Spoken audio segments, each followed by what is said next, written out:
맞아 여기 주목해봐요. 소라는 거기까지. 화가 나 만들을 녹이는 귀여움을 한 방울. 모두 다 wanna be our squad. 준비해 애니마 우릴 부른다고. 이것 봐 복실한 꼬리팝 내게로 출발했어 출동무. 뚜루뚜뚜뚜뚜 애니마 팝. 애니마 스쿼드. 뚜루뚜뚜뚜뚜 애니마 팝. 애니마 스쿼드. 혼란스러운 틈에 깜짝 캔의 스피치 만큼 곧 등장. 툭 건들면 쓰러질 듯한 모습에 감춘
ashes.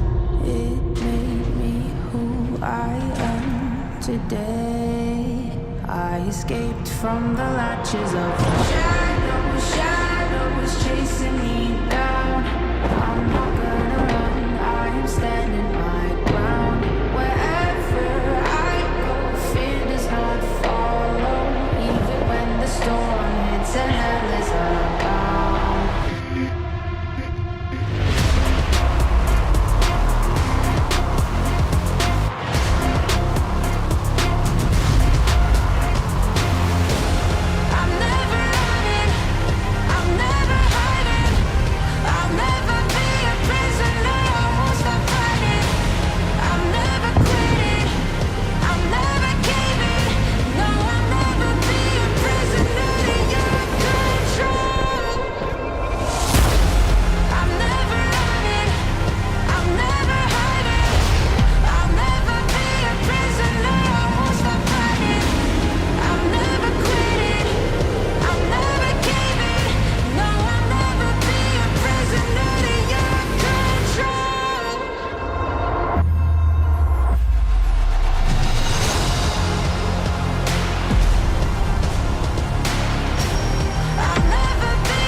DRX 프로그 화이팅! 히롤스터 화이팅! 화이팅! Welcome, ladies and gentlemen, to LCK Summer 2024. I'm Atlas, I'm joined by Wolf here. We are ready to dive in to the very final match of Round Robin 1. And this could be full of surprises, or it could be what it says on the tin. We'll just have to find out, Wolf. It's a fitting end. It's KT Rolster's last match of the season up against DRX. They have a pretty massive win streak going against DRX, going all the way back to the last loss was the Worlds qualifier, where DRX ended up winning the World Championship. Since then, KT have won every single regular season match. We'll see if they can continue the trend tonight, because they started with an 0-4 season. If they go to 5 wins today, they'll actually move past that 50-50 mark they're sitting at right now at 4-4, and would actually equal their record with Kwangdong Freaks and T1 right now. They won't be able to catch up in game score, but it is crazy the comeback we've seen from the KT players. But do you know what the best thing is? The best possible outcome is that KT could just reach 0 in game score. And what that means, Wolf, is that means that they went exactly 50-50 throughout the entirety of Round Robin 1, and if there's anything more KT than that, I don't know what it is. So it's just kind of beautiful that that could be the outcome. Relies on a 2-1 victory for KT in this match, so be looking out for that one, see whether it could potentially happen. And this is what you were talking about, Wolf, the 6-match losing streak against KT. A bit unfortunate here for DRX, and of course, you know, it was, the DRX roster that went on to win Worlds. It has a lot of these players in it right now, but none of the players that were sort of there for DRX are now on this roster, right? It's a very different story when it comes to the matchup between these two. Definitely. It's a completely new DRX roster. Now, Deft is approaching Domestic League 1000 here in terms of games. If you combine his LCK games and his LPL games, he will hit 1,000 here in this first game. He's sitting at 999 at the moment. So we've had a lot of milestones this week here at the LCK. This is just one more on the list. Of course, has been a part of some incredible rosters over his time in both the LPL and the LCK now and before. It's very, very exciting, and a fitting way to celebrate it as well is up against Teddy, who has been a rival of Deft's for an extraordinarily long time. These two have been basically the veteran AD carries of the LCK, dating back to before the Viper times and before a lot of the new players did make their way in. So very, very cool. This is going to be the matchup. Of course, Deft has the head-to-head in this one, as you can see here, but 76 bouts between the two players is just nuts. I think the only other AD carry that would kind of rival their legacy is Bang, but of course recently retired. Yeah. And you look at this DRX roster, it's Rascal starting again. It's been a bit of controversy whether it should be him or should be Frog. Looks like his performances have leveled up though, especially if you look at how he played out the laning phase last week. Yeah.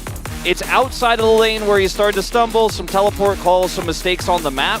But DRX do look like when Rascal is on form and lane, that maybe they can make some of those proactive plays. It's not just Pleta being the engaged guy in the bottom lane, getting Teddy to a position where he is on that one-man army. Because it said Deft one-man army, but for the side of DRX, it really has been Teddy in the late game, who's the only one who's getting anything done. Yeah, and to be honest, that's kind of how Teddy likes it. That's what he's used to. That's how he's been raised here in the LCK, and it's been a very long time that he's been doing it. So I think if they can actually shore up some of these macro plays, if they can get the map working the way they need it to, then DRX stand a chance, especially when they're against KT. Because honestly, who knows what's going to happen when they get onto the Rift here today. That is a devastating stare from Beryl, though. He's still looking. I'm a little bit I'm a little bit perturbed. I'm not gonna lie to you. That's how you know he's about to have a day, Atlas. I was gonna say, say, know which like, type, but it's gonna be a day. It's not gonna be a middle ground, is it? Oh, it's Mundo support, isn't it, Wolf? That's what's happening. Oh God. KT have been here before. The 0-4 start they had in 2020, they were able to turn that round robin into a 5-4. They might do it twice here tonight. They are the favorites to turn that 6-series winning streak into a 7th. As a key player matchup needs no introduction. It's Deft, it's Teddy. The laning phases here, though, for Deft have looked a lot better than Teddy's have. If you're looking at the goal difference here at 15, it tells the story. Yep, DPM as well, quite high up there at the same time, but these stats are pretty comparable outside of the KDA DPM type numbers. You know, they both rely on these 80 carries, both of these teams, quite a lot. And you can see, when you're 8th on DPM, but 1st on kill participation, it tells a large story about how this team has been going. DRX, they rely on Teddy, but they don't do a lot of winning. No. And Deft, is an Ezreal player. He had that iconic game where the inhibitor responds. This is 1,000 games for him, again, in both domestic leagues here. On the Ezreal Worlds, you think back to that DRX roster. Such an iconic pick for a player who's played for so long. That has been the pick on this patch that has been so pivotal. You could see the difference between an amazing Ezreal player like Viper and some of our East Side teams, Ezreal, where you prio it in the draft, but you were just not getting anything out of it. I think that's going to be super important in this series, especially because Ezreal has that added safety. It's a flex pick in the mid lane, and we're looking at a meta where there's not a ton of engage. We're seeing a lot of games where both teams are just relying on double 80 carry, getting the damage done in a front to back and having that map prio. So Ezreal in those neutral fights, in those moments, is just so incredibly powerful. And I'm really glad that you bring it up as well, because we were talking about some of our veteran 80 carries. You mentioned Bang earlier on. Bang and Prey, I think, are the era prior, right? And these are two players that were in Ezreal metas, and Ezreal was the Bang champion, right? And Prey didn't look the same as Bang did. And Ezreal has always been extraordinarily polarizing in that way. You've got very auto-attack focused 80 carries, and there are players that can space so beautifully. Think Ruler in the way that he plays. Ezreal, a very different one. More plays like a mage, right? You have to get the Mystic shots working. So it's really interesting having a look at how different these players are when Ezreal is part of the meta. I actually think it's kind of almost important to have Ezreal be a pickable champion in pro play. It's the skill shot of his Q that's so critical, because a lot of the time as an 80 carry player, you right click on the champions, you click them, you space, you click on them again. Sometimes you shoot an ability or two, you give yourselves a little bit of distance, maybe you try to set up a trap, you try to set up some damage. But when it comes to team fights for Ezreal, it is just your raw, pure aim. And in neutral fights where you're chipping away at the enemy, your target selection, your predictions of movement, those types of skills, Deft and Teddy, both are so fantastic. I think the Ezreal priority in this series is going to be extremely high. I think it definitely should be. Whether it will be is a completely different story. Drafts between these two teams is not something I'm willing to predict. The Renekton, though, going to be banned away here. Rascal deserving that respect. The OG Renekton guy. And with Renekton top of the meta, it does make a lot of sense. I think, yeah, Rumble has to be banned. So this is where we might get into some of the more targeted territory here. And there is the Ivern taken away from Kyoshik. Taken away right away there. Do you want a fun fact, Wolf? Yes. You know how I said as Beryl was walking in, he could be playing something crazy like Mundo? Yeah. The second last champion he played was Mundo in solo queue. I looked that up afterwards. Yeah, he did. I can actually verify this. Okay, I'm a little bit worried. Okay, Corky Nash, sorry, are going to be banned away here. Getting back into the draft, didn't mean to derail, but it was just very ominous. As, okay, Corky and Tristan are both of them banned. We've done our homework, Wolf, and Kalista you know what? bursting. I think that I have been calling for this. Yes, she got nerfed on this patch, but when you know you're playing into Ezreal, and Ezreal is the pick right now, I think Kalista is still very viable into this pick, especially when most of our teams are shying away from that Karma lane in the bottom lane. And then if you force the Karma pick, you can just play around their lack of engage. So while I do prefer the Ezreal, I think the Kalista can be a very strong answer, and it has been historically, even with the Ezreal numbers being as high as they are right now. Let's see what they're going to try to take here with this Ezreal, because the jungle is wide open right now. The Talia, the Azir, these picks are very strong, but aren't really picks that Yehu has leaned on as much. He usually goes to the Hui in these types of scenarios when the Tristana and Corki are banned. Well, we'll see whether it is going to be a mid lane pick. I think the Sejuani priority could be up there as well as Sponge. Instead, going to go towards the Zyra by the looks of things. Kyoshik, of course, trying this out right after Canyon picked up his couple of wins. We prefer not to think about it. Did not necessarily go so well. And he is instead going to go back to a if it ain't broke, don't fix it type maneuver. And they can just lock in the Sejuani. Honestly, Sejuani, Yone, yeah, it'd feel pretty good. Does feel pretty good. BDD has felt, you know, his priority on the champion has been quite high. He hasn't looked as great outside of lane, but his laning phases have been pretty good on the pick, so that may be the angle KT are looking for here. But instead, I mean, it is BDD. And it is Zyra on the other side, and this is not going to be a game where double 80 carry can just freely, you know, if you get ahead, sit back and just poke, because there's a lot of engage here. There's the Sejuani, there's Fate's Call, there's the Azir. I think grabbing this Leona here and now is a strong pick, and you're probably looking at, you know, the Alistar as a response here for KT Rolster. Even though the Renata Kalista has been so powerful, the Alistar also works incredibly well with Kalista. We've seen it a ton. Yeah, and I'm wondering whether there's any shenanigans being planned. Let me just scan through the Beryl solo queue history.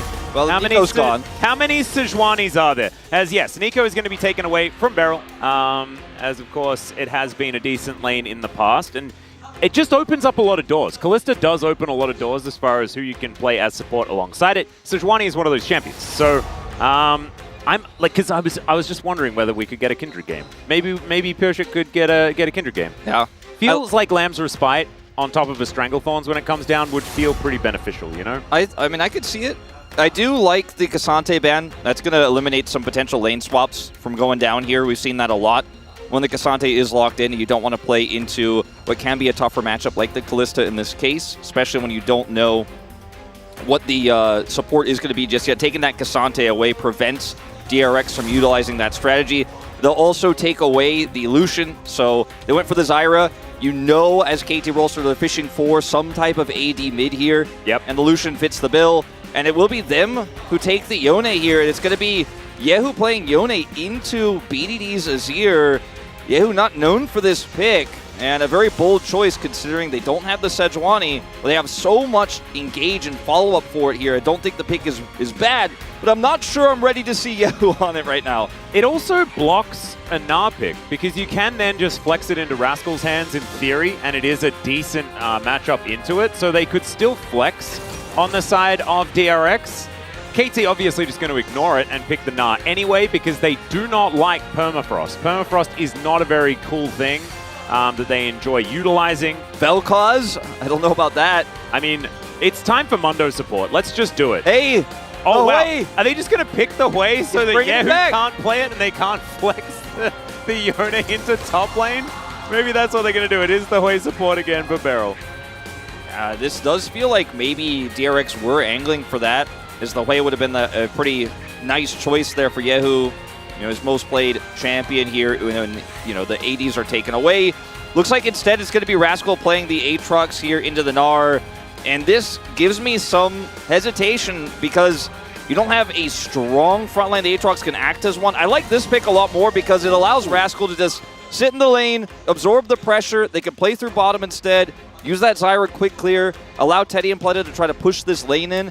And if there were to be a lane swap here, the Ornn is also going to feel pretty good in that situation too. So I feel like that's a much safer option than trying to play the Aatrox into perfect Gnar. You might end up losing the lane, then you end up losing too much of the map.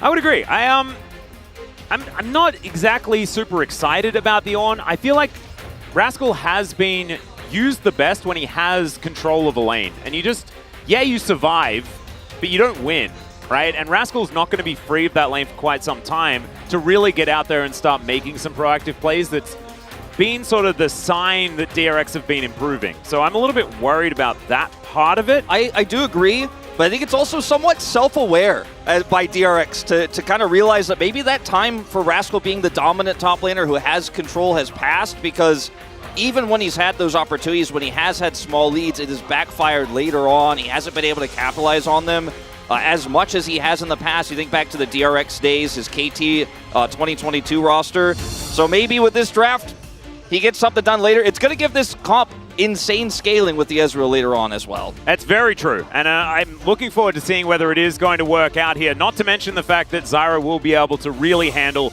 all of that magic damage. They've got a beefy front line. Looks good on paper. On paper doesn't necessarily tell the whole story, especially when KT DRX involved. Let's do it. Let's jump into the rift.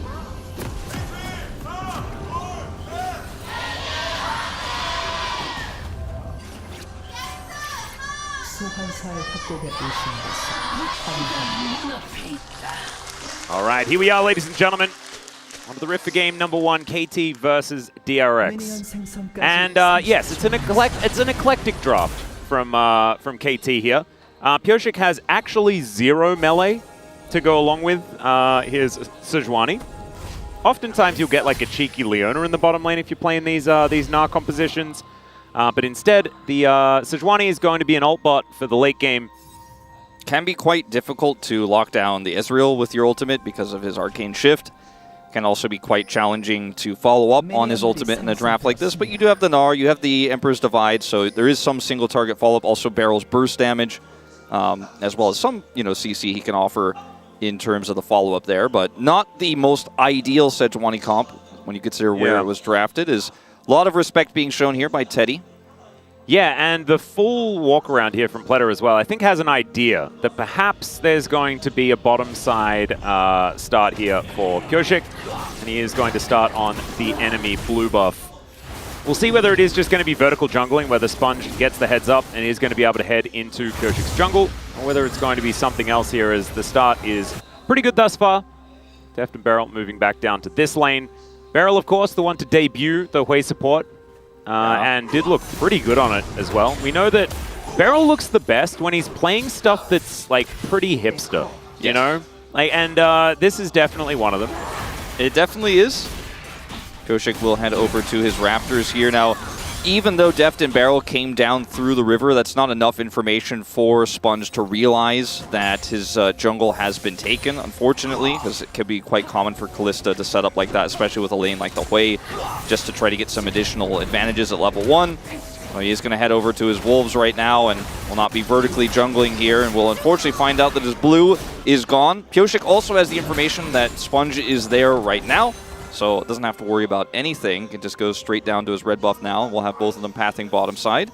Yeah, it's an interesting path as well to go Raptors into Wolves and then heads over to his red buff. He could contest the blue if Sponge did go there. So yeah. I guess that's the idea. If Sponge did go directly across, he could contest there with the Azir, but decides now that he has the vision, he's just going to go bottom side. Yep, just utilizing the information that he's gathered, as Yehu taking a lot of damage here from BDD on his Azir, and this is actually really smart. Is Pioshik going to find Sponge here And it's his clever little pathing that's allowed this to happen. Finds the permafrost onto the Zyra. And without her plants, what's she going to do? Yehu also getting solo killed in the mid lane at the same time. The flash from Sponge. Yehu flashing in as well. But BDD gets out of there and there's first blood for Pioshik. It's crazy all over the map, but KT coming out on top. KT winning in 3 lanes right now. Nearly a solo kill mid, half the push bottom, taking the jungle away. You could argue really winning in 4 if you count the jungle as a lane, as Sponge is going to get out with his life. Did flash, as you mentioned, and will now go and take some of Pioshik's jungle away, but it's a huge win here for KT Rolster. At 3 minutes 45, they've crest 1,000 gold the advantage. Yep, Yehu going to collect a turret shot here as well, as BDD has gone for the grasp as well. We did see this, I think it was Chovy that picked this up last time around as well. Azir feels like he can just kind of do anything. We're going to check out the replay, see how this all happened. It was largely, good sidestep there from BDD to start this one off. Yeah, if he hits the Q3 there, then uses his shield, he might be able to turn that trade around, but unfortunately with the complete whiff of the Q there, he is going to go down. Flash is here to try to get an extra auto. Not 100% sure about that. Knows he's dead no matter what, but maybe could have just let that flash go. Either way, now BDD pushing this lane in again gets a huge advantage. And you can see the pathing here pretty intelligent. Meanwhile, yeah, Zenith Blade does come on down there as Teddy's going in. Barrel's in a lot of trouble, but he puts down the equalizer, or the Hui version of the equalizer anyway. He's going to do a fair bit of damage back. As nice knock up there from Yehu. He is going to actually land one, but the trade back is just too good here from BDD, and he's getting so many grasp stacks as well. This was like the best matchup for Tank Azir that there possibly was. As Yehu gets on in there, uses all of his buttons in order to just navigate over the wall before he snaps back. Yeah, I think we saw this maybe even yesterday, the grasp Azir into the Yone. Was it actually in the Yone matchup as well? I think it was. It was definitely into a melee, but, you know, it was something we saw very recently, and you know, it's quite common because you're going to be constantly trading, constantly stacking those up. Much stronger than the Scion support grasp variant that we did see also recently. Yeah, as Deft is possibly in trouble, but not going to quite find too much here as Teddy getting taken down to 100. Barrel chasing after him. You could see Sponge was in the area, but Pioshik's making his way down as well. Junglers without flashes available. Going to go for too much as, yeah, Teddy's going to have to walk really far to be out of the way of Beryl, who is actually just a siege weapon. Yeah, and he already used his barrier, so unfortunately won't have any added protection there. He's going to have to back, so there's going to be some significant farm loss as well as the Dragon going over. And because Sponge path bottom to try to cover, he's not on the top side. Ward gets to get placed here by Perfect into the grubs, so full information right now for KT Rolster that Sponge is starting this off at this timing, but isn't able to rush them very quickly. Still should be a trade. DRX should be able to secure these, but man, the Ezreal losing all this farm in a tough matchup already with the Hui Kalista. He's now down 20 CS. Teddy in a rough spot, and the plate gold's going to come through. Yeah, Snare comes in, and like you were saying, first plate does go down. That might be a tale of things to come, though, as there's been so much pressure on this bottom lane. Deft and Barrel, they're pretty good at navigating this particular matchup, and Kalista Hui is something that they've piloted extremely well in the past as well. So just have to see whether DRX can try and triage this in any way possible. 3 grubs, though, definitely going to be good news. And second Dragon going to be an Ocean. We do have Orcs in the building today, and we're hoping that he is watching intently to make sure that we don't have a Chemtech Soul. That would be really nice. I think he's on it. You know, he's been vigilant after the incident. I mean, I trust him completely for this one. And if he's not, and if it is a Chemtech, then maybe that trust is broken forever. Could be. No pressure. No pressure or anything like that. Perfect has Gnar. He's going to get this Demolish off. I mean, this matchup, we already talked about how this one was going to be kind of null and void for the Ornn. At least he's able to trade back some damage there. Oh, nice no! Dang it, turret! As we get the little zoom in, thanks to Jonah Strong. Thanks and no thanks, you know, because it hurt. Sponge has 6. All right, let's see whether they can find something here. Ulti does come through, but Yehu instead just picks up a turret shot, and not a whole lot is actually going to happen. BDD was looking to try and turn it there as the grasping roots come down. Pioshik also throwing an ulti away, and we're just going to have everyone backing off. 1,000 gold to lead for KT. Clearly, boots need a nerf, even the regular ones. I know, Walk is so OP, man. Yeah. I mean, Zyra didn't even have him. I don't know. She just got lucky, but... Oh, feet. Maybe feet need a nerf. Yeah, maybe Cassiopeia should come Yeah, back in the the meta. Nivea wouldn't have dodged that. No. Although I guess you technically, like, talons count, right? I She guess is so. flying. She is generally. Yeah, she's flapping. Yeah. Quinn's not always flying, but... That's true. I mean, Nivea it's generally- Valor that does the flying, True. you know. She's not always riding, I should. Yeah, that's true. That's true. Well, this game, you know, it hasn't been the most exciting. It hasn't been the most banger. You know, we didn't see BDD get the Emperor's Divide, right? Pyosik did miss. We didn't see Yehu's stuff connect, but that was one of the opportunities DRX have had this game, like the one big one to maybe make something happen, and Yehu whiffs it, unfortunately, and this just does mean that the game state continues to be significantly KT favored here. The Drake lead, gold lead here in the bottom lane cannot be overstated. And the less exciting it is, Wolf, I think the more it benefits KT. Just based True. on the rules that we know. We do know those. And it's certainly working in their favor for now. It was a pretty E-word draft, though. You know, Yeah. because it's the Hui support back again. It's BDD's Azir, and that feels very cool. Def's 1000th game across the LPL and the LCK. As Yehu getting aggressive onto BDD. BDD has like a lot of health, and it's just not looking like it's something that Yehu's really able to get through right now. And he can't necessarily say the same thing with just a recurve bow and some shoes. Sponge going to move in. BDD, he can just fly away if he would like to. As Grasping Roots almost going to connect. As the plants from the Grasping Roots just don't have the range. Just doesn't feel great. Can't Be quite. able to find the slow. Nice eclipse there from Pleta to mitigate some of that damage, but I looked through the stat book, and I had a, you know, as Chronicle likes to call it, an inkling. I suspected that we might have this number. First game of Yone, Yehu has played in his career. He has never played the champion before. Wow. And that's bold to play it here against KT, and, you know, tough laning phases kept the CS even, but, you know, this isn't the performance you're looking for, unfortunately, here to start things off in this game. We'll see if he can turn things around with some good engages later on, because DRX are really going to need it. The beauty of Yone, though, is that he's kept up in farm, and that's the main thing, right? And we've seen a lot of Yones with a whole bunch of stuff in the early game, and then find game-winning plays later on. I think Zeka, even recently, had a pretty forgettable laning phase, and then won POG. So, look, there's time. I feel like his career was built on it. Yeah, and we still think he's a fantastic player. So yeah, there's an opportunity here as the Grasping Roots do come down. Boomerang's flying out, though. Let's see what actually happens as Pleta doesn't find the Zenith Blade. Yehu looking for an opportunity onto BDD, who is still very, very tanky. They're just going for a bit of a 1v1, but he makes it back to his teammates. That Glacial Prison, I don't think was ever going to really hit onto anything because it landed in the bushes. That's okay. It was the E-predict from Pyosik, a little bit off. He was going to E into the wall. Yeah. I like it. All right. Beryl just going to find an ulti onto Pleta for fun. That's pretty cool. All right. And KT just going to let that one go. +1 World Atlas stack. Indeed. There we go. Not even sure if that actually did count as one. But, you know, you miss every shot you don't take. They got a couple of grubs, and Perfect got the lane pushed in. Rascal down here should be able to get some plate gold, and there it is. Well, when we zoom out, it's 4 grubs to DRX. If they can get some time in a side lane, could be valuable, but unfortunately, given their composition, not necessarily going to be all too impactful, as now Perfect is going to have his fun with the Yone. Yep, Fletter up here as well. As Perfect just pretty happily cruising around.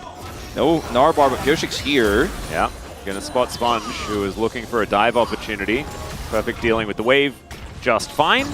And Deft and Barrel now trying to make Rascal's life as difficult as possible. And he is actually going to be all right. Just clears out the wave quite nicely. As the Rift Sculler does go down.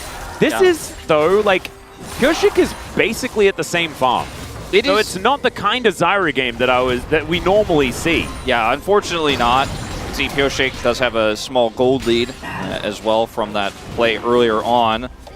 And Teddy has decided he's not laning with the Callista anymore, but I don't think Deft really minds laning into an Ornn when they're going to grab 2 Drake Cryo here, because they weren't able to make that play onto Perfect happen. With the additional plating, after the changes to stop lane swaps, they're not even going to teleport Perfect back to lane. He's just going to walk, because he's like, yeah, maybe you guys get a split plate here. Don't really care, not too worried. And they're even now baiting this as Azir coming over. BDD maybe looking to punish. Yep, Perfect even able to get the cannon, I believe. Def just getting plates bottom, because guess what? This turret's got less resistances. Yep. Only a few seconds until that one is going to change as well, as Rascal coming on over. We're not going to find the Arctic Assault, though, and now Pyosik could be in trouble. Has Frost Armor, though, as Yahoo just going to ult his way out of there. And that means that they won't have that tool. No fate's going to be sealed anytime soon, as Perfect still likely to get dove, as there is a teleport coming in. Fleta tanks up this turret for an extraordinarily long time. Is Perfect. He hits Meganar, but then he gets hit by a ram. And so he will be going down. The turret is also going to fall on the bottom side, so first turret blood in trade for the first kill for DRX. Yeah, Rascal also going to get the turret. Had to use his teleport for that, though, so pretty expensive here. And it is a trade of turrets, as you mentioned, but I mean, look at what BDD is getting done here in mid. Doesn't even have Nashor's Tooth. He's just ripping this to shreds, though, and with only 2 grubs, because he's got Barrel and Pyosik's help here, and down goes the turret. So it's 2 turrets for 1. DRX really don't get a whole lot on the map, and I guess Ox is fired. I don't know. Yeah, no, we trust him. He's not fired. It's fine. It's just we won't be able to trust him. Not anymore. Yeah. Not after this. It's kind of like that Sting song, like, if I lose my trust in you. Yeah, exactly. As, yeah, okay, he's just walking around. Oh my god, he gave us the Arthur fist! I don't know what that was! Oh, but I liked it. All right, we got the Ox Arthur fist. I know some American Sign Language, but I guess British Sign Language is a little different. Yeah, it's a little bit different. It's so much easier with Dagon because he naturally just sits in the hosting. He's actually just there all day. He's permanently like there. Exactly the same spot. But we often just move around and we're in weird positions. It's his day off. He just was told he didn't have to sit there on his day off as well. Yeah, exactly. He did stay here, you know, because he often sleeps in position, but he was told to leave. He was told to leave. So taking back stock of this game, the gold lead has doubled since last time we really talked about the 1,500 gold advantage. It's now 3,000 with those turrets going down. Now Perfect, he does not have flash from that prior play, nor his Narbar, so it's a good timing to punish. Yep, Sponge going to come on down. Does land one of them. Stranglethorns to come on through, but the hop is pretty strong. Almost gets out, but he's not able to. Perfect just going to get chopped up and destroyed. Rascal getting the same treatment here towards the top side, but it looks like he will be able to make it out. Fellow's Breath to help him there. As Barrel just throws some fire his way. Def's going for a bit of a 1v1, and Teddy wants nothing to do with it, understandably so. Yeah, and this is going to be one more charge on the Herald as well. Yeah. And it looked like, you know, like DRX went for the play, Perfect died, but there's still bounties up, right? It's still like a 4,000 gold lead. KT still in so much control of this game. But I was just going to say, they took so much damage on the bottom side during the dive as well. They couldn't follow up on a full health turret to get, okay, we got this, you got a turret top side, but we get a turret. They lose a turret, they get an extra charges. Now they're going to try to punish BDD. All right, let's see whether they can get it here as the Zenith Blade doesn't quite work. Zegan and Zagan finds the Emperor's Divide, and that's why he's the goat of the Azir. Oh my god, BDD. He zigged when he should have zigged, and he zagged when he should have zagged. It's crazy, right? And then he gets out, he's got the Sun Disc. Cool guys don't look at explosions. It's been so long since we've seen a vintage BDD Azir moment, and like, that was it. We've deserved this, Wolf, for so long. As we check out this one more time, Perfect, I think, did the best that he could in this situation, and unfortunately, just goes down. Yeah, I mean, if he doesn't get hit by the Yone ult, then the follow-up from Pleta isn't guaranteed, but he probably dies no matter what. But still, it looked really cool how he almost outplayed all of that. As KT are just continuing to push, man, this is really, it reminds me of what we saw from them in spring, even in the series where they beat Gen G, right, where only, you know, series domestically here Gen G has lost this year, where they just controlled the entire map against a Santa comp. They won lane, they took the whole map. In this game, they won lane, they had good lane matchups, they took the whole map. It belongs to KT. It does. And man, KT looking pretty good moving into this series. And of course they need to if they want to challenge for the top 5, which is where a lot of people would have assumed they should have been. after their start, beginning of this this season. Certainly wasn't looking that way. They are looking for Soul Point here as well. This is not the highest value Chemtech Soul. We've actually had some pretty high value Chemtech Souls over the last few days, where we've had the support Ivern, the secondary support Ivern coming through. We've seen some Chanter supports, the Karma coming back, but still going to be relatively useful for the Azir. That's going to do a lot of damage up in the face of people. He's going to go low, but he's going to do a lot of damage. He's going to get some extra resistance. He's got there you grass. go. Yeah. Yeah. I like it. And it's, yeah. Look, I'm not very happy that it's Chemtech Soul, but it could have been worse, and I like that. All right, DRX, they're going to move in, see whether they can defend their blue buff. They're not going to be able to. Still a minute and a half before that is going to be global. And it's just looking to me like DRX are kind of out of ideas. Well, they have some good engage, right? They have the Ornhorn, the Call of the Forge God. They've got the Leona engage as well as the Yone. So there are ways out of this one. And that's one of the problems with a lot of other AD mids that we have in this meta, like a Tristana being behind in this game who couldn't side lane, or Illusion from behind can't really engage. At least they have this Yone. At least they have some aspects of ways to set up picks. But from, again, this far behind, it's hard to find those angles. But if KT group on an objective, they're a little bit sloppy with the setup, could be a problem. All right, BDD finds the ulti here. Yehu going for that 1v1. He goes into melee range of a Yone, and he's got backup. Top laner going to be coming in. Perfect comes down, and that is going to be that. This debut Yone game, it's not the same as that time where BDD was playing the Syndra, if you remember. It's not looking similar to that. And when an Ornn isn't safe to push and isn't safe to threaten sides, I mean, it's one of the weakest split pushing top laners. I don't even want to say in the meta, because he's actually right now kind of a farming support in this meta. 100% win rate, by the way. Doesn't look like that is going to continue with this game if the game state continues. But on this patch, Ornn's 3-0. But when you can just use teleport to kill someone in the side, and you lose nothing because it's an Ornn on the other side, that's how you know it's a good draft. That's how you know KT are in full control of this game. And sometimes we go, oh, well, he TP'd for that, so what do they get in return? Nothing. In this case, absolutely nothing. The Ezreal tries to true shot, and it's paltry damage at this point, Atlas. It's not quite working. Rascal, the good thing is, he has built his first ornament, upgraded the Sunfire Cape. We'll be able to start divvying out those items as the next few levels start coming in. So we'll have like the Infinity Force and like all sorts of cool things. Leandri's Anguish or Lament or Torment or whatever they call it. Whichever word it is these days. Leandri's having a bad time. Yeah. He's putting a mask on. Yeah. It's the unhappy mask. The more good mask. The Bernie mask of pain. It's something like that. It's the Leandri's DRX game state game 1. Yeah, a little bit like that. We'll see whether we can put out the Leandris here with the Leandris being upgraded or something like that here for DRX, because they're going to need it. They're only down 4,000 gold. If Sponge can, say, steal away a Baron from KT. I mean, with the bounties. Exactly. There's a way to equalize that gold for sure. 2-item spike here for Teddy as well. Just needs to stack up that Mirror Mana. And we're getting very, very close to 2 items on Yone, 2 items on the Zyra as well. And Rookern just got finished here for Rascal. So there are some item spikes starting to come in. The problem is they're staring down the barrel of 2 items already done for BDD, Pyoshik, and Deft. Deft is getting to work on a 3rd.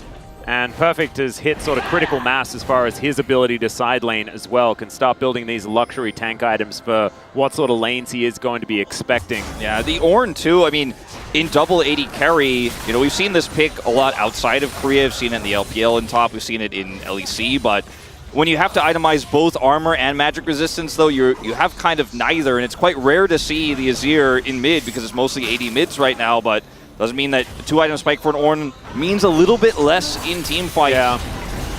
Well, Flutter is going to take a lot of damage from the Baron. Does split up KT here with the Solar Flare. Finds the Zenith Blade.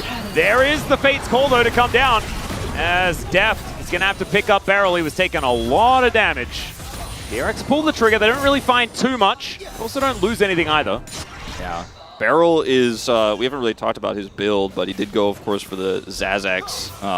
And he's looking for some big damage here in this one. He's going to have some extra safety. His tier is stacking. Oh, yeah. He's also got the Fate's Call, so he is going to kind of be like a demi-mage in this game. Demi-burst mage, as Deft has so much money he bought a QSS, so punishing him is going to be a little bit tougher in these fights, but 30 seconds until this soul spawns, and maybe DRX are just going to say you can have it. It's going to be an Elder spawn, or maybe win the Elder flip, because you lose this fight at this game state, DRX lose the Baron as well, and then you probably lose inhibitors and or the game, and you are in no position to fight KT at this point in time, even with the two-item spike and the upgraded Muramasa here for Ezreal. Is it a Muramasa when it gets upgraded? Is it like the twin sword? Because you know, like it's the thing where it's like Muramasa situation. Could be. I'm going to just go with that. I don't quite remember what we called it, but it's just never really been an upgrade that we've spoken about in the past, so I'm just going to go with it. I like that. Yep. Perfect. Looking for a flank angle here as this Drake is up and available. Deft is going to get that one started. Should be able to solo it if need be. I mean, they are the one with the Ezreal poke, but, DRX that is, but they can't even get Teddy in position to use any of that, and they kind of just watch the Drake go. Yep. I think that DRX wanted this to happen. Honestly, like, the way out of this is to flip an Elder as soon as possible. Yeah. The soon as possible thing requires KT to take that Dragon. Because losing the Dragon means losing the Baron, or losing the fight on Dragon means losing the Baron, as I was mentioning before, and maybe you get a few more ornaments, maybe you get that Elder flip angle, as this is just looking pretty bleak right now for DRX. And they don't have a split-pushing champion, really, that could safely go through. I mean, they had the Yone bottom there, so he's not going to get anything done. Ow. You can't just give it up and say, we'll get something else. Not with this game state. Yeah, this is the problem, is that Yahoo is pretty far behind. Baron going to get started up, though. Pleta understanding that this is likely happening. They're going to throw some vision in, 50% health on the Baron. KT not wanting to flip. And they're just going to get out of there instantly, testing the waters. Make sure that they figure out exactly what's going on. As there's the Glacial Prison. Finally, Persia going to find one. This time it's onto Rascal, though, so just doesn't do a whole lot. Perfect decides not to back, canceled it, and does have his Gnar already used, so it will be some time before he can utilize that. I think that's part of why KT decided to back away. Didn't want to have a fight where he doesn't have that, as Barrel's in trouble. Yeah, he's going to get grasped, and Fate's Call. And Deft is going to be able to save him. He just does not have a lot of health. Like, Beryl has basically no health at all. Yeah, he didn't even press the heal button. Nah. That's how much he knew Deft was going to save him. As Sponge also down to about 50%. BDD going to flap his wings, hop over the wall, flashes out of the way of the Solar Flare, and the Azir is going to be out, but does have to use some cooldowns. Still a decent move here for DRX. Yahoo just going to have to try and get out of there. DRX still fighting. Arctic Assault comes in. Pleta with the Eclipse is pretty tanky. Doesn't have that one now, though, and they will back away. KT looking a bit worse for wear as far as these health bars with Kyoshik and Deft. Pretty healthy right here. As Beryl, almost just dies. And the blue buff, thankfully, was hit by the True Shot Barrage and not Beryl, so it doesn't get mad. Yeah, luckily for Beryl, the jungle camps aren't the brightest. Yeah. They were like, where is Ezreal? Yeah, well, I mean, to be honest, it was Ezreal that hit them. Yeah. So maybe they're just like, oh, this guy's nice. He didn't hit me, so it's fine. Where's the pizza delivery guy? Well, I was going to say, it's almost favorable flash for the Solar Flare for Pleta if KT could then straight up turn the fight and win it right afterwards, and there's no engage to punish, but unfortunately KT weren't able to really get anything going in that exchange, so it does end up being pretty good for the side of DRX, because now this is flashless, which limits some of his engage potential. Definitely a trade up there. Rascal's ultimate coming back online. I think DRX are absolutely going to need that if they're going to take a straight up fight here. Yahoo can teleport in. Not on his third item spike just yet, but has been sitting on that side for a while. And I think he wants to try to find a TP angle here. Yeah, he was just trying to figure out whether it was going to be safe for him to move down. Just no great wards for him to go to. No. And he's going to cross this control ward as well on his way up. He decides to scan it first, at least for his sake. Knows he's seen. Yep. Beryl also. Oh my goodness, Teddy starting to really hurt with these Mystic shots. They're going to have to be careful as Rascal looks for a knockup, gets it onto Pyoshik that he didn't even know was there, and now Sponge is just going to explode. Couldn't even press the Strangle Thorns button, and he's just dead. Yahoo also going to get feared there by Beryl, carries his ultimate back as well, and the Azir is starting to pick up the kills. Deft also dancing forward, celebrating his 1000th game with a kill on his opposite number, and now Yahoo is just running for the hills. Kyoshik going to get stabbed a little bit, but I think that this one's pretty inevitable, especially with the known location that he has to go back to there. BDD doesn't even allow that to happen. And KT, they should be able to head towards this Baron, take this down, and start really doing some damage to the base. It was starting to look like, okay, maybe with some of that poke from Teddy, there's an angle here until KT got decisive. Perfect teleport was immaculate, is able to just hard commit to the top part of the fight there after Pioshik finds the perfect angle. Missed a lot of ults this game, but hits the one that matters onto Sponge. As we'll watch this again, Teddy is kind of chipping away at Barrel on the bottom side of the fight, but in terms of front line here, KT pushing the issue. Sponge comes over, trying to assist, and is just instantly blown up. And then watch Barrel here. He's like, I got you. You've been giving me Fate's calls all game. I'll give you the fear to make sure Yehu can't get anything done. And it's just supports and AD carries, joining hands, saying there's just nobody dying in the bottom lane. 0 deaths among all players but Perfect here in this game. And Riftmaker was item number 3 for BDD as well to help him out. All of this extra health bar that he does have. And now has plus Chemtech Soul. A Riftmaker on top of it, plus Chemtech Soul. Yeah, he's kind of a monster. It's kind of based. Yeah, I kind of love it. And he's 2-0-4, certainly demonstrating that it's hard to die, I guess. As we did see the gold kind of flatline for a little while, but now it is really ballooning in KT's favor. Very close to a 10,000 gold lead. It will be after this inner turret does go down, as you can see right there. And DRX, not a whole lot of options here. 29 seconds on the Elder Drake as well. That one's going to be up extraordinarily soon. KT, we're going to try and break open this bottom inhibitor turret first. And that is just going to go down. BDD does so much damage to these structures, and Perfect being so annoying here in this mid lane. Teddy now trying to take matters into his own hands as there is True Shot Barrage to come out. Doesn't land on the Barrel though. As, the Glacial Prison's picked up by Teddy, and BDD is going to collect him as well. Thrown over the wall. And into the back line they go. Yehu does manage to get the kill onto the Azir, but Rascal's also going to go down. Def doing so much damage here after that double kill. And KT, with a couple lying on the floor for DRX, they could either go towards the Elder, or they could look to really do some damage to this base. It's basically a true choose-your-own-adventure ending here for KT, as it looks like Perfect is going to take out the Inhib turret, as well as deny any rotation over. Look at all the wards they have. Even if DRX did have an insta-respawn button for their whole team, they'd have to cross over so much vision of this comp for KT to get to the Elder in the first place.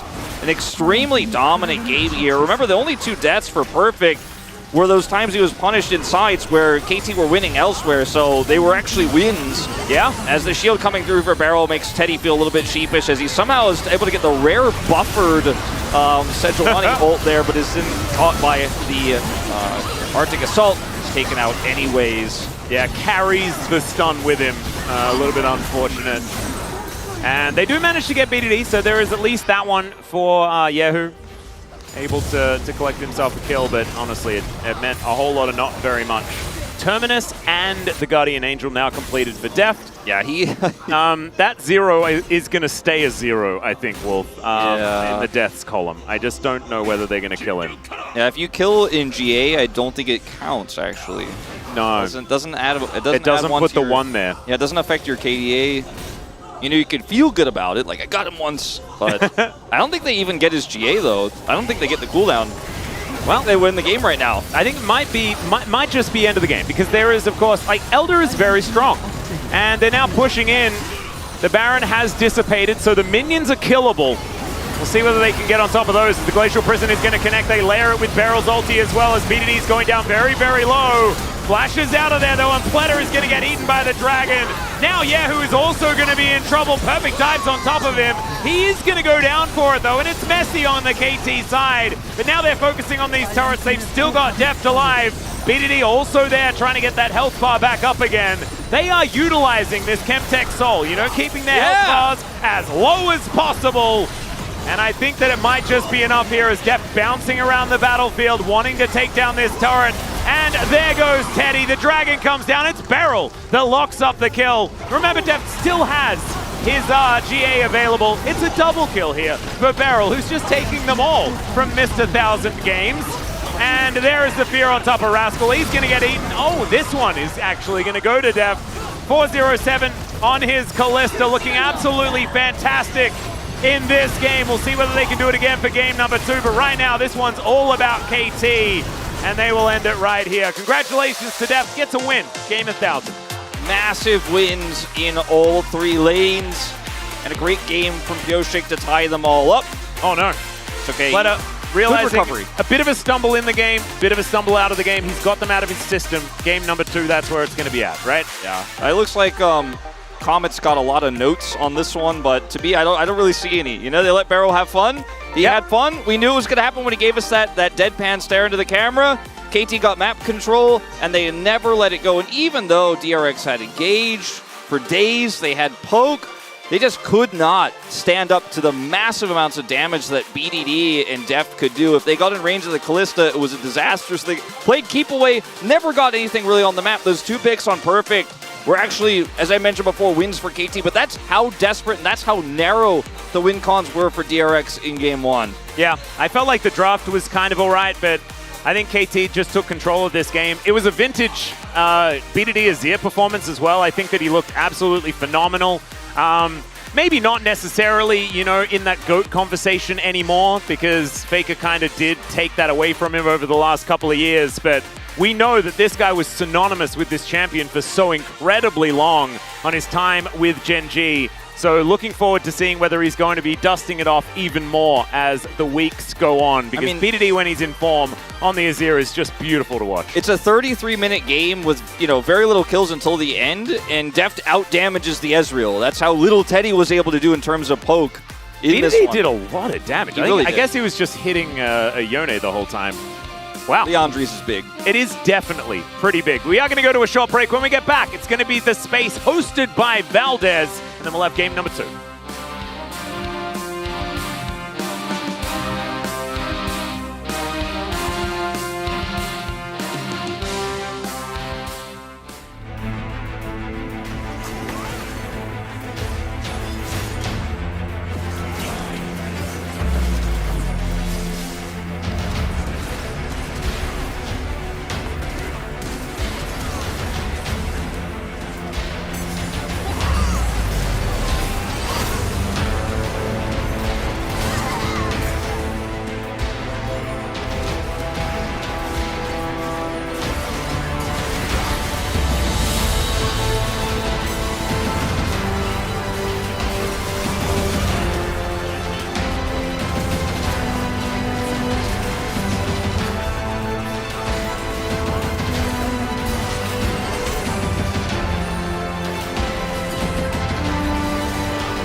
아니 근데 자이라 지금 상태 안 좋아.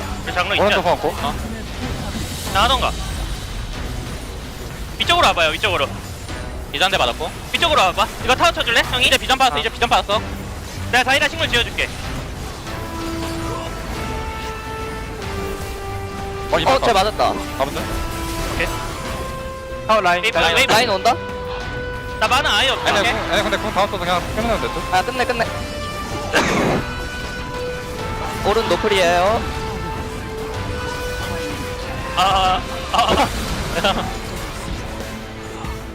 이렇게 이게 막아주게 형.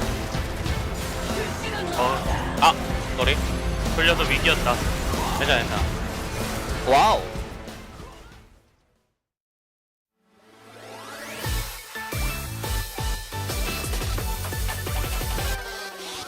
자자 여기 주목해봐요. 소라는 거기까지. 화가 나 만두를 녹이는 귀여움을 한 방울. 모두 다 wanna be our squad. 준비해 애니마 우리 부른다고. 이것 봐 혹시랑 꼬리팝 내게로 출발했어 출동문. 애니마 팝. 애니마 스쿼드. 애니마 팝. 애니마 스쿼드. 혼란스러운 틈에 깜짝 캔네스 빛을 머금고 등장. 툭 건들면 쓰러질 듯한 모습에 감춘 쥐한 발.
I never quit it, I never gave it. No, I'll never be a prisoner in your control.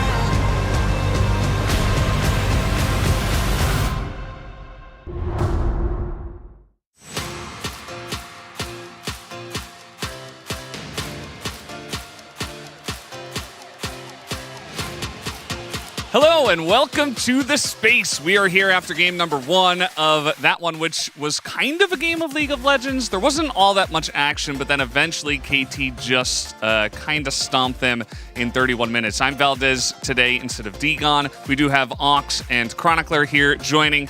How are you guys doing today? Pretty good. Better than DRX probably are right now, if I'm being honest. They had a bit of a rough one there. Yeah, I think DRX, in theory, could have played the game and then nothing really materialized at any point. And they were sitting there as KT took everything on the map and took every objective. And then they were down, I don't know, was it like 6-7k gold by 15 minutes? Something like that. I mean, there wasn't a lot of action early on, and KT kind of just took the entire map. We should talk about this draft as well, which did happen. I was kind of liking the KT side, but you guys saw some lines on the DRX side as well. What do you guys think? So, looking at the individual lanes, I think KT's comp feels great. The main worry would be that it can be a little bit disjointed. I think the cost is highlighted very nicely that you have the Sejuani, which doesn't have any synergy when it comes to the permafrost. Gnar in isolation has been good, but I think we have started to see that particularly that 1-2 has struggled a little bit. But it is a lot of comfort for KT. I always like it when Barrel has a get out of jail free card. I think he got saved like, what, 3 times by Deft, pulling him back in. Yeah, it felt very much like a win lane, win game sort of composition. And, you know, the Zyra obviously clears fast and Sejuani, but couldn't really do anything with that pressure due to the fact that, you know, you didn't have prio in lanes. And then it got to the point where when KT was so far ahead, like 3 of their members had QSS, and one of them is a Sejuani, and another has a Kalista ult. So the engage options were just so hard to find against that, and really DRX just fell too far behind. Yeah, they didn't really find much.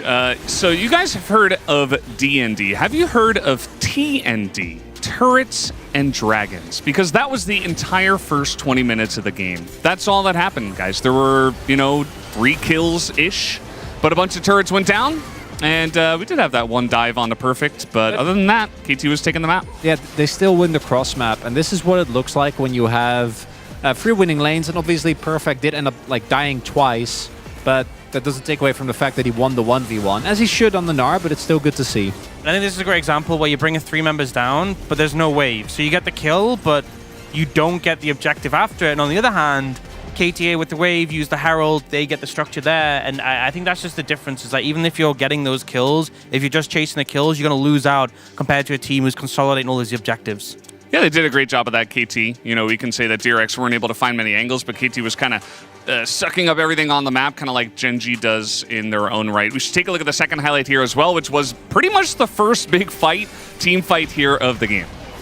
And it just feels a bit disjointed. You know, Sponge goes in with a blast cone to get one shot before he can do anything, didn't even flash. Then here, the ult from Ornn hits Deft, but the ult that comes out from Yehu disconnected, doesn't end up connecting, and it just felt like everyone was on not even different pages, just different books in the same library. And at this point, the game is already in a really bad spot, right? We're looking at, if you look at the map state here, like look at how many turrets are still up. There's bounties, there were bounties very early in this game. All the objectives gone to KT, and I think DRX in lane actually showed a couple of moments where they were contesting. Well, we had the mid lane play where they tried to set up a gank, then Pioshik was there. Ye also didn't find his ult, and then outside of that, I think they really need to amp up the productivity, because you can't just let KT give everything. Like it's, I'm trying to think of any proactive play that DRX made outside of that mid gank, and I can't think of anything. Yeah, I feel like Yone for me isn't really a champion I associate with Yehu, and then also into the tank Azir,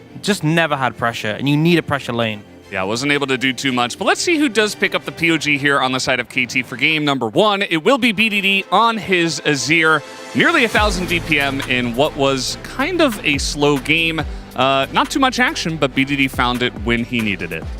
Yeah, and it's kind of funny because this tank Azir was really obnoxious when it was first around, and not too much actually changed for the champion itself. And clearly, into matchups like against a Yone, obviously this was just an early outplay, but you become so bulky that it's so hard for the Yone ever to win those 1v1s, and BD kept finding angles, and even when pressured was able to navigate effectively and not get caught out. Yeah, even considering the fact that you don't actually go tank items anymore, it still adds, I think it was like 200-300 elf by the end of the game. You add a Rift Maker on top of that, add the Mercs, and it creates a scenario where what you'd normally like to do, which is go in very aggressively, try to take down, doesn't end up being a big difference maker. So you guys weren't the only Pioshik voters. Yeah. Any thoughts on that? No. You know what, the thing that's getting more and more weight is Vietnamese cast loving 80 carries. You know, that just feels like the most true trend. It's time and time again being proven. Yeah, I think this game was won very early on, and I think Pioshik was not really playing against a player. I don't think Sponge really did a whole lot, but I think the objectives really mattered. Been playing a lot of Swarm, a lot of PvE, and he did that really well in this first game. But guys, we are done here on the space. Let's go back to the casters for game number 2. Thank you very much, gentlemen. I didn't know the amount of ults missed actually ups your ability to get POG. It's actually kind of cool as far as our voters on the desk are concerned. Media very confused. VN cast doing exactly what they always do. It's a beautiful thing to watch the POG votes. For me, BDD had an insane amount of damage. DRX going to pick red side. We'll see how that goes. Again. Yeah. For me, BDD winning the lane so hard and then taking that into a side was most of what this game was about. He had some decent ults, but it's a tough one when there's not a whole lot of gameplay. And it is doing a lot of damage. Pioshik had a good early game, pathing was cool and all that, but on to game 2. Let's see what changes here in the draft, as I don't think in our bans we will see any change. Same sides as I imagine. already mentioned. Like KT probably not going to change up too much. Oh, of course.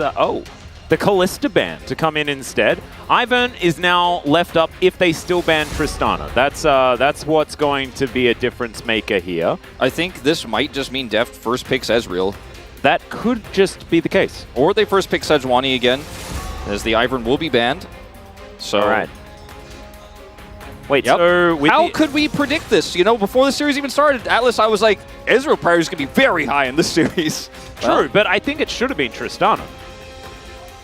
Are you really worried about Yehu's Tristana, though, is the question. When you got BD Azir to back it up.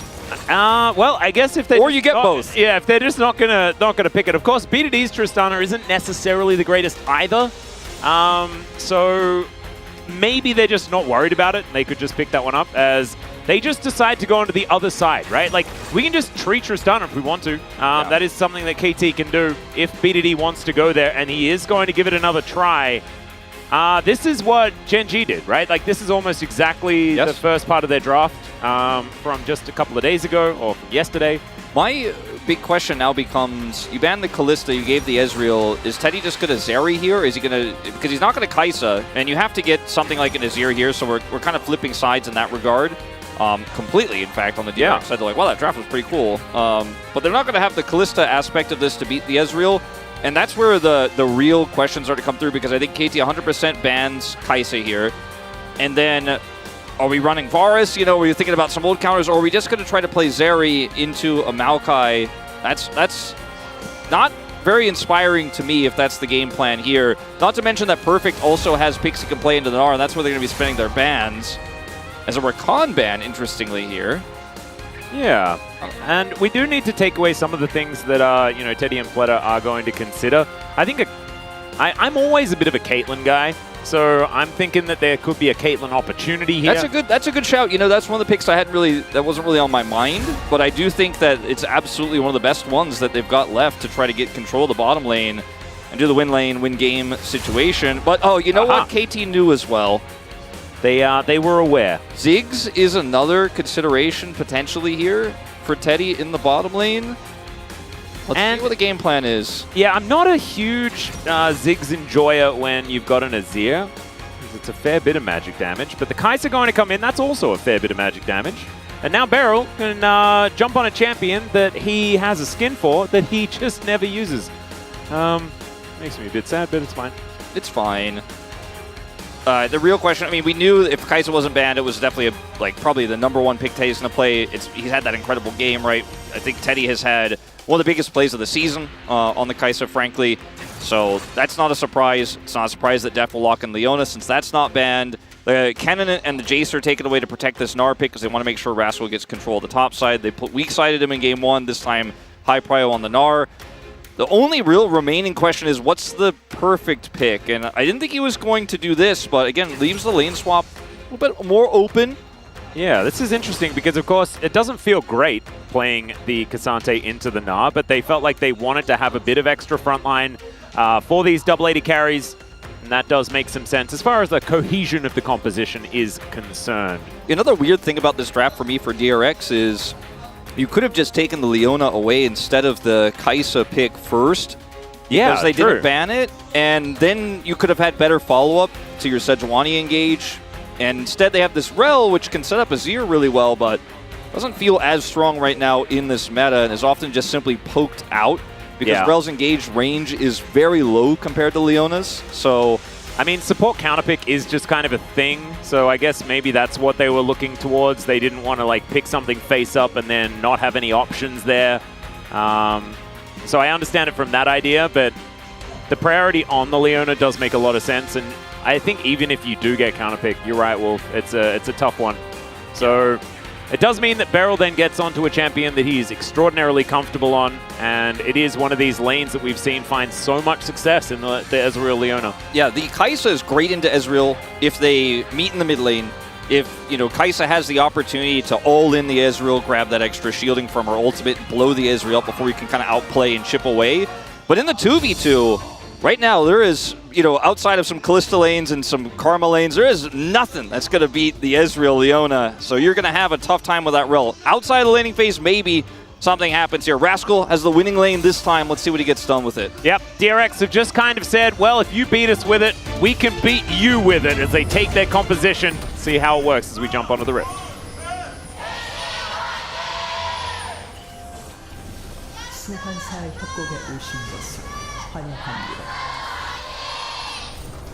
All right, here we are on the rift for the second game. DRX wanting to keep the dream alive. Remember, guys, there is a lot on the line in this one. DRX need to win so that KT can reach equilibrium. Yeah, the 0 game score in total with wins and losses, the plus minus, the indicator score as we often call it. It'll mean 11 game wins, 11 game losses for KT, and it's going to be very important because we know this is an actual coin team, and it would not represent accurately the 50% nature of flipping a coin. Yeah.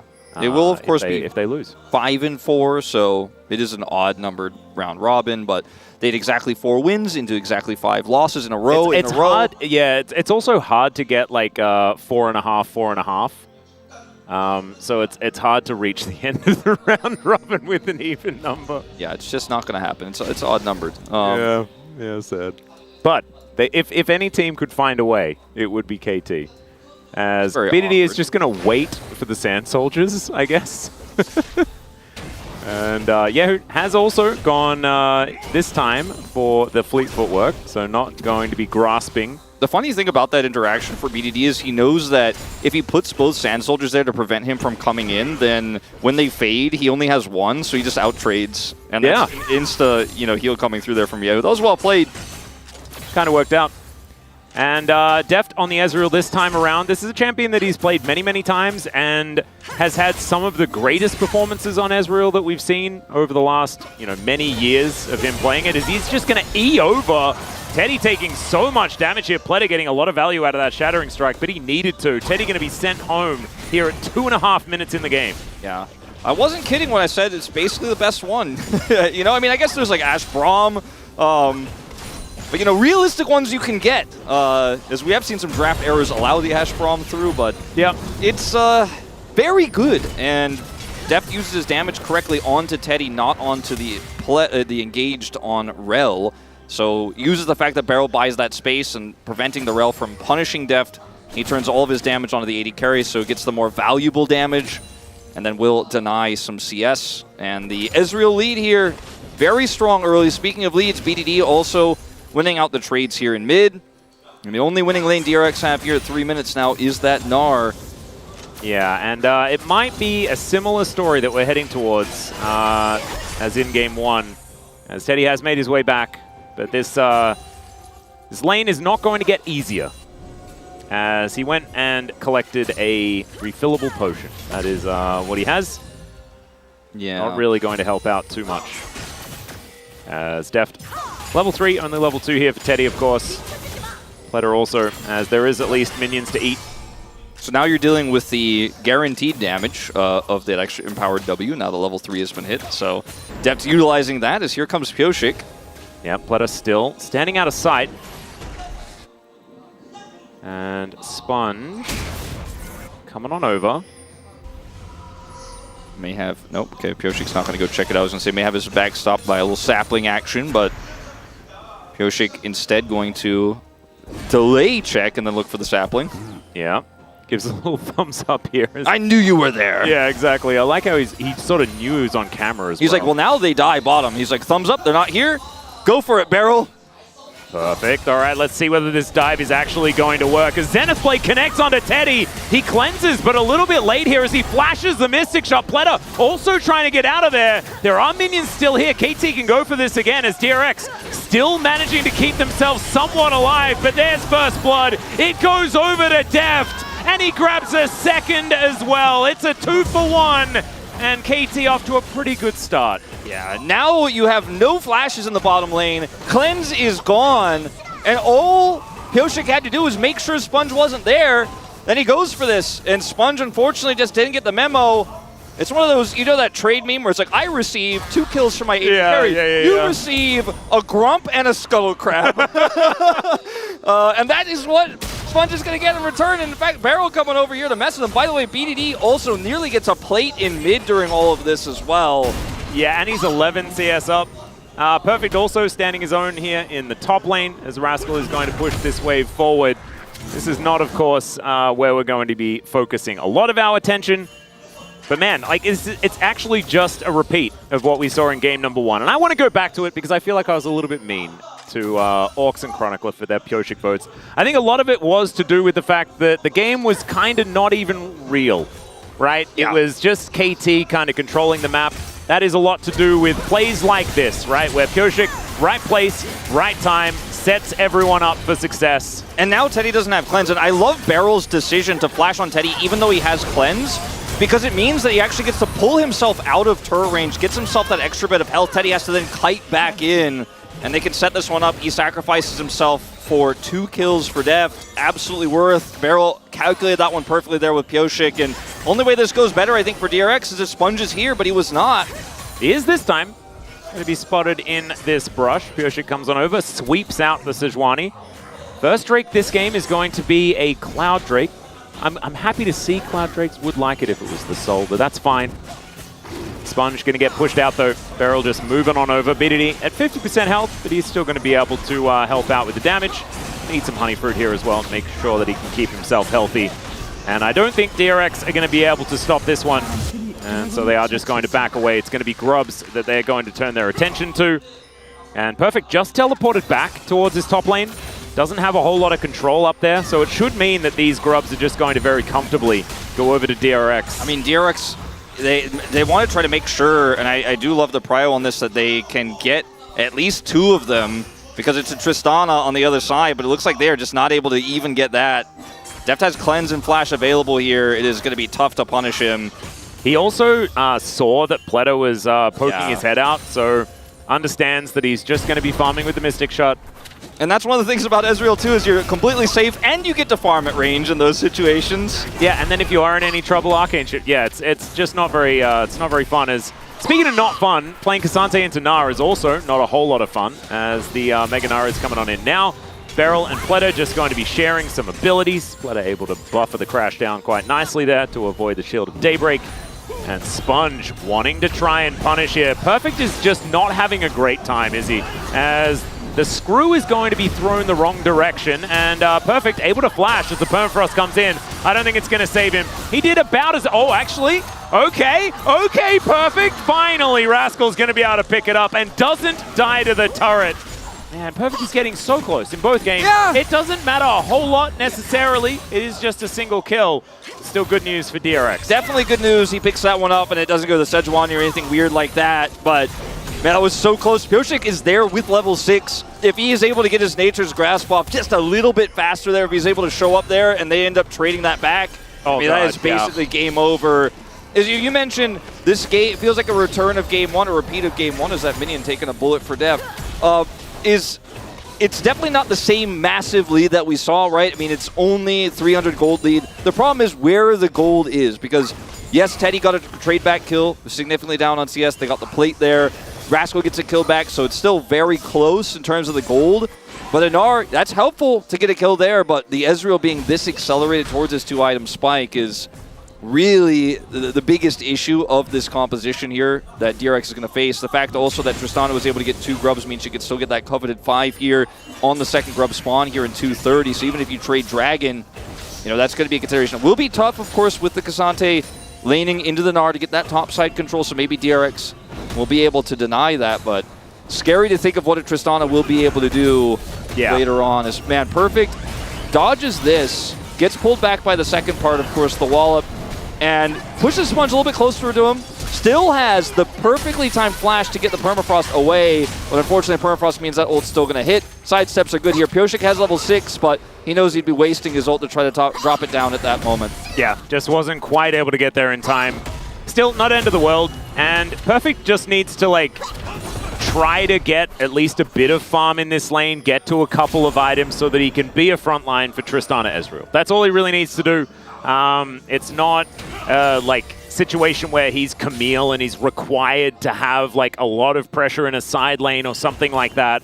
I think this Cassante will be Cassante no matter what happens in this game. So not end of the world or anything like that. Oh, certainly true. And Yahoo now going to take a little bit of damage here as Solar Flare comes in as well. And man, that was timed very well. Looked like Solar Flare did half of his health bar as the explosive charge goes off. Still, he's going to be fine. He's going to be able to clear out this wave, just putting on as much pressure as they can. And it is very even as far as farm is concerned, but BDD, you just know what's going to happen, right? It's going to be Tristana put into a side lane at some point, like post 13 minutes, and turrets are just going to fall down. They are going to fall down. They're going to disappear. As Beryl is level 6, but doesn't have his ult, of course. As that's what the troll, Leona who goes top of my solo queue games wishes Solar Flare did. Yep. But not going to happen. They are going to be able to get this free back off. Beryl tried to mess with it a little bit, but it's going to be also a Triforce buy for Deft. And his tier is stacking. He is well on his way to that 2-item spike. I mean, he's significantly accelerated over the mid Tristana. They have the even farm at the moment, so that just tells you what you need to know. Teddy's farm significantly behind. He will pick up a Shiv, so not quite the same kind of power spike. Yeah, and I think BDD also just hasn't been back home for quite some time. Yeah. Just has his Hearthbound Axe and is just happy to deal with that as he gets rid of these minion waves one after the other. Kyoshik rotating over, and yeah, Teddy and Pleta already just parking themselves in this mid lane to try and give Sponge a chance to take down these grubs. You see Yahoo bottom here. He does have teleport, but I think KT really just want to force a fight here. They could have just gone top and taken the grubs, but they want more. Well, it's going to be a little bit of a collapse as Yahoo is dealing with minions at the moment. KT will be able to take down the Rift Scuttler, so they do have a bit of extra vision. Rascal, no TP. Yeah, True Shot Barrage is going to stop the back from Yahoo, so he's not going to be teleporting in with that full health anytime soon. As Pleta comes down, all right, Beryl goes aggressive. Glacial Prison connects onto the Leona, and the Dragon is going to be taken here by KT. Killer Instinct, though, and Beryl is going to be taken down. Deft is in trouble. Permafrost and all the plasma stacked up. He's trying to stand his ground, but he will be taken out. And Teddy is now on a killing spree. Yep, that's how you turn this game around. KT a little bit greedy on this one. They had a slight teleport advantage topside, and Rascal had already used his ult, so Perfect could have come down if it looked like it was going to get real dicey, but I think they just thought the Leona would be tanky enough to eat that engage, so they get the Dragon, but they do not get out with their lives. A second death for Beryl in this one. Def taken out as well, and now Teddy is on the board. A huge turnaround here for the side of DRX. As Beryl goes in here, Pleta stops the engage, or rather avoids the engage as this ultimate isolates Beryl. So yeah, you get the Dragon, TP comes through, and it's just unfortunately for Def a disaster, not able to get out. Yahoo, they put him on janitor duty after game one. He's going to sweep out the Dragon Pit as well just to make sure it's clean. Yeah, and it was an interesting arcane shift from Def because it looked like he was hoping that they would continue fighting and didn't quite join the rest of the team as far as full disengage, because I feel like he could have just walked down and then arcane shifted over the wall to safety instead of just keeping himself in range so he could try to kite back. And that's fine. I like the killer instinct, you know? In an ideal world, in the greed that KT was looking for, they win the fight and get the Dragon and then get the grubs. Beryl is just walking at Rascal, and Kyoshik, he's making his way in. That is going to be the kill. Deft is just going to pick right back up from where he left off, grabs the double kill, and KT are going to look for some plates and possibly the turret here as we had 10 seconds left. First turret blood now trying to be taken here by Yahoo on this top side, and he'll get it. 725 going over to the Azir. Very nice. Yeah, clearing out the jungle as well, but they will be answered by KT here. You know, it's still pretty good for DRX here when you consider the Azir picked up so much massive money off of that. The final plate there on the top side, so 5 plates do go over. Rascal has a lot of money in this game. It's again just how they're going to utilize it, as Herald has been started by DRX. Definitely has Hexgate. Yeah, looks like Kyoshik not going to try and go for any sort of steal here, so the Herald going to be taken by DRX. So this is now starting to look a whole lot different. Yeah. Unless Deft is able to just kill Teddy here, lands the W really nicely. Really wants to hit another one. There's the Mystic Shot. True Shot Barrage, and the flash from Teddy has to be invested. Oh, Deft is angry after that team fight around the Dragon, as Pleta's going to get stunned up. Glacial Prison not really doing too much here from Sponge. Just trying to stop them. KT are just, you know, saying, okay, you got the Herald, but we're actually the ones putting the pressure on the turret here right afterwards. And that's not supposed to happen to the counter pick Kai'Sa into the Ezreal, but Deft, he just nails those shots. If you manage to hit everything, Ezreal, especially on this patch, just does way too much. And it's so interesting because there are so many times where we see the Ezreal and we're like, oh, it doesn't look that broken. Like, just watch him hit everything. Yeah. Literally didn't miss anything. Okay, maybe, you know. Yeah, 1W. 1W, but that's it. 1W, Ezreal's balance, like cancel the nerfs. It maybe actually hit him, not 100%. It looked like it missed, but I think he got the bonus damage there, it looked like. But either way, it didn't look very accurate. But, I mean, the fact that Deft is able to make these plays, force a flash on a Kai'Sa in mid, post-objective take. I mean, that's the power of Ezreal. That's the power of a good Ezreal, an experienced Ezreal like Viper, who's by far been our best Ezreal here at the LCK this season. And that's why the prio on this pick is just so high. Yeah.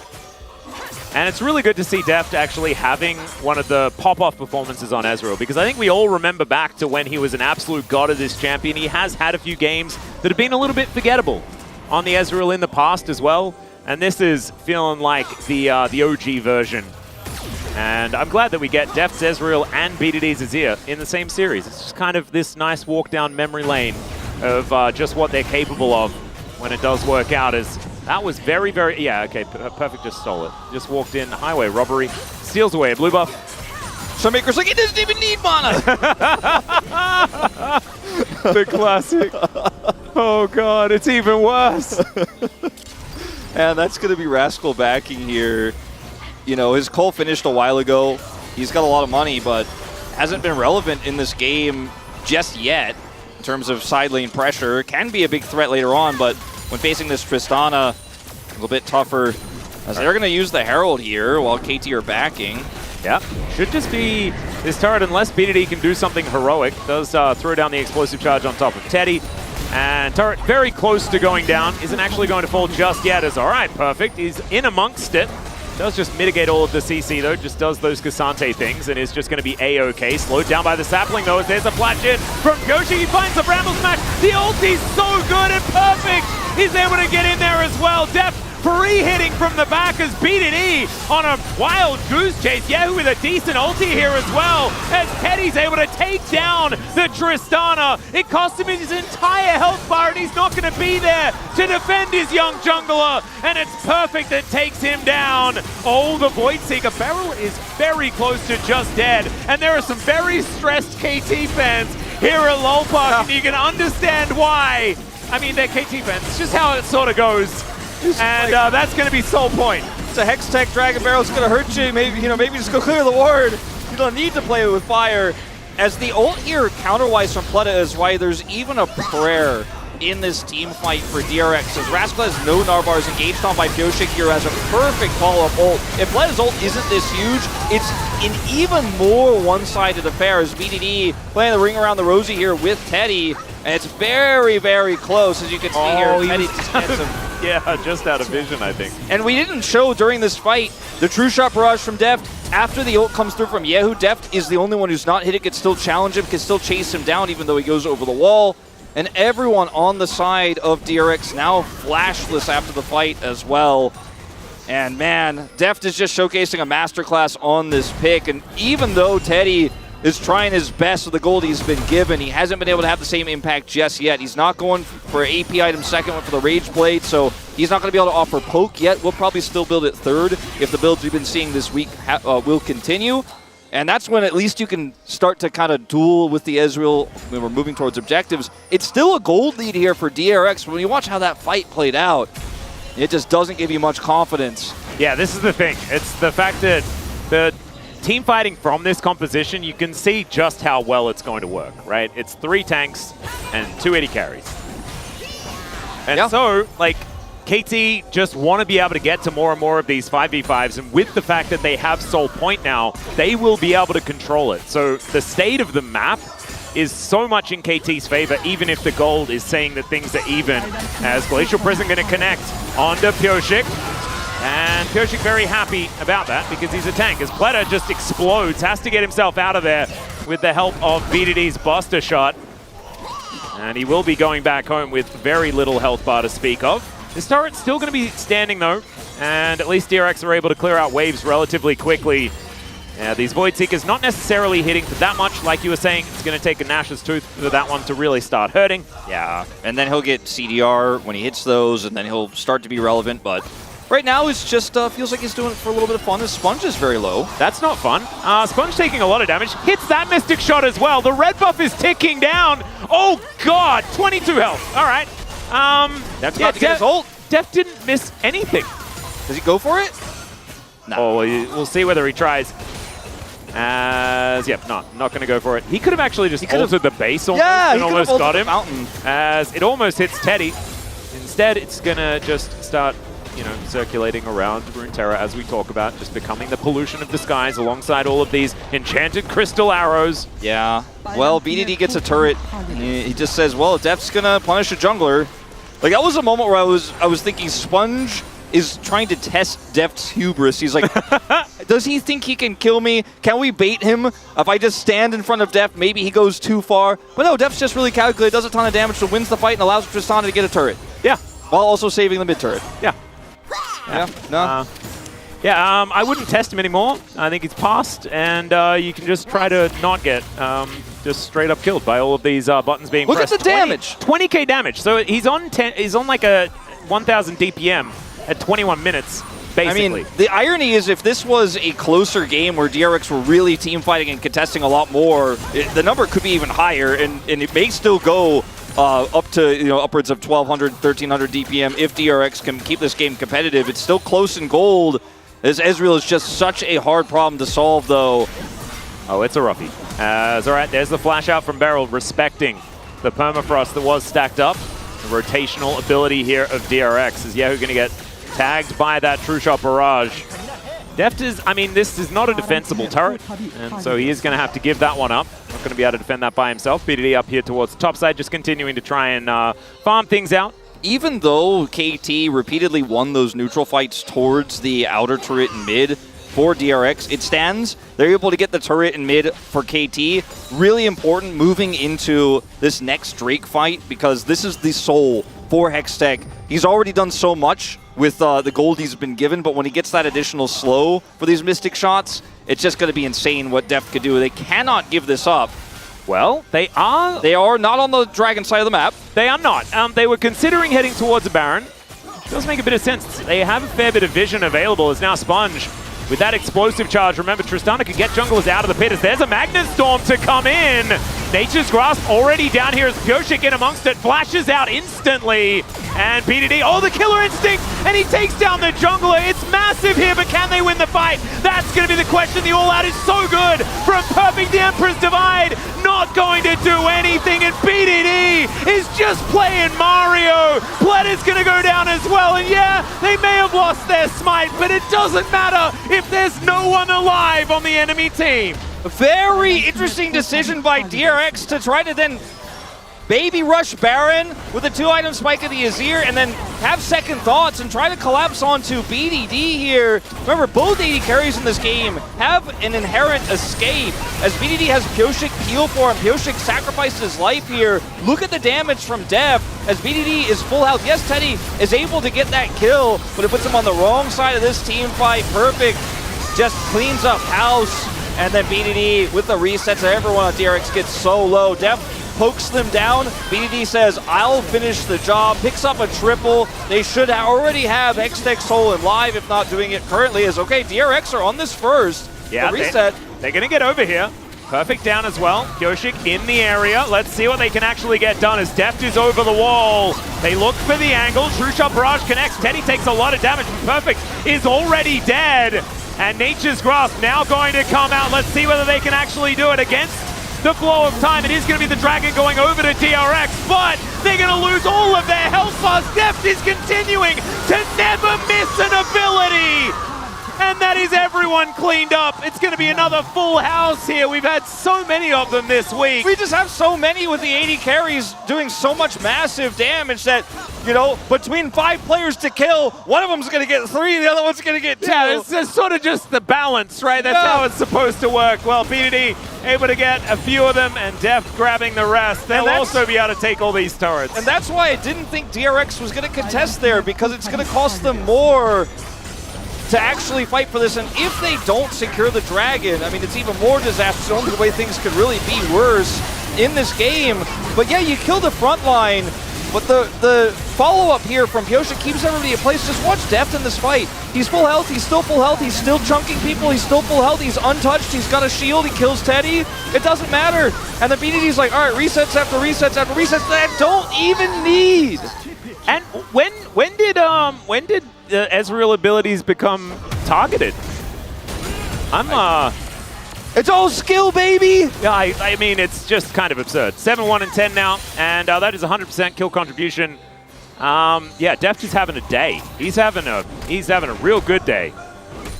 My goodness, it's been a long time since Deft has played this out of control.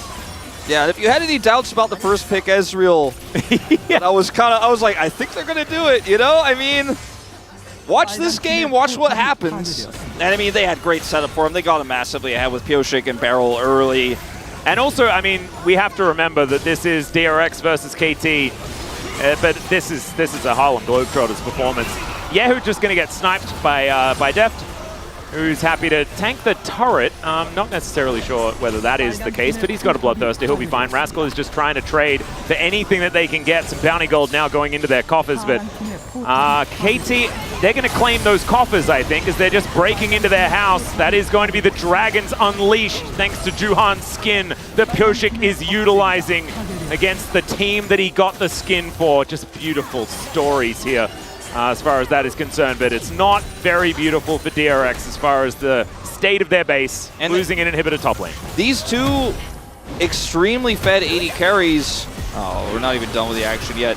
I mean, there's just the gold. This is one of those misleading gold games where if you're not familiar with how this double 80 carry meta works, with how strong it is right now, how much damage output there is when you've got the tank frontline, 3 tanks, you mentioned it, Pyosik's ult holding people in place.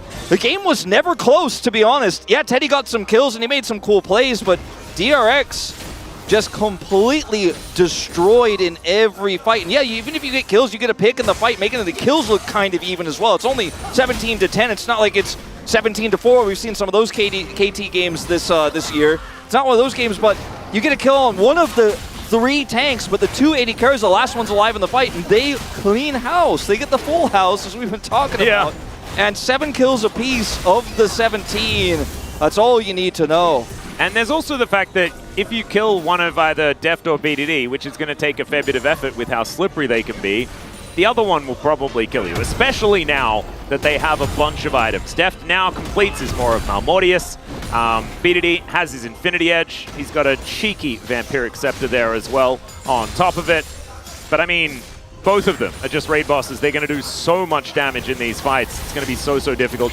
Teddy going to lose half of his health bar here, and doesn't have a lot of ability to sustain as well. So that is going to be pretty sticky damage. Decides he'll need to go back to the fountain. Meanwhile, Deft is itemized so well into the poke with the Maw you mentioned.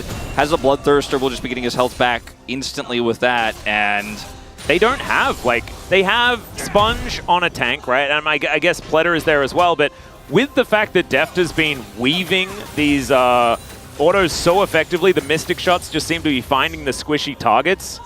I kind of don't mind that he has no armor penetration because he's not hitting anyone with armor. Yeah, he doesn't have a Gnar that's itemized to anything tanky. We sometimes see randomins on the Gnar, but it just doesn't make sense necessarily in this case. I mean, the Gnar was one of the only members next to Teddy that actually had money, had any sort of advantage. He could have itemized for it, but then he doesn't do as much Gnar things that he wants to do in the side lane, and maybe Rascal was hoping he'd actually get some time. He's got Sterix now, but that's not really going to make him tanky, and this is going to be an inhibitor following the second here for DRX, and Hextech Soul is spawning again here for KT. All they have to do is kite back and take it. They've got full control of these choke points, and Deft's level 16. Well, Beryl is just going to try and stop Sponge from getting on over here. As there's the Solar Flare, the True Shot Barrage over the top as well. The Emperor's Divide doesn't do nearly enough to try and save them. And look at this, right from the backline, you've got Deft and BDD just chunking them down. Too late is Rascal to this fight as BDD sacrifices himself to make sure that he can grab that kill. That's the first Mystic shot I've seen miss in quite some time, and Deft is going to make up for it in the end.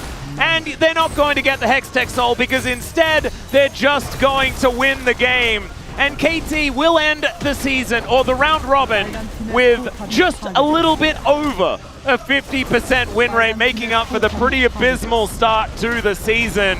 A good look for KT as they look to start the second round robin. Insane dominant performance by KT Rolster, start to finish. This is the true 2-0, clean 2-0, nothing to see here. Yeah, where actually there wasn't really a whole lot of much, unfortunately, for DRX. They're going to lose their Nexus here.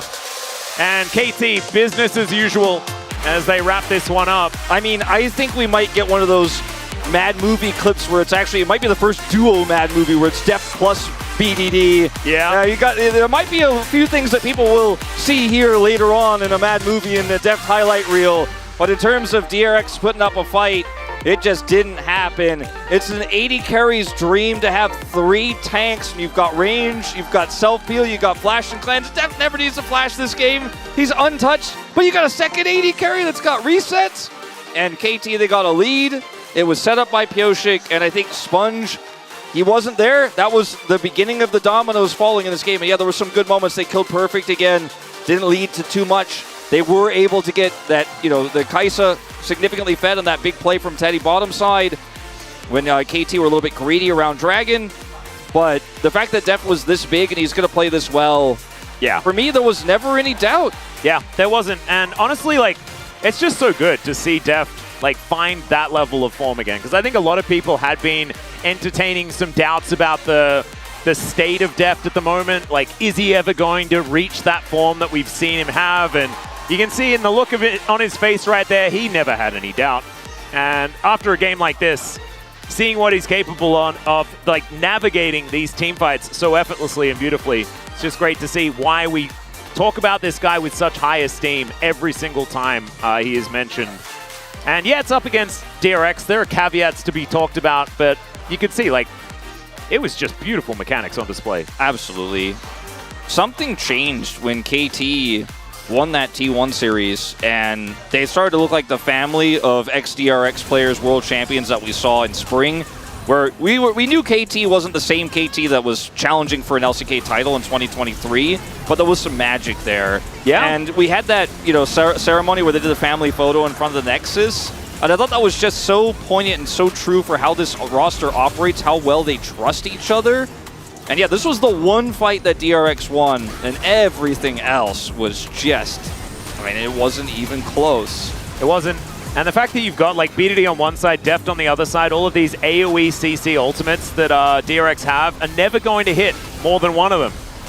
And so you've always got either Deft free hitting, BDD free hitting, and honestly in this game, both of them were free hitting for the majority of the game.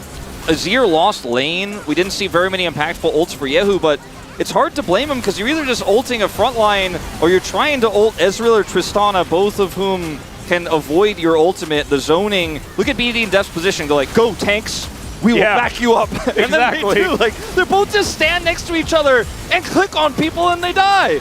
Def presses Q a little bit while he's clicking on them, but that's really the difference. It looked like it was just clicking, to be honest, as all of the abilities were just landing exactly where they needed to go. This was that last fight like we were talking about, and the fact that Emperor's Divide is used only onto Beryl, and even then, it takes him about 1,000,000 years to die. Oh, goodness me. It was, this is some heavy wallets situation, and BDD eventually dies to the Sundisk. As we're going to have a listen. Yeah, Beryl mentioning that Azir died without using his flash. Yes. Just remember that Azir has flash in 20 seconds. We could finish before they come out of the base. He's just calling all the sums, all the abilities. Yeah, they wanted to get the family photo again. Yep. Oh dear. Nice. Yep. Wow. Yeah. So BDD wanted another movie ticket. So they wanted to do the best ceremony award. As Def did a lot of damage. I told you guys it might go up a little bit higher than the 1,000. I was like, yeah, maybe 1,200, 1,300. It could happen. Yeah. Doubling Teddy's damage, more than doubling. Is that 1,400? 30 minutes, 30, Or is that 30? 15? It's closer to 1500. Okay, so it's like 1500 DPM. Well, I guess we get to see that because when they do the POG thing, they have the DPM. Yeah. And it'll be about 50% of the team's damage as well. It's going to be unanimous. Yeah, it's a 12er. Yeah, it should be a 12er. Just an incredible performance. And KT with a clean 2-0. That was not what I was expecting, to be perfectly honest. I was expecting the 3-gamer, but it doesn't happen. And now we have some gentlemen standing alongside to break it down. Let's throw it over to the space. Thank you, casters, for that wonderful cast for the first series. Yes, it will be a 12 out of 12, no doubt, with the, 1500 DPM from the side of Deft, who had an incredible game, and, of course, KT, who were able to take over the series 2-0. Thoughts on that one, guys? Pretty big Ezreal carry performance, I think it's safe to say. I feel like this pick, with the buffs that he got, his Q just does so much damage. If you're consistently hitting it, it's not just the fact that obviously he's a strong carry, but it feels like with the mobility he has, with the poke he has, you see games like this where it's like you take over the game. It's not just like I'm there for my team as a backline. It's like, no, I am the one driving the pace. I think the ult buff also makes a really big difference. The amount of ults we've seen where like a Squishy loses 30-40% of their SP, even when the Ezreal isn't particularly fed, just off of the back of that 1-2 spike, is really big. I also really want to credit KT. I think game number 1, we were a little bit, like, it felt like DRX wasn't really doing anything. And I think the KT also had a moment where they kind of stalled out. The draft here was good. I really think we're going to start to see teams move towards Ezreal bans. I feel like this pick is so insanely far ahead of everything else. And I feel like a lot of other AD carries, it feels like there's, some angle that you can take against it. I just think the Ezreal is absolutely nuts. I feel like it's kind of like Lucian Nami, but you can play it. But in one champion, where like you get those 2 items, you get to mid game, and you just stand mid, and no one can approach you. Except normally you need both Lucian and Nami. You don't. You just need Ezreal. You just need Ezreal, and they gave him Leona. They banned the Ivern, which you say, okay, well, maybe that's going to take away from the double AD carry. They just picked the other tree. Like, Maokai's great at dealing with or pairing with the 280 carries as well, because you just create so much space, you can engage at times, and it's great. It worked out. We're going to talk about KT's early game here, which they didn't have a gold lead from this, but they certainly took over the game. Yeah, I will say this was an example where DRX actually had a good fight, and it was good to see them have some more life in this game compared to the first one. Beryl is a bit overambitious with the engage. Platter does a good job of disengaging, and we get the cleanup, and this is kind of the theory behind this composition from DRX. You have the Kai'Sa, who can follow up on those plays, but then here, KT set up this pretty effective dive. A lot of damage goes down. All the damage before Mega Gnar is obviously twice as valuable. They would have gone for this, right? Especially with the teleport being invested. And for me, KT in game number 1, it was fine. They won, and I think very fairly so. But in this game number 2, I think we saw everyone have a standout performance. If you look at some of the team, actually, ironically, I think Pioshik was the only one that was kind of, here's Maokai, he pressed R. Yeah. But particularly perfect, like some of the team fights, which we're going to be looking at a little bit as well, were so well played. Yeah, everybody had a great game, and it was relatively close as well before we got to some of those later game team fights. Like, DRX were sticking in it until, well, we got to this highlight, and KT, they just started to, as a team, Goomba stomp on everybody on the side of DRX. Yeah, and they try and find an engage angle here on the Tristana, but obviously difficult to really follow through. It's a decent attempt. Pioshik gets chunked out, and they chase in, but the problem is, it's the Maokai, right? And Deft this entire time is kind of just untouched, and a lot of cooldowns have already been burned, and once you start hitting skill shots, the damage is just absurd. Yeah, again, perfect. Veldas actually pointed out while we were watching it, had preemptively buffered his ultimate so that he takes the Gnar out of the fight, doesn't get locked down by the ultimate. And because they had 280 carries, both of which were so insanely fed, like, fights were basically impossible. We've seen double 80 carry comps really struggle when they don't hit the ground running, and obviously you have opportunities to maybe come back, but if they're both fed and you have triple frontline, it's actually unplayable. Like, there's nothing you can do. Yeah, it was pretty rough. I mean, Teddy was getting fed as well. It felt like DRX had a serviceable composition, but they weren't really able to put it quite as well together as the side of KT. So let's take a look now at the POG, which will, of course, be Deft. No question of this one. Even with BDD having an excellent game himself, and Perfect, and even Beryl, Deft's just, I mean, you guys saw it. It was too much. Yeah, just an absurd amount of damage, performing well in the team fights. I think for me, the bit that really stood out was when he was mid lane, just nearly killing Sponge single-handedly, and he was just such a problem throughout, and it clearly got to the point where DRX just didn't have a solution. They would try and kill other people, but he would just come and clean up the fights. One of my favorite things about the Ezreal meta is that even though he is clearly insanely strong and overtuned, we already saw him getting play at the end of last patch before the buffs, which says a lot. But it's also such a big gap between, I think, our top 380 carries, which are Pace, Viper, Deft, when they play this. Wait, left media, what the hell? What's going on? Yeah, I don't know. BDD had a good KDA, so maybe it's like, you know... Deft was better. Well, he had a better KDA. I know that, Valdez. I'm not voting for BDD. I don't know what happened. Defending it then. I'm not defending it. I'm trying to find the reason. This is the lawyer in Mao. He's got a law degree.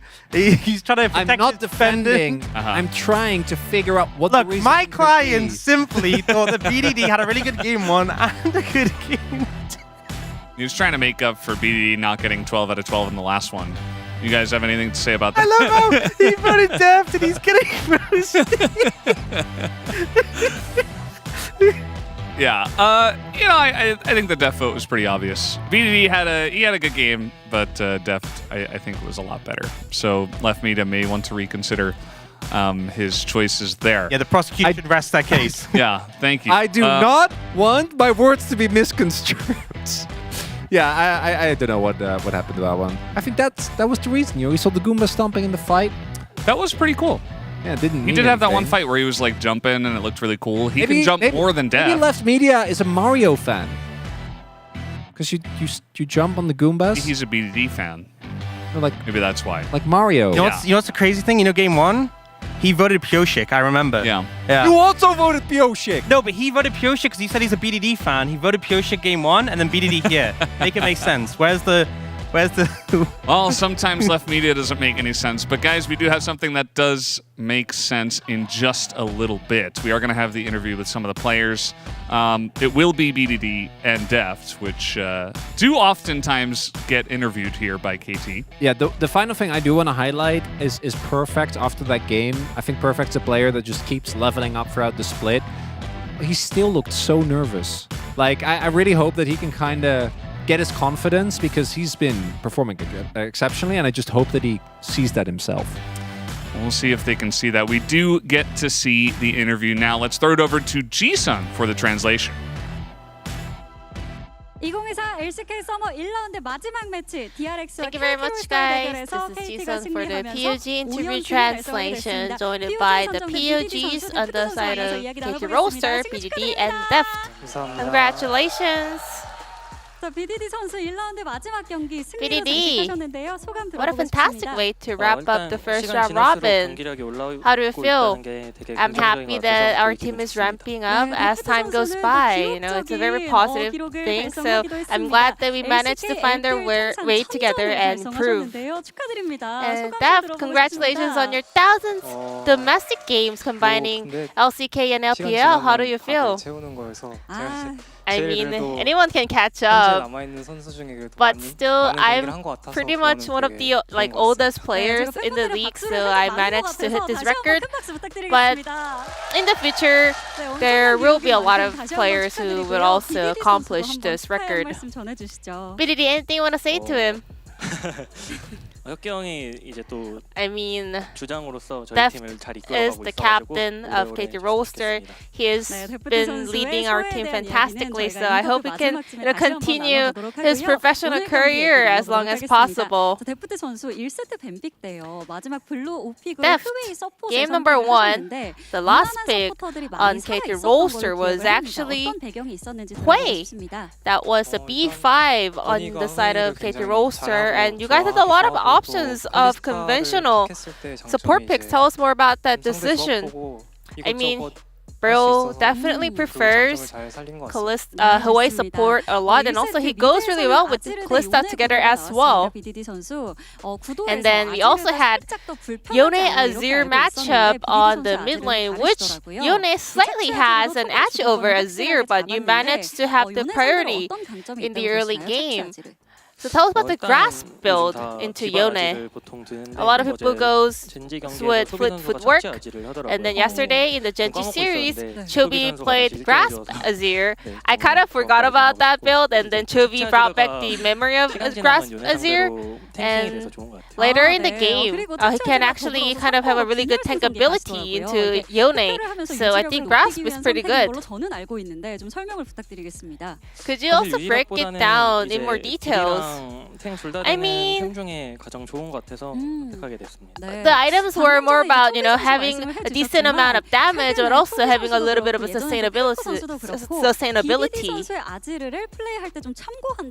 And your Azir is a textbook of every other mid laners, and even Faker mentioned that he watches your gameplay. What does that, make it feel?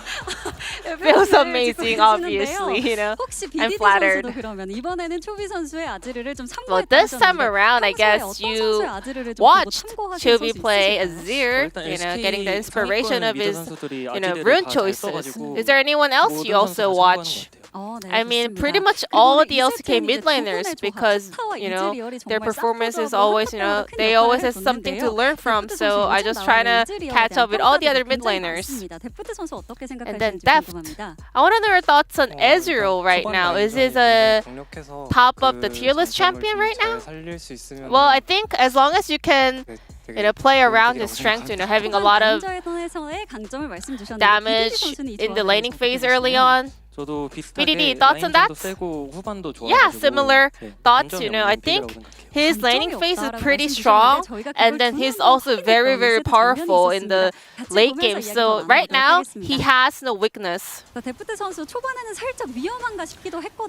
let's take a look at this replay together. Early on, it seemed a little bit dicey. How did you see this angle?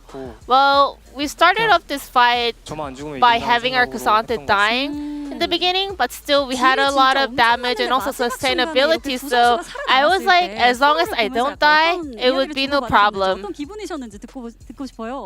How did it go? What kind of communications were happening? After that, we were like, mid laner go bot, and like, let's just take turrets and some of the basic shot calls of macro. And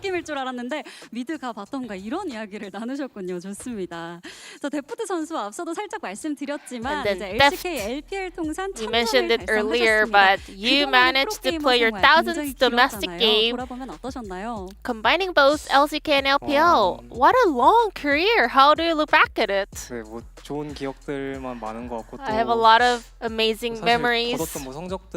Also, looking back at it now, first thing that comes to mind is the faces of my old teammates. I don't think all the records or titles, accomplishments matters more than them. Thanks to them, I was able to have an amazing time here at the LCK and also over at LPL. Anything you would like to say to your fans as well?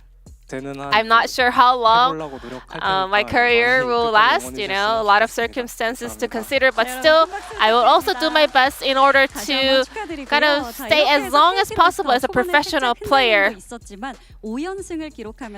And KT Roaster, after a little bit of a rough beginning, you guys managed to start off a very long winning streak. What is your resolution for the second round?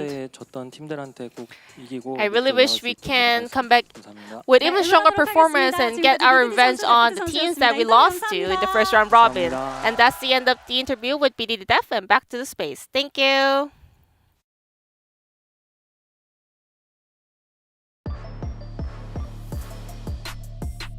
Thank you, Ji-sun, for that awesome translation. We're going to go ahead and take a look at the standings here as KT Rolster does get the win. They don't hit absolute parity at 0 points, but still feeling pretty good about their first round. Not ideal, but at least they're able to end it strong. I'm kind of interested to see how the second round goes, because the 4 losses they had initially were against tough opponents, and then they kind of just faced, mostly Eastern teams for that 5-win streak. So they haven't really shown whether they can tackle any of these stronger teams, but that was at the start of the split. So I'm wondering, they do look better overall now. Will they start to contest with some of our top teams? Yeah, particularly at the end of round 1, we have so many questions. What's going to happen with T1? Where's KT actually going to end up? Is Kwangdong gonna be okay? Because I remember the last time they played Breon. And it was twice in a week and it wasn't good. Yeah, and thank you for teeing that one up, Chronicler. We do have Kwangdong up against Breon, and this is the first match of round 2. So we're beginning the second half of LCK Summer 2024. We also do have Secret Boardroom during the break, so make sure you guys watch that, but we'll see you after the break.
갑자기 어디선가 들리는 엔진 소리. 하나생명전을 이기고 지고에 따라서 순위에 좀 큰 영향을 줄 수 있다고 생각해서 이번 경기에선 복수하도록 하겠습니다. T1을 상대로 결승 진출전에서 패배했던 기억들이 아직도 뚜렷하기 때문에 역으로 저도 상대에게 패배의 감정을 돌려주고 싶습니다.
자, 오늘 시크릿 보드룸 회의를 시작해 보도록 하겠다. 오늘 베가스의 진짜 실력을 엿볼 수 있는 그런 시간이야. 준비 단단히 해왔나? 당연합니다.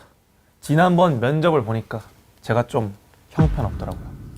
그래서 이번에 진짜 리얼 시리우스하게. 시리우스? 리얼 시리우스. 리얼 시리우스. 형편없었는데 왜 그대로 간 겁니까? 초반부터 정해져 있던 거 아닙니까? 오늘 제대로 준비를 해왔는지를 보고 이제 평가를 해오자고. 그럼 오늘이 진짜 면접인 겁니까, 그럼? 확정 아니죠? 너네 왜 이렇게 반발이 심해? 초반에 막 뭐 내정 같은 건 없다 이러셨는데 근데 지금 그대로 나오니까. 국장님 어디 연줄이 있으신 거 아니에요? 무슨 연줄이 있어. 전혀 몰라 이번 애들. 아니 의자도 약간 더 가까운 것 같은데 둘 사이가. 전혀 아니고 이번에 월즈가 유럽에서 열리는 거 알고 있지? 네. 그래서 베를린하고 베가스. 네. 너희들이 더 준비를 열심히 해야 된다고. 알았어? 베를린에겐 지지 않겠습니다. 여기서 경쟁하는 게 아니야. 우리 팀이야. 같은 팀이야. 아 진짜. 자 그럼 먼저 베가스. 네. LCS 분석 잘해왔나? 완벽한 분석해왔습니다. 에이, 뭐 해봐야 뭐 또 나인 얘기겠지 뭐. 무슨 소리입니까? 저는 아예 새로운 팀을 데려왔습니다. 플라이 퀘스트. 아 또라이 퀘스트야?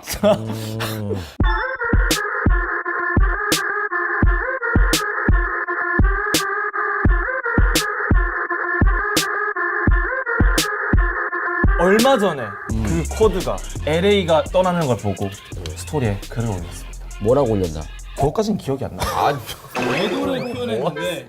애도를 표현했는데. 애도? 죽었어? LA가? 아니, 이제 좋은 곳으로 가니까. 좋은 곳으로 가. 조금이 꽂아다 놓고 할까? 그러니까. 어쨌든 좋은 곳으로 가지 않았습니까? 이제는 막 누가 그 LCS 해주냐. 네, 그런 내용이었습니다. 커드 선수 그렇지. 보고 있죠. 인스타 DM 주세요. 같이 일합시다. DM으로 하겠다. 옛날에 그 누구야 이적 그 제이 왔을 때 SNS로 온 거 2년 후에 발견했다며. 커드가 2년 후에 발견하면 어떡하려고 그래. 장난하냐? 진정하십시오. 이거는 따로 화내시고 어쨌든 제가 또 플라이캐스트 잘하는 팀, 다크호스 팀이기 때문에 분석을 해왔기 때문에 그걸 들어야 됩니다. 자 그러면은 플라이캐스트에 대해서 한번 읊어봐. 준비된 영상 보시죠. I think you're going to be pretty happy with how this game is going. Being able to actually get through as the Zenith Blade going to win. 뒤로 돌았네. 뒤로 돌았구나. 위협적이야. It does not appear so. Busio and Masu going to have to be careful about this one. Spica makes his entry. Masu and Busio, they aren't afraid about this at all. Spica now having a flash away as the re-engage comes out from Isle. 3v2. These boys are losing it. Dignitas is getting styled. 야 이게 기가 막힌 게 맞아? 그냥 어슬렁 뒤에서 와가지고 다 두들겨 맞고 그냥 나가는데? 이 베를린 지금 앞으로 치고 나간 판단이 없었으면 여기서 이렇게 레오나를 잡을 수 없었어. 오히려 갱킹 상대를 두 명이서 역으로 킬을 내는 그런 장면이구만. You've got the first item fully completed now on the Callista there with the opportunity, and Dignitas is going to try to at least 이 장면을 뽑았냐? 바텀 주도권을 활용하는 명장면이잖아요. I have to be so scared. This fight is so scared. Callista's the only person in the map with the item. So she's so strong coming into this fight. Great tally wall. Inspired blocks everybody off, forces the flash over the wall from Spica, and it looks like Licorice is the sacrifice. 이 연계가 있기 때문에 본인들이 싸우는 진영을 선택하고 오브젝트까지 가져가는 정말 완벽한 플레이. 이게 LCS 다크호스 팀이다. 바텀 캐리. 원래 그 플라이캐스트 수비수 젠슨이었는데 쿼드로 바뀌었잖아. 이 둘의 차이점이 좀 있나? 물론입니다. 일단 기본적으로 젠슨 같은 경우는 AP 메이지를 잘 다루고 이제 쿼드 선수 같은 경우에는 AD 미드 챔피언을 잘 다룹니다. 근데 지금 어떤 메타입니까? AP 정글이 대세. 정글의 캐리력을 올리기 위해서는 옌슨보단 아무래도 쿼드가 조금 더 맞고 그리고 심지어 7살 차이. 스타일리시한 플레이를 누가 더 잘하겠습니까? 쿼드, like me. 굳이 국장님을 보고 그 얘기를 하네. 늙었다고 베를린! 베를린! 확실히 플라이캐스트도 네임드 선수도 많고 우리 쿼드 또 얼마나 미래가 창창한 선수야. 조심할 필요가 있어. 계속해서 그렇게 해주고 뭐 나쁘지 않았어. 분석 어땠어? 일단 플라이캐스트 라는 팀에 대해 좀 더 알아갈 수 있는 시간이었던 것 같습니다. 이 자식 괜찮을지도? 그럼 에리씨 너 얼마나 잘해왔나 한번 보자고. 베를린 에리씨 어떤가 요즘에? 국장님, 에리씨가 또 한 번 시대를 앞서 나갑니다. 지금 LCK 얼마나 진행됐습니까? 지금 뭐 1라운드 이제 막바지로 가고 있지. 1라운드 막바지 에리씨는요 플레이오프 중입니다. 아니 앞서 나가도 너무 나가는 거 아니야? 그냥 빠른 거 아니야? 메타, 어떤 쇼맨십, 대회 진행 모든 게 한 발 앞서 있다. 진짜 엄청 빠르긴 한데. 그럼 오늘 플레이오프 경기들을 좀 준비해 왔나? 맞습니다. 이제 또 플레이오프가 본격적으로 들어가면서 진짜 소름 돋는 다양한 경기들이 나오고 있는데 제가 내린 진단은 그렇습니다. 지금 에리씨는 플레이오프 중에 사우디 병에 시달리고 있습니다. 사우디 병이 뭔 소리야? 무슨 병이야? 마치 직장인들이 일요일 다음에 월요일 병이 오는 것처럼 에리씨도 긴 휴식 이후에 프로볼 들어가니까 선수들의 경기력이 병에 걸렸어요. 걔네만 신 것도 아닌데 왜 걔네만 병에 걸렸어? 원래 있었던 거 아닌가? LCK 두셨는데 준비된 영상이 좀 있나? 증거가 있나? 사실 뭐 말해서 뭐 하겠습니까? 바로바로 그냥 증거로 3일 사이에 어떤 경기력이 나왔는지 단 3일. 단 3일. 자 우선 BDS 대 매드라이언즈 코이의 경기입니다. 골드 차이가 만골드를 한번 찍고 난 이후에 갑자기 뒤에 승리를 하는데 박자가 안 맞습니다. 상륙 작전이 아니라 혼자 적진으로 가서 잘려요. 그러네. 4대5 됐네. 아담형 왜 그랬어? 그리고 나서도 또 싸움을 내지. 저 장로 아닌가? 근데 그 와중에 또 그 상태가 거의 잡힐 뻔해요. 이걸 사러? 잘 당겼는데? 그래서 엄청난 매드라이언즈 거의 미루인의 슈퍼 플레이. 그러면 방금 보신 것처럼 장로 있지 않습니까? 그럼 장로 한 탄인데 두 명이 없어요. 이겼네. 어디가? 어디가? 갑자기? 출근하나? 자, 이렇게 뒤를 다시 막고. 아, 뒤로 가. 전라진강을 펼쳐서 상대를 완벽하게 끌어들여서 잡자. 이야, 나쁘지 않은데? 잘했는데? 그래서 이제 징크스와 코르키 딜러 둘만 남아있어요. 그러니까. 징크스 코르키. 그래도 좀 무서운 애들 둘이 남아있네. 그렇죠. 저 딜러들한테 그냥 날려들 순 없단 말이에요. 설마. 아니, 상로. 혹시? 상로. 에이. 살려고 먹었는데?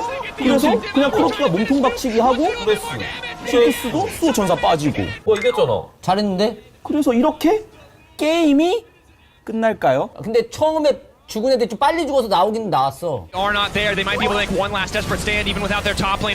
그냥이 아니라 어차피 장로가. 근데 장로 있으니까 장로 있으면 끝난 거야. 이겼네. 그래서 딱 그 마인드로 게임을 끝내러 갔다가 게임을 못 끝내고 밀려납니다. 아, 이거 웨이브가 어쨌든 정리가 되는 거구나. 바로 는 아니니까. 오지 않았어. 변수가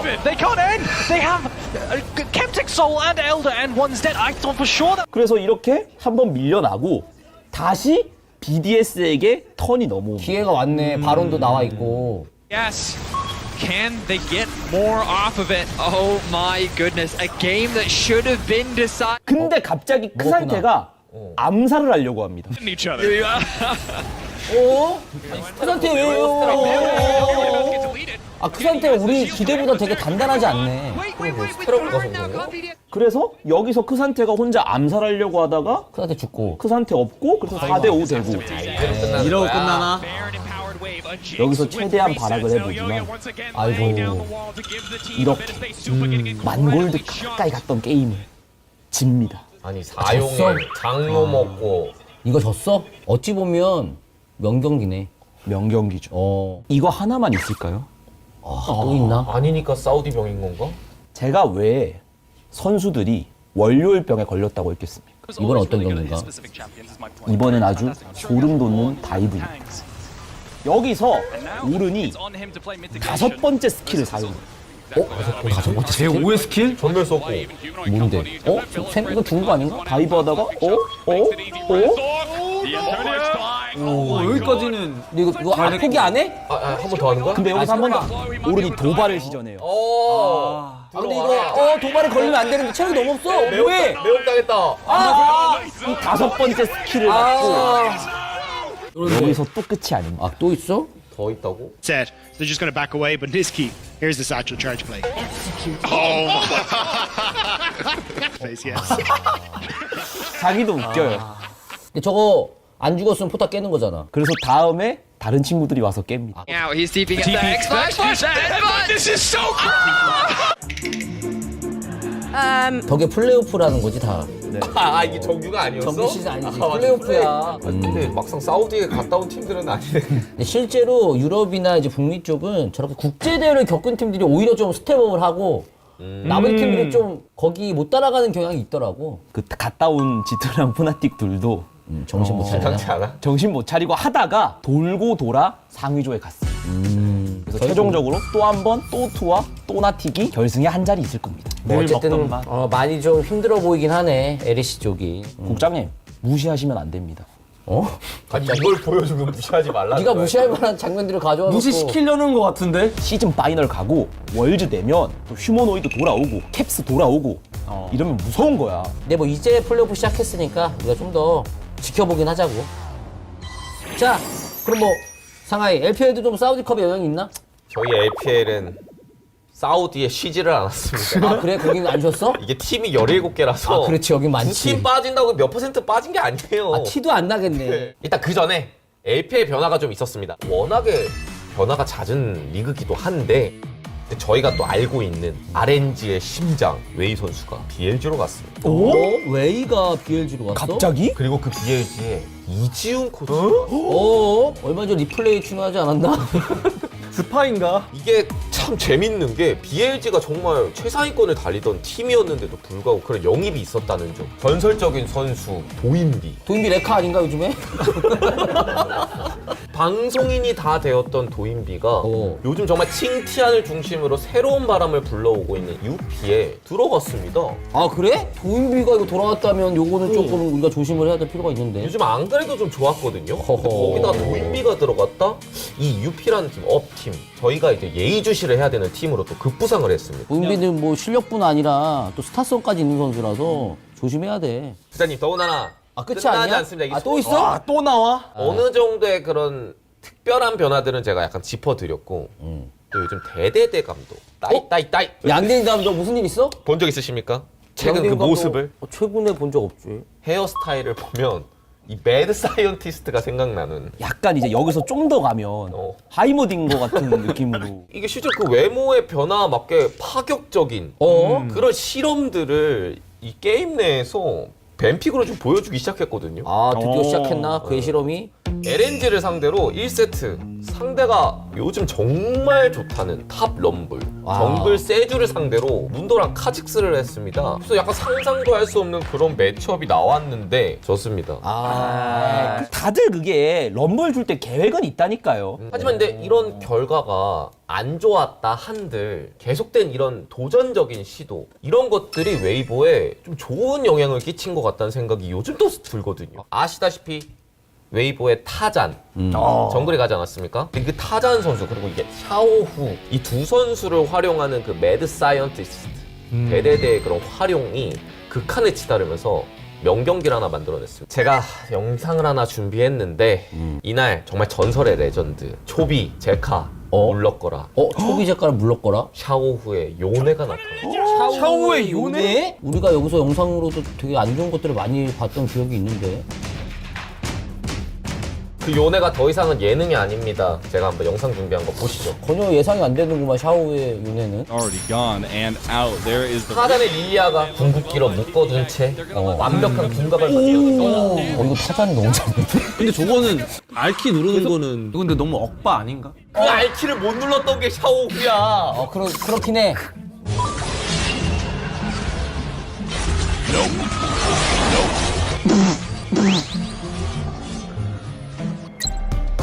Chris has a teleport. That is definitely. 토르키를 상대로 NIP 루키를 나는 루키를 떨어뜨렸어 샤오후가.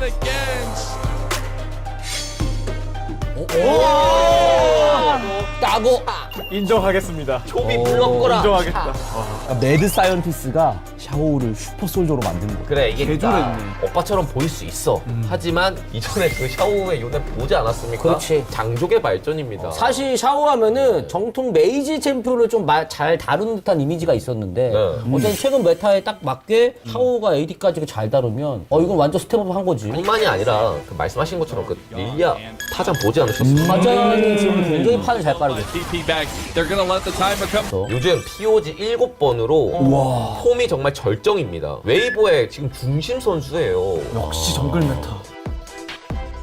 AL의 샹크스랑 공동 2위거든? 샹크스? 그 원피스의 그 샹크스 말하는 거야? 내가 모른 척 하기도 참 쉽지 않아. 알지 샹크스 내가 모르겠어? 역시 국장님. 내가 지금 애니원즈 레전드 아니야. 내가 왜 몰라 샹크스를. 이게 LA가 있었어야 되는데 LA는 이 반응이 좋았는데. 그립다. 국장님. 내가 해주면 LA 껄껄껄 되면서 옆에서 막 대박. 한 번만 다시 하시죠. 한 번만 다시 하시죠. 개센마. 요즘 AL의 기세가 정말 매섭습니다. 공봉조에 올라간 이후에 FPX, NIP, LGD까지 정말 3연승을 그대로 달렸거든요. 저번에 설명드린 것처럼 뭐 아로도 정말 끝내주고 POG, 샹크스가 정말 캐리력이 엄청나지면서 저희가 익히 알고 있는 이 크로코, 카엘까지 정말 잘 버무려진 그런 팀이었거든요. 그래 매드 사이언티스트 이 웨이보 그리고 AL 지금 뭐 기세가 장난 아니고 뭐 타잔이 또 이렇게 날아오르면은 이거는 LCK 비상이야. 그런데 진짜 비상이야. 뭐야? 말씀하신 웨이보 뿐만이 아니라 AL의 그 3연승을 꺾어버린 팀이 또 있습니다. 그래? 아니 그런 괴물 같은 팀을? 누가 그 3연승 로드를 막은 거야? 바로 대황징동. 또 징동이야 또? 징동이야 뭐. 이 AL의 로드를 끊어버린 우리나라의 국대 출신 룰러. 최근에 룰러 소식이 조금 뜸했거든. 아 룰러가 또 날아오르고 있나? 진짜 말도 안 되는 그 미친 캐리 영상 제가 준비했거든요. 미친 캐리. 지금 상황이 AL이 굉장히 좋은 게 보이시죠? 물론 골드적으로 잘 따라가고 있는 건 맞지만 야가오가 사라졌는데? 이즈리언. 미드가 죽었어. 이즈리언. 근데 카이팅하기 시작해요. 지금 아르가 깊게 들어온 거를 받아치는 과정에서 이제 스키샷 보셔야 됩니다. 여기서 주고? 하나 맞추고 둘 맞추고 셋 맞추고 한 번 더? 아니 잘 봐. 아니 와. 이래서 갑자기 게임이 반전이 이렇게 나는데. 아 이거 시작은 되게 안 좋았는데. 큐 안 맞는 게 없어 큐가. 다 맞추네. 아니 자석을 달아놨나? 어떤 건데 이거 이즈가 저렇게 하는데 게임을 어떻게 이깁니까? 정조준이 그냥 안 맞춰버리고. 저거는 재미로 쏜 거고. 아니 쏴버린 거야. 말이 안 되는 그 이즈리얼 스킬샷을 보여주면서 룰러가요. 이 AL을 부셔버립니다. 나였으면 옆에서 그냥 물개박수 쳤다. 역시 클래스가 어디 안 가는구만. 아 진짜 잘하네. 저희가 언급을 많이 안 했다지 그동안 꾸준한 캐리력을 보여주고 또 원딜이 굉장히 중요한 메타다. 메이킹을 해야 된다라고 말씀드렸는데 룰러 역시 최고입니다. 근데 뭐 이 뒤로 뭐 아쉬운 부분도 있었지만 카나미 선수가 카서스로 막 이렇게 멋진 바로스를 해내기도 했고 3경기 때 쉬어가 특패 활용도가 또 극한에 치달으면서 게임을 또 캐리했거든요. Too far forwards and gave over first blood. Croco has to answer, but Kanavi flashes away. 2 carries hammering away at Sejuani. I'm not sure the pig survives that one. 징동은 저희가 정말 쉬지 않고 경기해야 되는 팀이 맞는 것 같습니다. 그래 뭐 떠오르는 팀들이 있긴 하지만 카나비랑 또 룰러 또 대표되는 또 이 팀이잖아. 확실히 경기 분석을 들으니까 경각심이 더 생기는 것 같아. LEC도 그렇고 LCS도 조심해야 되지만 결국 이쪽이야. LCK의 어떤 영원한 라이벌. LPL 항상 경계를 해. 팀도 많고 어떤 팀이 갑자기 치고 나올지도 몰라. 너의 어깨가 좀 무겁다. 알겠습니다. 오늘 너 뭐 준비 너무 잘해갖고 이제 베가스 네. 이제 분위기 적응 끝났지? 그렇습니다. 다음 주부터는 다른 모습 보여드리겠습니다. 아 오늘 괜찮았어. 스스로 만족스럽지 못하는가? 방청객이었습니다. 그럼 오늘 뭐 어떻게 빠른 별하고 통화가 가능한가? 그 새끼는 진짜 안 봤습니다. 게을러가지고. 진짜 안 봤네. 너 차단한 거 아니야 그냥? 한번 슬쩍 보고 이름 확인하고 그냥 내려놓은 거 아니야? 아무튼 그 빠른 별은 연락이 닿을 수 있도록 계속 시도해 보도록. 알겠습니다. 계속 제가 세뇌시키겠습니다. 좋아. 오늘 고생 모두 많았고 다음 주에는 다들 이제 경기력이 많이 올라올 거란 말이야. 그러니까 더 준비 잘해 올 수 있도록. 알았나? 네. 좋아. 자 그러면 오늘 회의는 여기까지 하도록 하겠다. 자 모두 해산.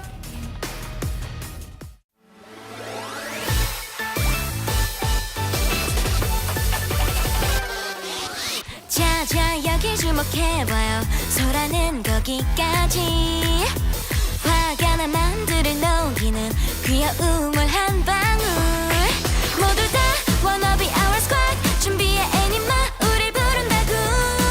이것 봐 혹시랑 꼬리팝 내게로 출발했어 출동무. 뚜루뚜뚜뚜뚜 애니마 팝. 따따따따따 애니마 스쿼드. 뚜루뚜뚜뚜뚜 애니마 팝. 따따따따따 애니마 스쿼드. 혼란스러운 틈에 깜짝 빛만큼 고등장. 툭 건들면 쓰러질 듯한 모습에 감춘 쥐한 발. Let's hit up 엉망인 곳을 rescue. 한 번에 잠재 울큰 wave 일으킨 다음. 봐봐 새로운 느낌 맞아. 숨겨뒀었지 이게 우리를 power cute. 뚜루뚜뚜뚜뚜 애니멀 power. 따따따따따 애니멀 squad. 뚜루뚜뚜뚜뚜 애니멀 power. We are 애니멀 squad.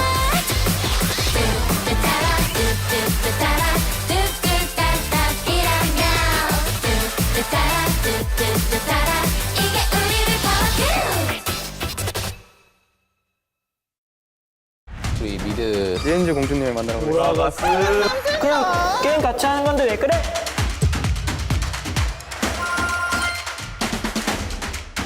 팀의 감독님들 오셨습니다. 와, 이건 내가 뛰어야겠는데? 이건 내가 저보다 잘할 것 같은데? 제가 했으면 좀 더 잘했을 것 같다. 뭐 이런 생각이 든 적은 있는데. 고민을 사연으로 읽어보는 시간입니다. 네, 안녕하세요. 저는 서포트하는 유저입니다. 이미 근데 질문부터가 좀 말이 안 된다고 생각해서 서포터가 이니시를 무서워하고 랭크 게임 하는 것 자체를 무서워하며 롤이 나쁜 거예요. 롤은 이 사람한테 나빠요. 우리 감독님을 제보합니다. 정답! 열기가 굉장히 뜨거. 백현을 닮은 외모. 네, 백현.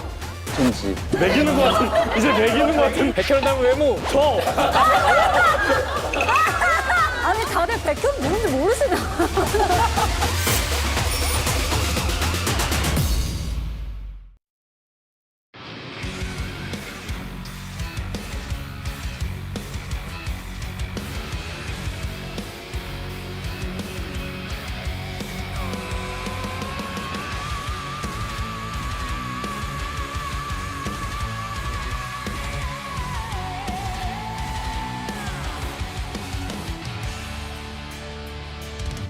In the diary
ashes. It made me who I am today. I escaped from the latches of shadows chasing me down. I'm not gonna run, I am standing my ground. Wherever I go, fear does not follow. Even when the storm hits and hell is abound.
광동 화이팅!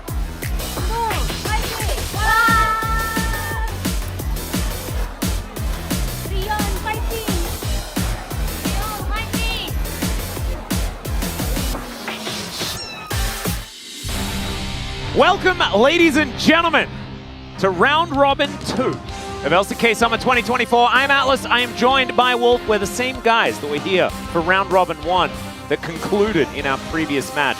We are back once again to start fresh.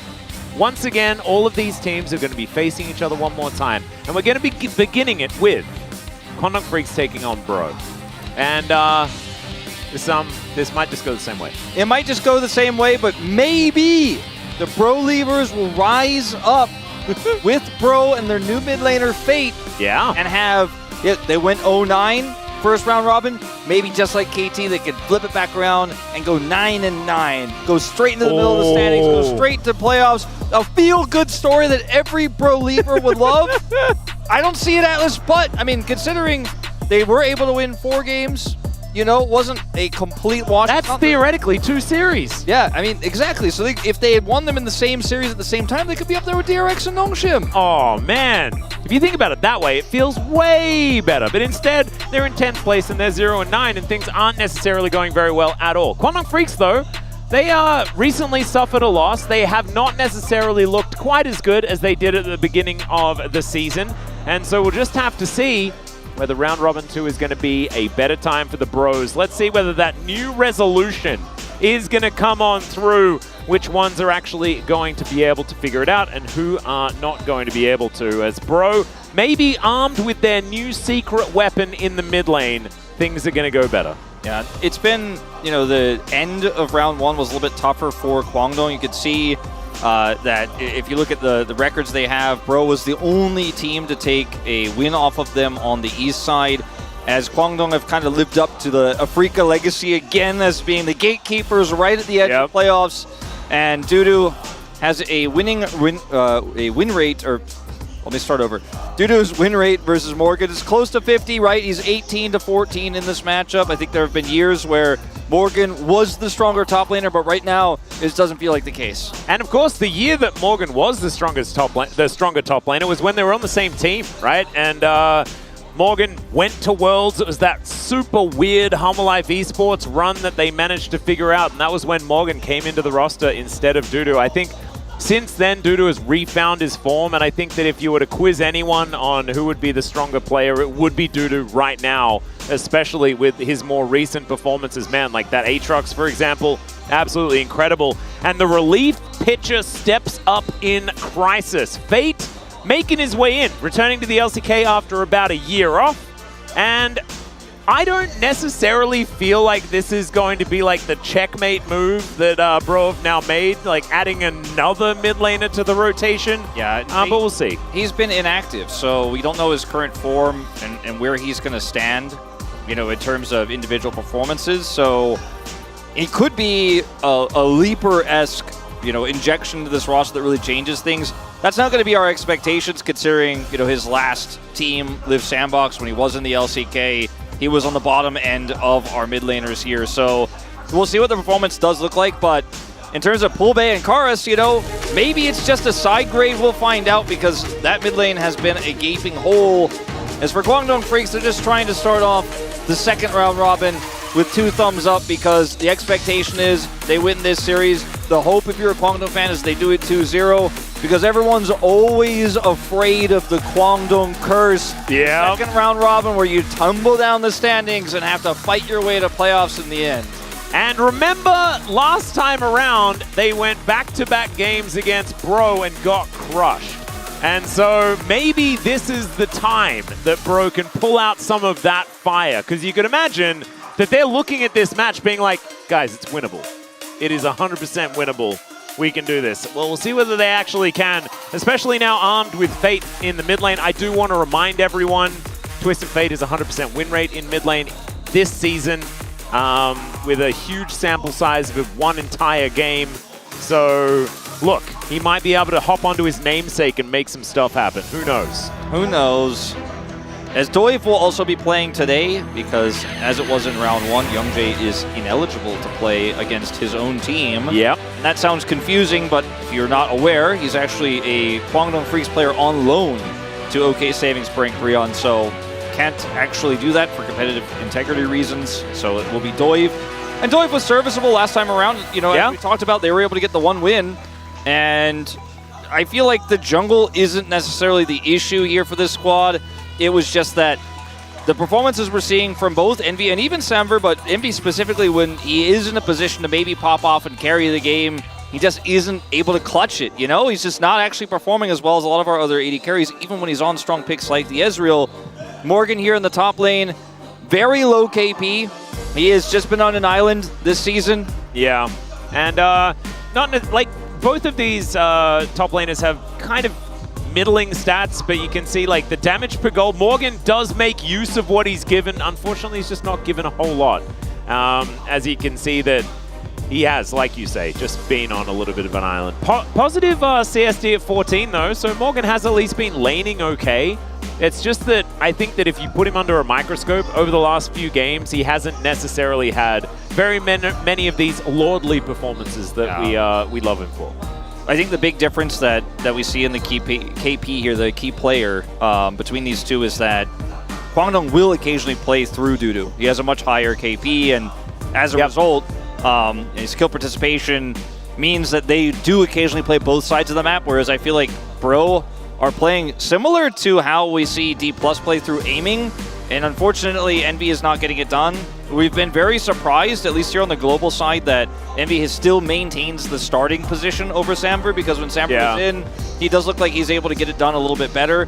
But all to say that I think someone in the higher-ups was like, you know, I know we already have 2, but I think we need a new mid laner. We need something to prove that we're trying to change this roster, because clearly it isn't working.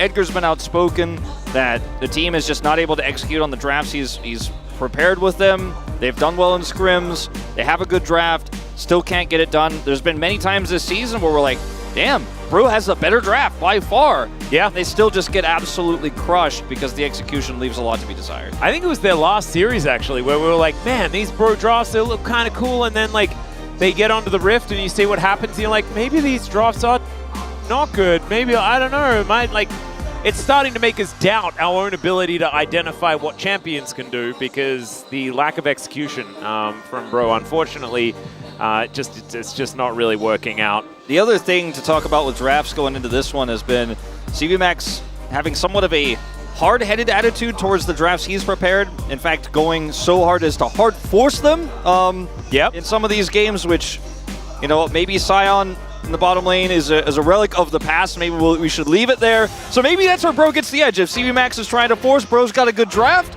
maybe that's the angle. Just make sure you leave up Talia Pantheon. That's what you have to do. That's what's going to get them over the line, Wolf. I think that might be it. It's definitely going a little bit too far back. Is Renekton going to be banned away alongside the Rumble, obviously, as we dive into the draft here for our very first game of Round Robin 2? Fate was never really known for AD mid picks, so I do like this LeBlanc ban quite a bit. Very strong into a lot of meta picks right now. And, you know, a lot of people associate Fate with his namesake, the TF, but I always think of Fate as one of the best Syndra players we had on the east side. Yep. Obviously very far from the meta right now, but I am curious what he's got up his sleeve today. I mean, it's just so unusual to see a player basically brought out of virtually retirement, like Cougar was, you know, to be put on a big stage like this. And he hasn't been away for that long, as Quantum Freaks are going to be able to lock away the Ezreal. This is a very good sign. If you watched the Quantum Freaks loss last time around, like you were talking about, you know, the Senna Scion did not look very good at all, and they were kind of not putting the same kind of priority on the Ezreal like we were seeing from them previously, where Leaper was using it pretty much as a crutch, right? Like, his performances on this champion were looking very, very good. As Bro, Morgan just going to lock away the Cassante. Interesting choice. I mean, this feels really rocky for Bro because the bans are so smart. They have first pick, so they can take away Envy's Zeri. This is basically playing Zeri and Ezreal, right? Okay, Zeri's gone. We get the stronger first pick, Ezreal. You took away the LeBlanc, which is a strong AP mid champion right now when the Corki and Tristana are gone. And then you took away Morgan's Renekton. Now he blind picks a Cassante, so you have to counterpick Gnar just at the ready here. The question becomes, what is Bulldog going to play in this draft? Because the Corki was taken away. And, of course, Tristana was banned. And we kind of just go to Yone here at the LCK, don't we? Sometimes we got Lucian, but it's been more Yone as of late. You can get both of these, the Yone and the Sejuani here. And it's a really strong rotation for Kwangdong Freaks. I like it a lot. No worries about permafrost situations as well. I know that I think it's Chronicler and I that are the most upset about compositions that lack permafrost synergy. So very good to see that there is at least a melee solo laner alongside the Sejuani. This does mean that Envy does get Ashe, and he was pretty good on this champion, honestly, last time around. So they are going to be able to lock that one in, grab that double AD carry combo. Yeah, interesting to see that one get, you know, slip through this far in the draft, and Braum is still at the moment, will likely be banned, but still available, so there's some real potential for a fiery lane down there, and Ashe does so well with so many different AD carries into Ezreal, so there's definitely a power point here in this draft for the side of Bro. Banning the Aatrox and not the Gnar here. Yeah, and of course that is because it's Dudu, and he just kind of wins games by himself on Aatrox, so I think denying that does make some sense. I wonder if they'll just ban both. It seems like a pretty easy call. Yeah, I think protecting the Morgan's lane makes the most sense here, unless they just want to throw out a Leona ban. But I think if you're going to play Braum, then maybe you just don't care. You'll just pick Braum and then call it a day. I feel like that Braum's got to be the ban here for Kwangdong Freaks in that second spot. I'd be much more concerned with that. So they'll ban Poppy, which has been another popular pick on the east side into the Cassante. Very Dudu-focused bans as well, right? I mean, the Braum is so powerful here. Yeah, I like gotta take it away, and they do deny it. Are they bold enough to play something wild in this bottom lane, like Kalista Ashe, Ashe Varus? And will it be something like a Zyra locked in here for Doiv? We don't necessarily know what he's been cooking.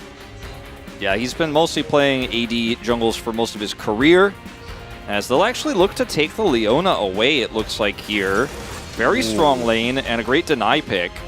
Yeah, and this shows that they feel like the priority on Leona is enough to get her over the line in any sort of like counter matchup option that Andil might have available. We know that they do like to cook there towards the bottom side of the map. And Gnar seem pretty easy in terms of winning lane here. Yep. But that does mean that your follow-up engage for the Sejuani is very limited. So we might see something else here. It might be something like a Rel. They want to set up the Yone more. I think it's really up to CV Max as to which he thinks they need more in this draft. Is locking a Corki down can be quite tricky because of his Valkyrie. So if you don't have great engage, you don't have a lot of follow-up for that Sejuani, does feel a little bit rough, and it's like they're going to opt for the Rakan here into Liliana. Okay, I like this much more. Yeah, Ali, I mean, both Rakan and Alistar aren't necessarily lane options, right? Like, if they wanted to just go for the win lane, then it would have been something else. But there's the Zyra for Doiv. So, Brion, it's a great draft. Again, it's a great draft, Wolf. I'm so worried that we're going to look a little bit silly because it's been execution that Brion have really struggled with. On the side of Quantum Freaks, also, I think that like this composition works. It's definitely a bit heavy on the physical damage, but there is some mix coming through from the Ezreal and the Yone. So I think that they're going to be okay there. Like, these are two very robust drafts. My eyes are going to be on the level 1 in the bottom lane and how well Envy can push the Ashe advantage, because obviously Alistar at level 1 is kind of not a champion, and if you can get an edge on that Ezreal early, that's going to be a power point you can play through with the Zyra. You path bottom, you put the pressure on, maybe force him out of lane, and then you can get some advantages there. Because otherwise, I'm not ready to trust in his first return game here that Fate is going to have a fantastic Corki game into Bulldog's Yone, which he's not in our top 3 Yones or anything like that, but he has had some really nice laning phases on this pick. And the Gnar in the top side is definitely going to be an issue early. So if the bottom lane has any issues for any reason early, that's when I start to get very worried for Bro. Mid-game, passivity aside, and other problems this squad has, if they fall behind in that bottom lane for any reason that they should have a huge advantage in, that's what makes me scared. Yep, the thing that makes me scared is Doiv versus Cuz. Not necessarily the champions that they are wielding, but just the players in general. Cuz is very scary, Doiv is very new. Let's jump into the rift for game 1.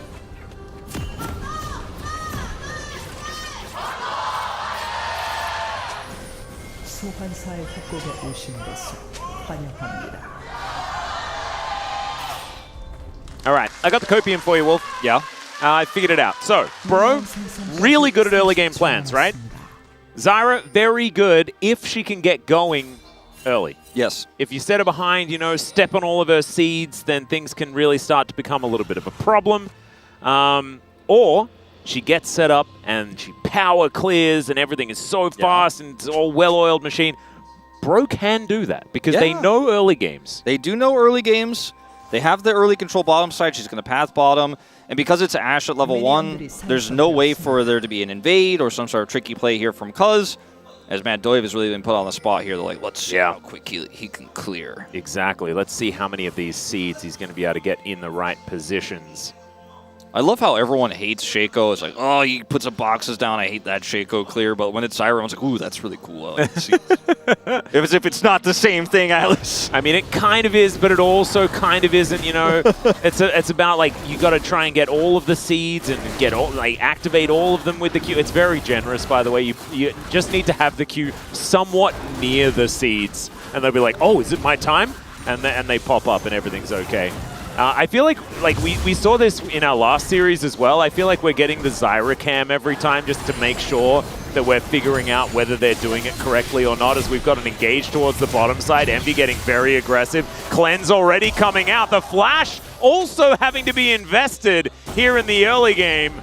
All right, maybe that's why Samva's not coming in, as Envy looking pretty good alongside Polo in this early game. Yeah, you know, I did say I wanted my eyes to be on the bottom lane at level 1, but we got to watch some Zyra plants, and that was cool. And then we saw Envy come down and then take Leaper's summoners away. And that's a pretty huge edge, and that's going to feel real nice for Doiv if he wants to try to make another play down their bottom side without the cleanse. If he can connect a route, that will be pretty huge. Is a little bit inopportune moment. Yeah, this is not... so many of our stats come up at exactly the wrong times. This is a pretty sad time for the stats to come up. Of course, you know, making it back into the lane shouldn't be too much of a difficulty here for Leaper and Andal, but not exactly the optimal start, like you were saying earlier, Wolf. Back to plants. Yeah. Doiv Going to continue having plants, using the plants, and all of the plants doing planty things, and everything's fine. But this could be a very early plate for Bro. And it's so Bro, isn't it? Look at this beautiful early game. Everything just the way they want it to go. Yes, I know you're saying Atlas, it's 3 minutes, but Doiv is down here looking to try and get something done as this ward is going to spot him out. Cuz moving away as well. I think he's just going to be telling his bottom lane to play it safe as Fate. That's one heck of a re-debut. Yeah. Be trading really well here with Bulldog. Of course, you know, range versus melee and stuff like that. It's going to be a rough time for Bulldog. But Bulldog is used to playing the Corkis and the Tristanas. He's not necessarily one of our Yone guys necessarily. Yeah, I feel like he's had some good games and some good laning phases on it, but nothing to compare to even like BDD's Yone. Yeah, it's not like the Yahoo situation, as Cuz is going to be able to find the knock-up here onto Fate, who's just going to have to flash. Wanted to kind of sidestep there, didn't have enough mana for Valkyrie, I don't think, nor did he actually have it. He might have actually used that previously to try and move away, but not entirely sure. Still, a little bit of a shame there that he has to use the flash right as we were complimenting his early aggression. Yeah. He's punished for it completely. That's just Cuz, man. He knows where he needs to be. He knows where the pressure points are. Not going to be able to bail this bottom lane out into the Zyra, but just find himself getting rooted and then lose a bunch of his health bar. But mid lane, with the Corgi trying to push there, that's a place he can put the pressure on, gets the flash. And Leaper, he's half the CS, unfortunately, right now of Envy, with a great play from Palu down there on the bottom side to set Envy up for getting both of those sums. And this Ashe lane is going according to plan, doing what it says on the tin, as we often say. And, you know, this is the kind of advantage you want to see from Bro in 100%. The early game. Very true. And, oh, no. Oh, he's all good. Oh, he's nailed it. Catches it with the Q there.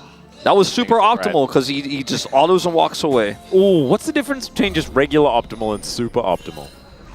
It looks cooler when he's like, calculate, I don't need the end of that plant, and walks away with one more. Okay. That's what I like. Yeah. So it's like the less aware you are of like whether the optimal thing happened, the more super optimal it is. Yeah, no, it's like he knew he didn't even need to use his brain to think about how good it was. Yeah, no, I think that's perfect. That's going to be a Raptor camp stolen away here by Doiv, Cuz looking unfazed by the whole situation, understanding how it's supposed to go in this matchup. And you know what Bro needed, and then we're able to solve and do, like the Umpty Days, is figure out that Bro activity, right? We talked about the early games, the advantages they've been able to muster. Palu's definitely on that side. I want to introduce a new Bro term. It's called Brositivity, which is being positive that Bro can come back from the 0-9 deficit. And I'm going to try to implement that into our cast today, a little bit of Brositivity, because that'd be a new one.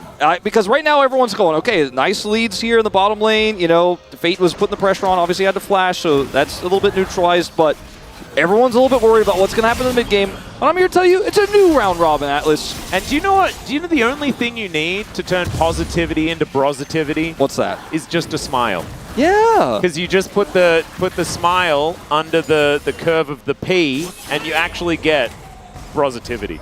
Yeah. Right? Yeah. So you want just smile, everyone, and then the pros are going to be fine. It's all just going to be perfect. Okay, Cuz is going to take a little grubble. Oh, never mind. The plant.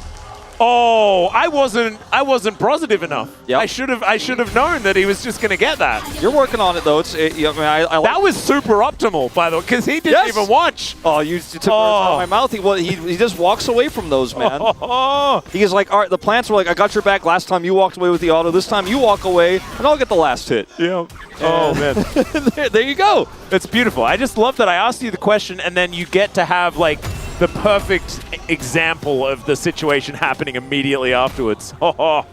It's really going well.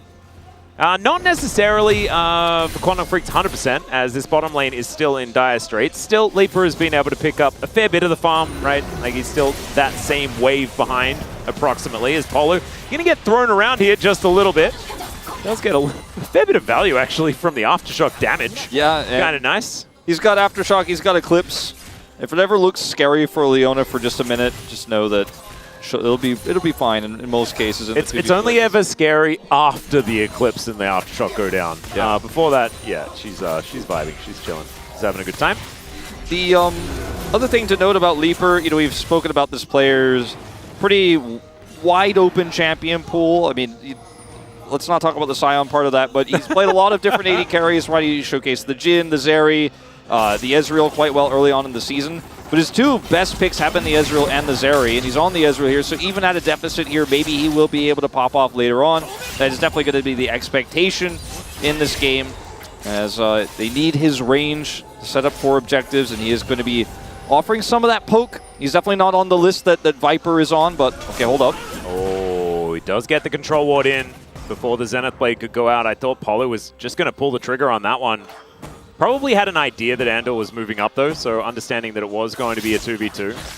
As Doiv moving towards this mid lane as well. Cuz in the area, the 3v3 is on as Zenith Blade goes in. It's a fair bit of damage on Andor, who doesn't have the Unbreakable Will just yet. And the ulti comes out from Bulldog, gets two as Polu so close to surviving, but First Blood is going to come on through, and Leaper now trying to answer his Doiv. That was a sick flash, but he still has to use the flash in trade for a headbutt as the arrow just barely going to miss. And Fate gets on over the wall, but cancels that auto, doesn't find the rocket. There's the flash, and he'll find that one. Cool guys, don't look at explosions. A 1-for-1 trade as both supports go down. Yeah, a lot of summoners expended here. 3 down on the side of Brionne just for the one of Andil there. So very expensive to trade that one back, but they are able to do it in the end. The kill goes over the Sejuani versus going over to the Corki, so that definitely favors the side of OK Savings Bank here as well. A very close exchange there that could have actually been worse for either side. A very flippy fight as we go back to this. And Palu, he set up the early sum take here earlier, and now he's here once again going to engage onto this Alistar. But unfortunately, the damage follow-up here just isn't enough. Bulldog tanks a bunch of it and then has a fantastic setup here with the ultimate. And, you know, obviously Flash is expended. Doib's Flash there, fantastic. Will be traded for Andils. If the arrow comes out way earlier, I feel like this could have looked totally different. I'm a little bit shocked that one came so late, but at least Fate is able to secure this as his Flash comes up. He gets that kill. Well, having a look back in this mid lane, it looks like kind of we've just respawned and we're repeating the whole situation. That was a satisfying phosphorus bomb. Thank you for that one, Fate. Still, I believe there was a little bit of an attempt at a dragon before, but then they lost interest in that. And we're now resetting this vision. A lot of vision in this bush in the river. Indeed. And Doiv has a mask, but hasn't upgraded it to the really cool Bernie mask. So not at real full power. First power spike here for the Zyra just yet. Still going to move in, and he's already pretty tanky. Zeke's in hand. If they just play this slow, it's very frustrating for Kwangdong Freaks to actually crack here because they don't have bot side prio. And if he just sets up his plants, they sit on this, they should be able to take this streak. As Morgan gonna very nicely avoid the ultimate, just out of range of that one. So Dudu's still putting on the pressure, playing pretty well here in this top lane, 20 CS in the lead. They are not gonna do the dragon. Paulo just gonna hover here in mid and let Cuz rush these down, and they're just a little bit slow on the uptake on this one. Now there is a Rift Scuttle here as well as a ward in the pit. Paulu's going to take the opportunity to back here, and they're just really hesitant on this one, but I think they should be able to take this, but now they've waited so long. Cuz is coming down. That's not the proactivity I was looking for. Well, there's the arrow. It's going to connect. Solar Flare, lay it on top the Grasping Roots. It was beautiful from the bros, and Cuz is going to go down as well. That's what they were waiting for. Well, there's the answer. Yeah. Okay, so I get it now. All right, let's wait for them to start walking to the dragon, and we line up the arrow. The arrow comes through, and then bam, chain CC. Take out the Yone, take out the Sejuani. They wanted a dragon and 2 kills. That's what they were waiting for. Doib said, hold up. Let's not do the dragon unless we can get 2 kills as well. Now this Corki has a second one. Oh, man. And that's the positivity. Yeah. As Envy is holding this arrow out, Palu flashes to be able to follow up on the engagement. Palu today, he is on something, man. Like, he hits everything there, and he flashes during the arrow, which is... Do you know what I think it is? Because if you've noticed, guys, Doiv and Palu are both really tall. Yeah. So do you know what they can do? Oh, okay, never mind. We've got a little bit of an engage here as Bulldog going to take a lot of damage. Okay, so here's my theory. Yeah. Palu and Doiv can actually just look over at each other because they're about a head taller than everybody else on their team. And so they can make eye contact and then go for these sick plays. So their level of coordination is actually a whole lot higher. than any other support jungle duo because they have to do it purely based on voice. Yeah, they just look left and right. Yeah, that's my theory. But they just nod. Yeah, they can just nod at each other. With you know? the Giga Chat expression on their face. And so the other players can be having a conversation and they just look on over at each other like, it's time. You know? It's perfect. It may be time for Morgan to get ganked. It could. Yes, Cuz is going to be considering that one. It might also be Dudu just going to kill the turret. And that is likely to be exactly what's going to happen here. There's also a cow, and Morgan's going to all out of there. And then just mitigate some CC and walk his way through. So that is going to be that. Still, first turret blood going on over to Kwangdong Freaks, who now claim back this gold advantage.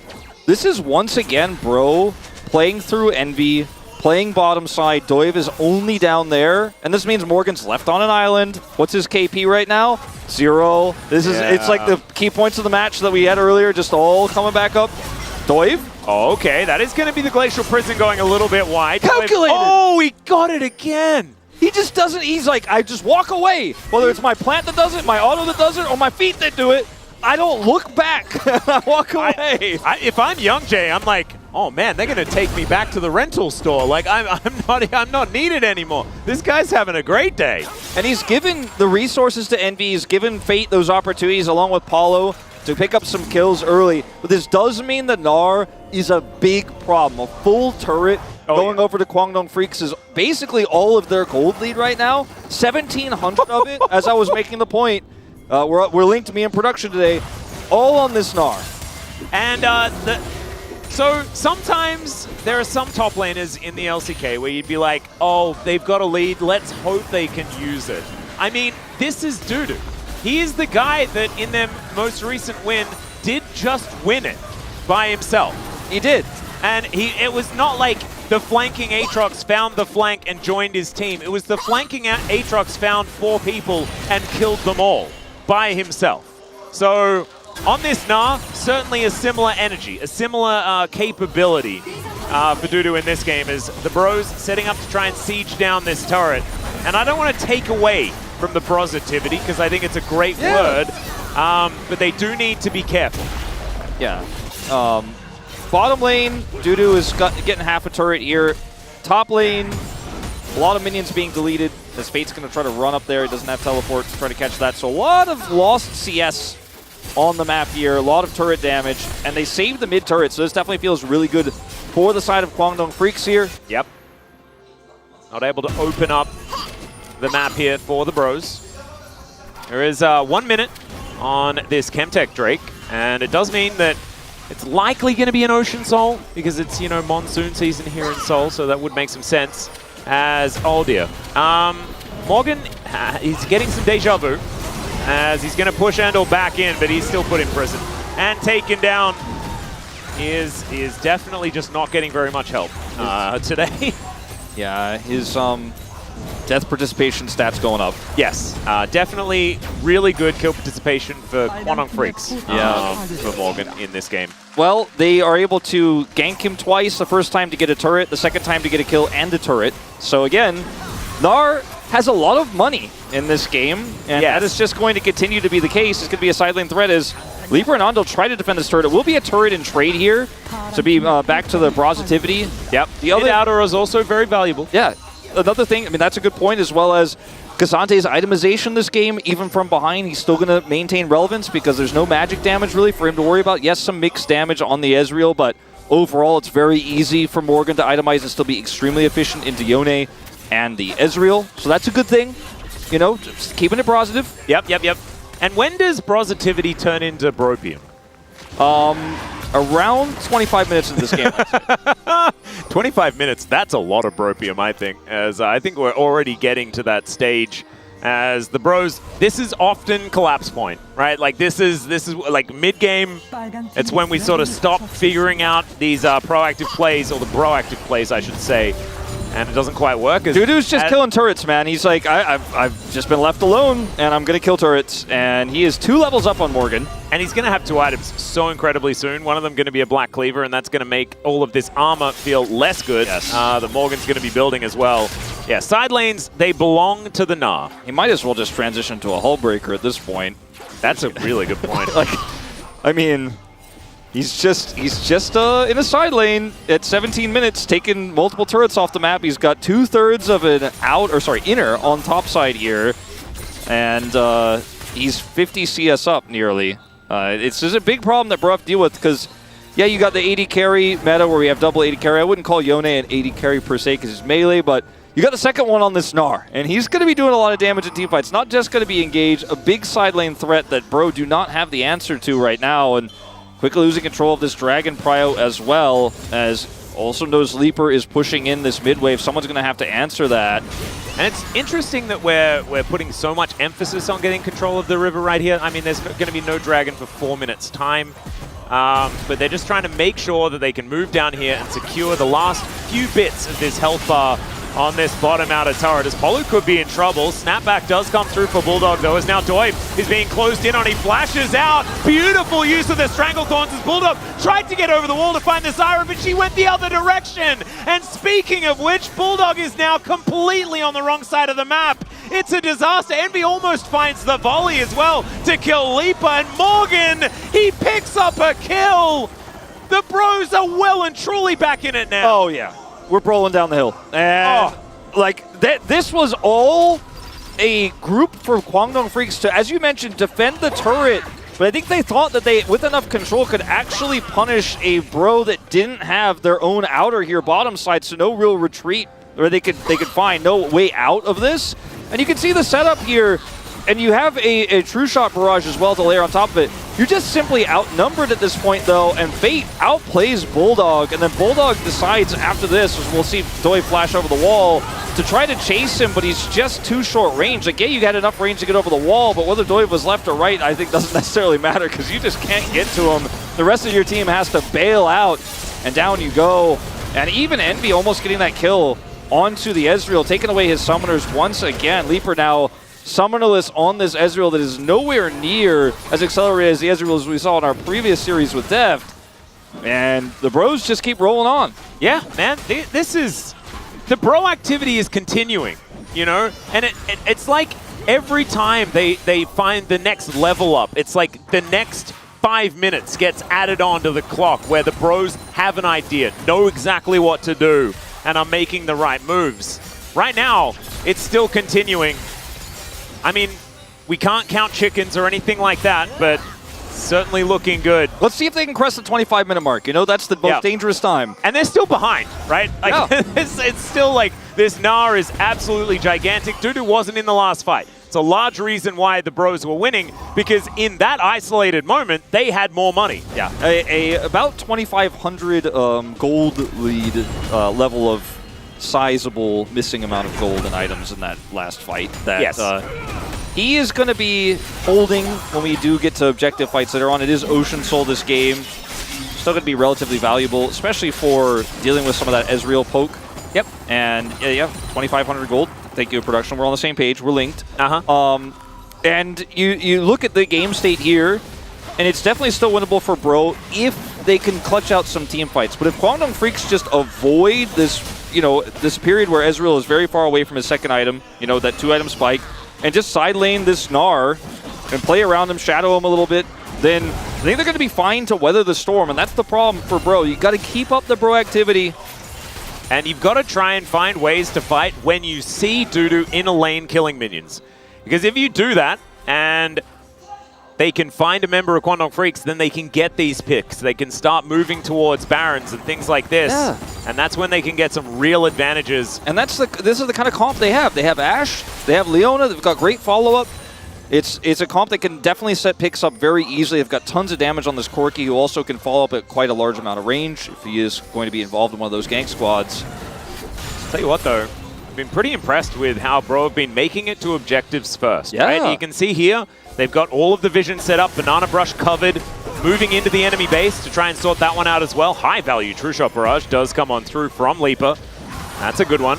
As Grasping Roots connects onto Cuz. Morgan looking for an opportunity here as Dudu a little bit far away, and he needs to be involved in this fight. That is 100% Now the Yone is the one that's a little bit further away from this one. The Nabar, like you were talking about, looking fantastic here for Dudu right now. Bulldog's on the cross, but I think Fade is happy to push him away. Bulldog decided to TP mid instead of joining his team, so now he's kind of cut off, weirdly enough, hoping that Bro are going to play this slow as they often do, but... Indecisive here from Bro.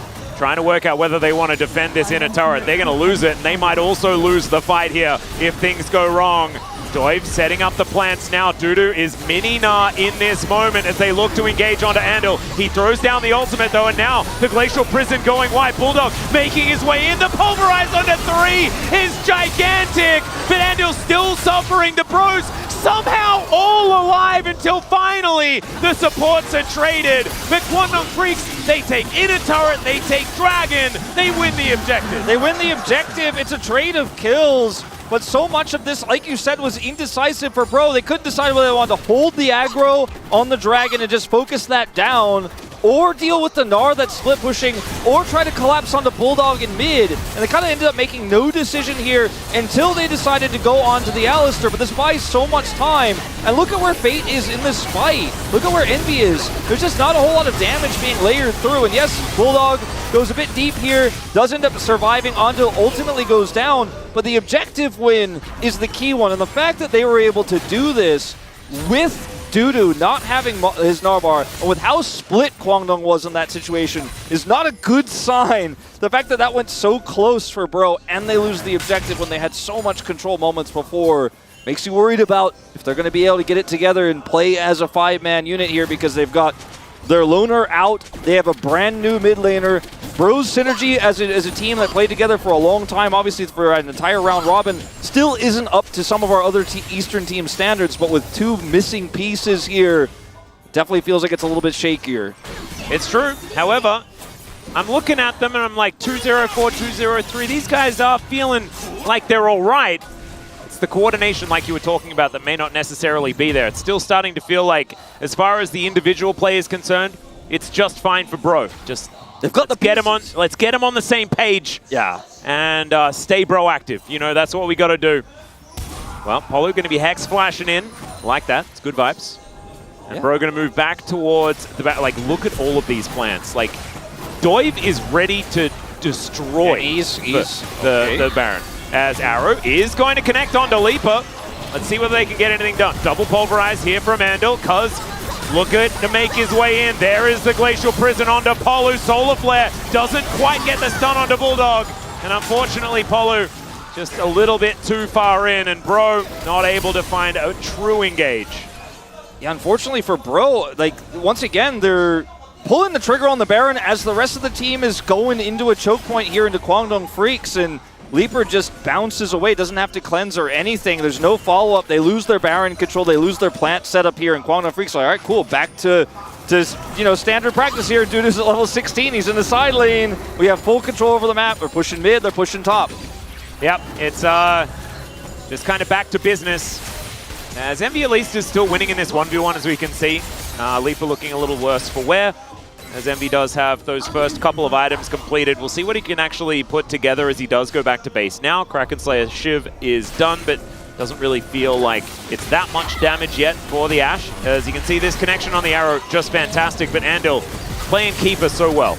Yeah, and unfortunately for Paulo, he's just the last one out, and it's the same point you made earlier. When the Aftershock and the Eclipse wear off, that's when you should be worried about the Leona. And she's just not able to rejoin the rest of the team that tried to force their way through that choke point there, seeing the angle with the Ashe arrow. Could have tried to use that for a turn on the Baron damage they have, because they have this Zyra sitting on 2 items, 204 like you mentioned moments before, but they were split in their call. Bulldog should be able to get out of here just fine, but maybe they can get some damage done to this turret. I'm just so concerned, not about the kills and the items and the gold, but just the gameplay that I'm seeing here for Bro isn't inspiring me that they can get this done. And we've seen this story 1,000 times. Yeah, I said positivity. No, they'll get it done. Yeah. This is the thing. We've got to stay positive. Try and work out a way they can figure it out. As the Baron did take a few shots from someone that is just going to be ignored for the moment. And everything is going to calm down just a little bit. 3 items now for Fate. This guy's Corki is going to be pretty dangerous And he was certainly here in the LCK when we did have the big-time Corki meta. Yeah, and he, you know, he's been playing very well. I feel he's been playing very consistently. His damage has been very good when he's given the opportunity to do so.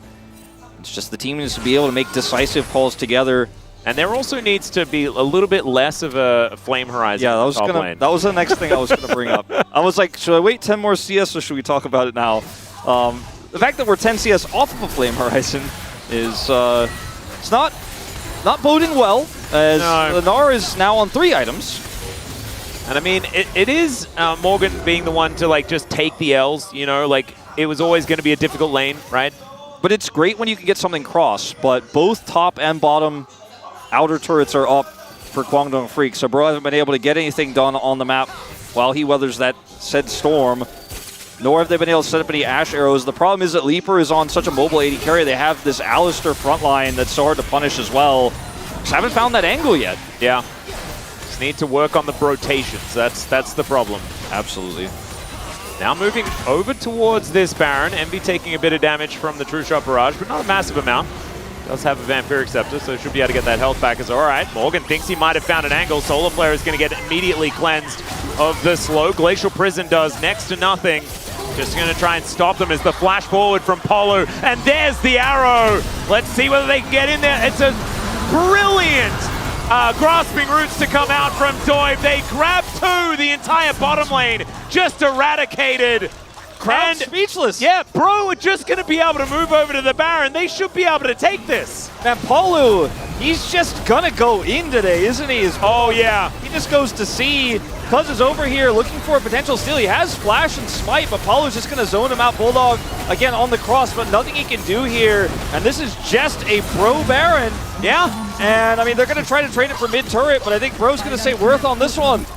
And they managed to get it. Yeah, and the thing is, like, Dudu is just kind of like a don't in this game, right? Like, he's just not there for any of these moments, and Bro are navigating it so beautifully. What you got to get for Ezreal? You got to get his E, got to get his cleanse, and then wait for it. Oh, got to get his flash. Then you can get him with the Ash arrow. And then they also get the max range grasping roots as well, and it goes through the cow. Oh, Wolf. Like, it's poetry in motion, isn't it? It's hard to catch an Ezreal, but if you can just follow these easy steps. Oh, God. You actually found the tin, didn't you? I know how to kill him. Oh, dear. You just have to have all these things go right simultaneously. Paulo is 7 out of 8 KP, man. A Bro in this game, he has got to be picking it up. Oh, yeah. Oh, what a game from this man. And he is just all of the Bro activity, right? Like, he is the one making absolutely every single one of these moves, and he's not stopping. This is the best part, is the fact that when it goes wrong, do you know what he does as a response? Do it again. Yeah. And see whether we can get it right this time. He is going to be proactive from start to finish. He said, you guys are stopping proactivity around 20 to 25 minutes, not me. Nope. And he's not, and hopefully he's going to continue it through game 2 as well. They finally shored up the gold diff for the top lane. Yeah, yes, Flame Horizon nearly happened, but it's a 3-kill Corki. This Ashe is still relevant, still great engaged, still will do big damage when set up. And look at Fate. He's just wandering after Andal. He has to flash. The arrow's going to connect once again. And oh no, Leaper is going to pay for his sins. A teleport's coming in as well. Bro immediately moving towards this inner turret in the mid lane. They'll be able to at least chaperone this siege minion for a moment before they get to work, and they'll be able to take that one down. Is the base broken? It should be right now. Yeah. And it's a 3.2k Red Bull Baron power play. They've still got 45 seconds. They'll take an inhibitor turret, an inhibitor. Are they looking, wait, are they looking for the win? Out here. I mean, Dudu, yeah, exactly right. He is just backing now, as he will turn up. The Nabar in not a great position. And Bro see him, and they're like, all right, you've got your Nah here, you called your cousin, okay, we're gonna leave. Yeah, they're just gonna leave, but they got the mid inhibitor, and that should be enough to help guarantee them prio for this 3rd dragon for them. 5th of the game, of course. Yeah, it just has been this Gnar on 4 items who is not gonna hit the enemy champions. He will hit the Cassante, he's agreed to that, but otherwise he just isn't gonna fight. He has had his Narbar set once on that dragon fight in a good spot, but otherwise really hasn't shown up is this all starts off with Andil getting chunked down, and Leaper ends up being the one who pays the price because he doesn't have sums. And it's just the way that Bro are coordinated. And this the ridiculous part is that they've been it's been a wheel of different players on this squad over and over again. I don't know, maybe something's clicked and they found it. Maybe this is the one. Well, I hope so. I hope they found something, right? Because it's been a lot of looking and not a lot of happy answers. I do wonder, you know, what I'm going to say if after Bro win their first game after a while, you know, great proactivity. It's like pull base. Yeah, pull base back in, yo. Don't do it to me, Edgar. I'm sure it wouldn't happen. If they're going to win this, then hopefully they just stick around. Tell you what, though. It's never Brover until it's Brover, though, Atlas, so it's not counter chickens. That's true. I tell you what, though, Fate, a year out of the LCK, he comes back, he's looking really good. I feel like the rest has done him good. I love the build, too. You know, gets the Mortal Reminder, yeah. The Mortal Reminder. I don't know why I call it Putrefier. It's been a while since we've seen that. Yeah, that's a different one. But yeah, the Mortal Reminder, just, you know, to get some of that yield. I mean, he's going for GA next. I mean, he's super big. Oh, they're trying to kill this Cassante. Headbutt Bolt does connect, but, I mean, there's not a lot of damage between Andal and Cuz. Dudu is fighting Polo, and Dudu is fighting. That's the big problem here as they look to try and turn it. He gets out of the way of the Solar Flare, though. And this Gnar is frightening. And they still need to be very careful as Morgan almost caught Bulldog, but Unbound Soul is going to help him out there. The poke is working, and Dudu is just not tanky.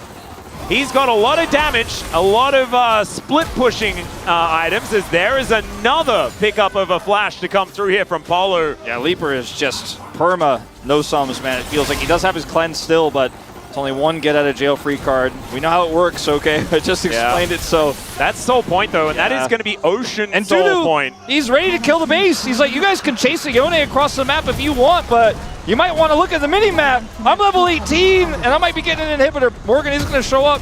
Yeah, Flame Horizon or no, and he's going to be able to clear these minions, but the next time Dudu shows up, he might be knocking on the Nexus turrets. Yeah, and this is, it was before Bro were doing things and it was great and everything was working. This was them teaming up and getting split and then outplayed and out-rotated 100%. I mean, this draft for Bro is really good at setting up for picks. It has a lot of damage, but at the same time, it needs to all be together and work together as a, four-man unit essentially, maybe three, depending on who you've caught. But that also means you leave open pieces of the map. And because Quantum have been so good defensively with Andil, just leaves so many options for Dudu. Because, yeah, you got Leaper's Flash, but they got your Nexus or your Inhibitor turret. So I think they'll trade that. Baron's back up. Bro have full control. Absolutely. Angry Yordle here who has TP and an R-bar nearly set. This will go down extraordinarily quickly, and Bro should be able to, if they can set up these seeds. Make the call together. Yeah, they need to just start it immediately. They will do so. Ezra are going to be helping out with the damage here as Cuz in the area. Morgan coming on over. They're going to look for the turn. Let's see whether they can take down this Sejuani. Does use the Q, gets himself out of there. Now Bulldog on the flank angle. Dudu in mini Gnar right now. They do manage to find the Glacial Prison. Polu, he goes in. He's soaking up so much of this. Andal also going to be taken out as Bulldog has to flash away. The rest of Bro all grouped up, and in comes the Gnar. But it's the mini, and Envy has got a beeline on top of him. Morgan gets his revenge, and he takes down the Yone as well. The Roots will grasp, and they find Leaper, and Cuz is like, where did my team go? The Bros are going to destroy us. The Bros are going to destroy you. They're coming to your base right now, and Morgan, he may have been 100 CS down or more this game, but he's able to get the last laugh on Dudu, the one to take him out in the fight. And Leaper, no flash, has to cleanse, is zoned out, does very little damage, and Bro, they did it. They were not broken after all. All they needed was the dive to come in and Polo to start these fights as they're getting the depth treatment, but I don't think it's going to matter. There goes the Nexus. And round robin 2 is the Bros' time to shine. They get their first win of the season. If we remember back to the Kwangdong Curse, the most recent example, it was right at the turn of the round robin where they lost not once, but twice to Breon. And maybe history will repeat itself, Atlas, here, as Bro fans in tears. You haven't won the series yet. It's not over. Yes, your top laner got Flame Horizon, but he killed the Nahar in the end. Yeah, yes, and I did get a little bit ahead of myself because they have, of course, won games so far this season. So they haven't won the series yet. Still, I feel like they also haven't won many, like, first games of a series either.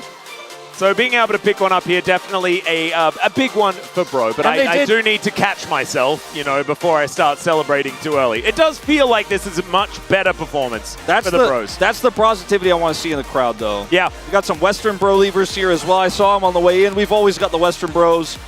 And, I mean, it's emotional because this team is winless. They're 0-9, and they finally pick up at least one win. Oh, my God.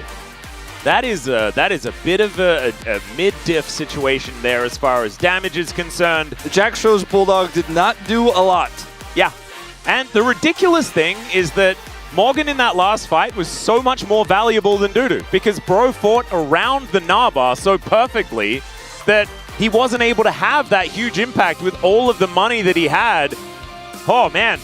Very, very impressive stuff here from Bro with the way that they stayed coordinated right until the very end. See whether they can do it again for game number 2, though. We're going to have to go to a short break. When we get back, the space is going to break it down. We'll see whether Bro can win a series.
아니야 믿어서 아니야 너 따라와 그냥 따라와 그냥 내가 갈게 궁 지렸지 궁 어땠어? 궁 좋았다 이거 나이스 아니 좀 못하긴 했다 이거 10초 알리고 집중해야겠다 이거 여기 너무 도떼기 시장이야 말 좀 천천히 해봐 얘들아 야나 세줄 못 찾았어 얘들아 끝나 이거 초반에 중반에 정글링을 좀 정글이 안중에 무조건 이쁜 거야 야야야 뭐야 없지 천천히 딜러 없어 야 그냥 무시하고 퍼서 이거 끝나 이거 잡아 빨리 잡아 좋아요 빨리 잡고 가 우리 미드 리엔즈 공주님을 만나러 돌아갔어. 그냥 게임 같이 하는 건데 왜 그래?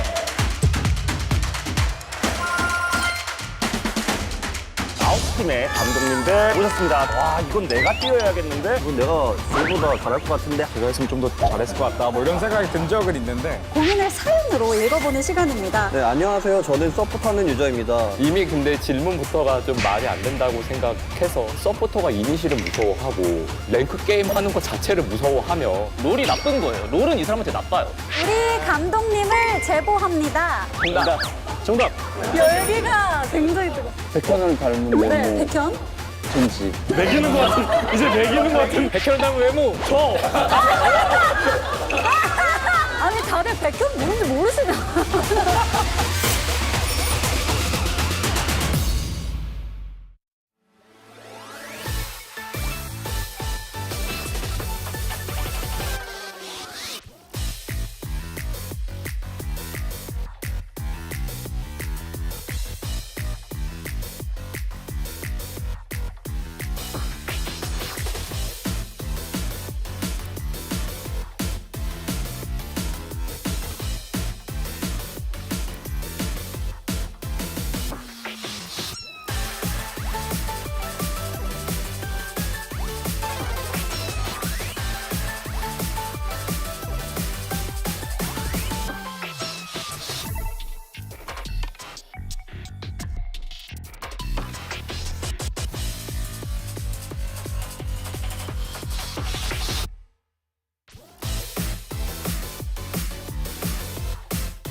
Welcome back to the space. We have just witnessed an unbelievable game number 1 as Bro were able to start off with a victory here up against the Kwangdong Freaks. I'm Still Valdez, joined by Ox and Chronicler. How did this happen, guys? I can hear Dagon in the distance. I can hear him yelling, talking about how, what was it, First Mate Fate? First Mate Fate is coming in to get them the win. We said it coming in. Kwangdong are a team that have dropped off before. And I think losing this first game to Brilliant, I know this isn't the series, but I'd be very worried if I was a Kwangdong Freaks fan, because this feels eerily similar. It just feels like Bro is their kryptonite. It feels like, you know, they just have a weakness to them. It gets to this point in the season, halfway point, Bro just decided to dunk on them. They've stored up all the power from their losses. They're like, okay, time to win. And they did win. I feel like Bro actually did a great job of proactively making plays happen and winning the game. We do have to talk about the draft here, guys. What do you think about this one? What's really remarkable to me is that I look at this draft from Kwangdong, and in theory, this is, I think, the same thing we had with T1, where the draft looks good in isolation, right? You get Ezreal, the Cassante being blinded, I think is a really big risk and something that should be punished, which he did. The laning phase was horrendous. Dudu got super far ahead. The fact that Gnar makes it through, I think specifically the Poppy, I would have really left open. Obviously, take all this into account, the fact that Brion won. But in isolation, what Kwangdong have, I think, is really strong. The problem, and we were actually talking about this going in, is that this relies on your mid-jungle duo having synergy. And I think as good as Kaz in particular is, but I think Bulldog also is still a fine player, I don't see them winning 2v2s. It's just not what they do. You know, I actually commented when I saw this Yone Sejuani. I'm like, that's like a mid-jungle duo. Like, you think like things like Viego plus Ari. You think those strong duos. Lee LeBlanc. You don't really see Kwangdong Freaks play them. You normally see them on stuff like, I don't know, like you get like Viego Hui or even like Sejuani Hui, because Bulldog is more about the mages and because, you know, he can play tanks but also the carries. But they bring out this duo and it just didn't work. Like, we saw the damage graphs at the end.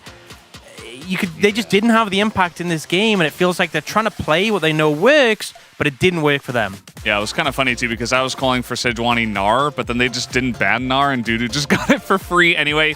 It turns out, guys, though, that the draft didn't matter all too much, because we had some gameplay in this one, starting off with this little play. For Kwangdong, I think this is such a colossal overstep. And this is on Ondale, on Kaz, and on Leaper, right? Because they're taking Dragon right now. Bulldog is about to set up a push in the side lane. And then here, Ox actually mentioned the fact that Ondale, he can tank that. Yeah, he could have stepped in front, blocked it. He had ult. He would have been able to just cleanse himself. But also, credit to Polo here, who goes for the E flash onto the Ezreal. The Ezreal obviously burns that last bit of mobility to get away, but I love the confidence that Polo was shown on this Leona pick.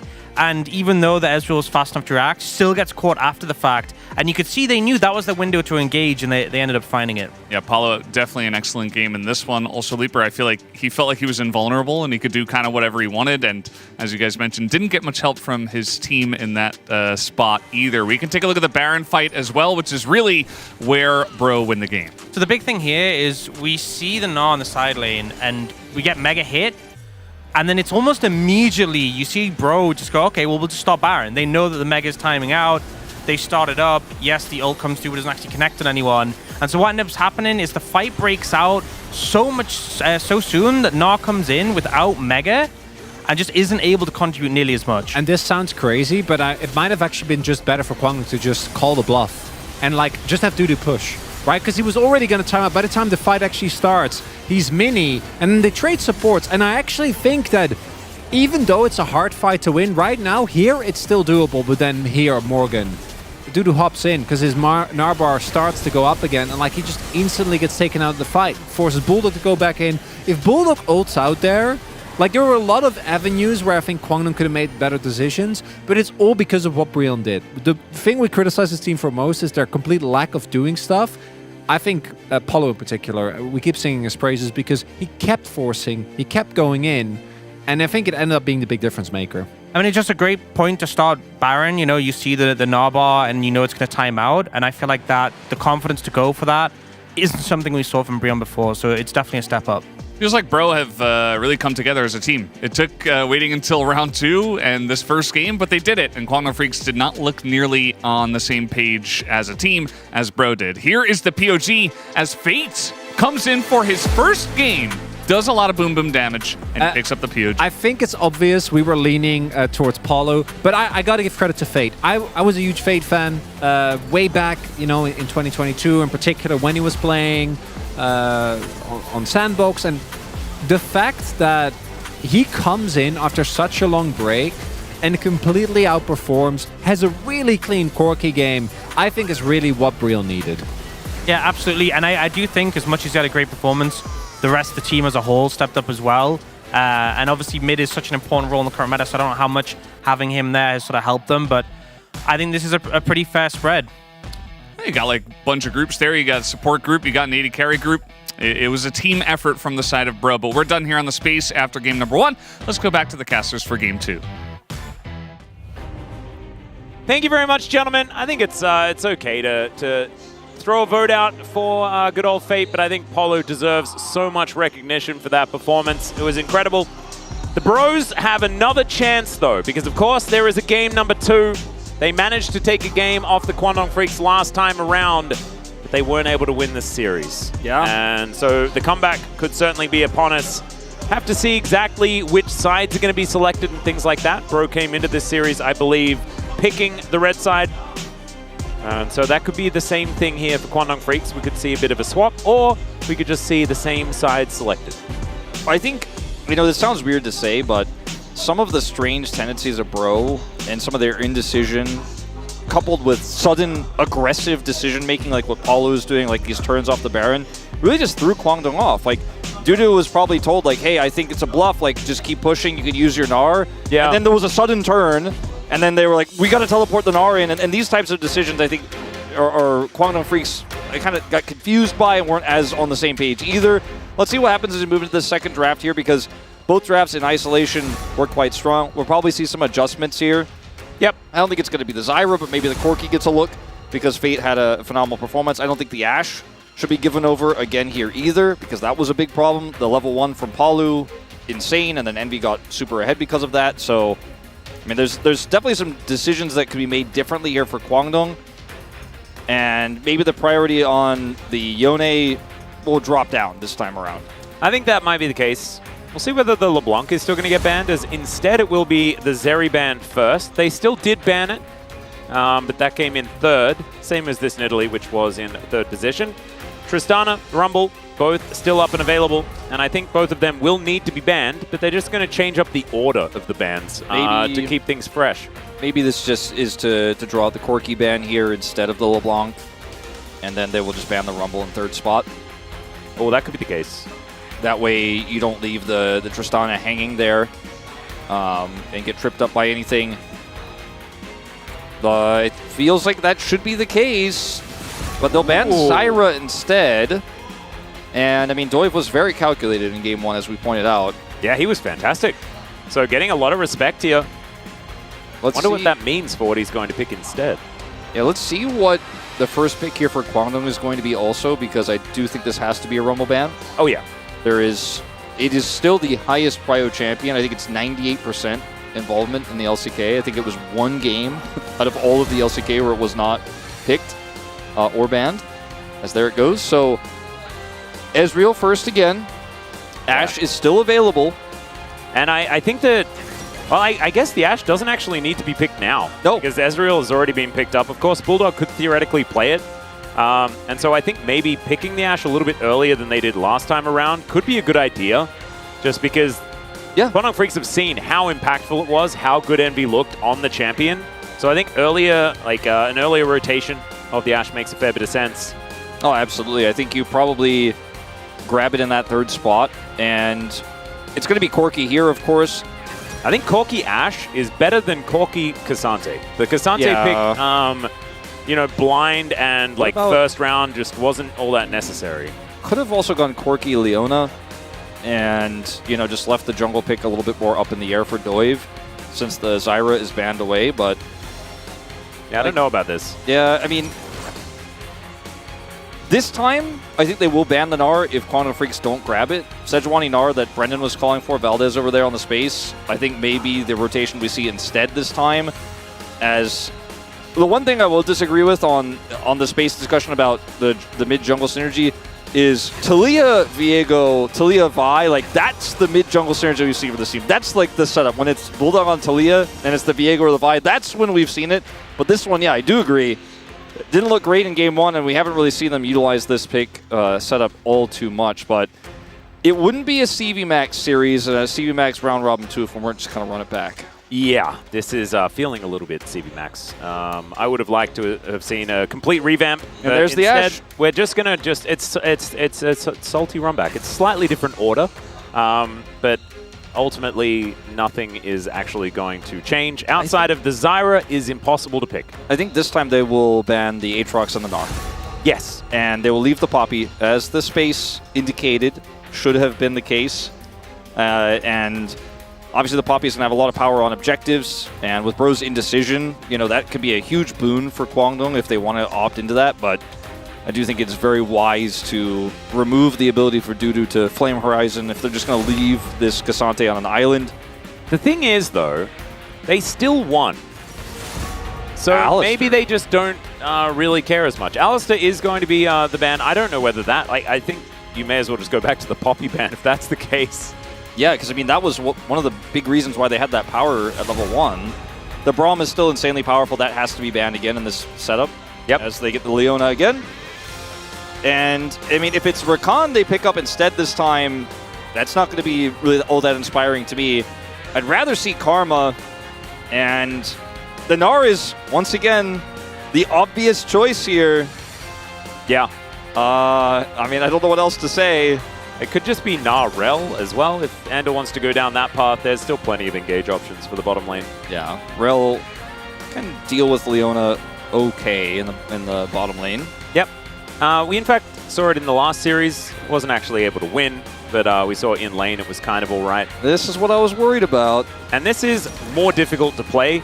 I think the bottom lane is going to be a repeat of what we saw last time around. And there's the Brand. This is just the other, mage you can play in the jungle. Works very similarly to that of the Zyra, just without quite as much CC in the form of the Grasping Roots and the Stranglethorns. So there were two major changes in bans.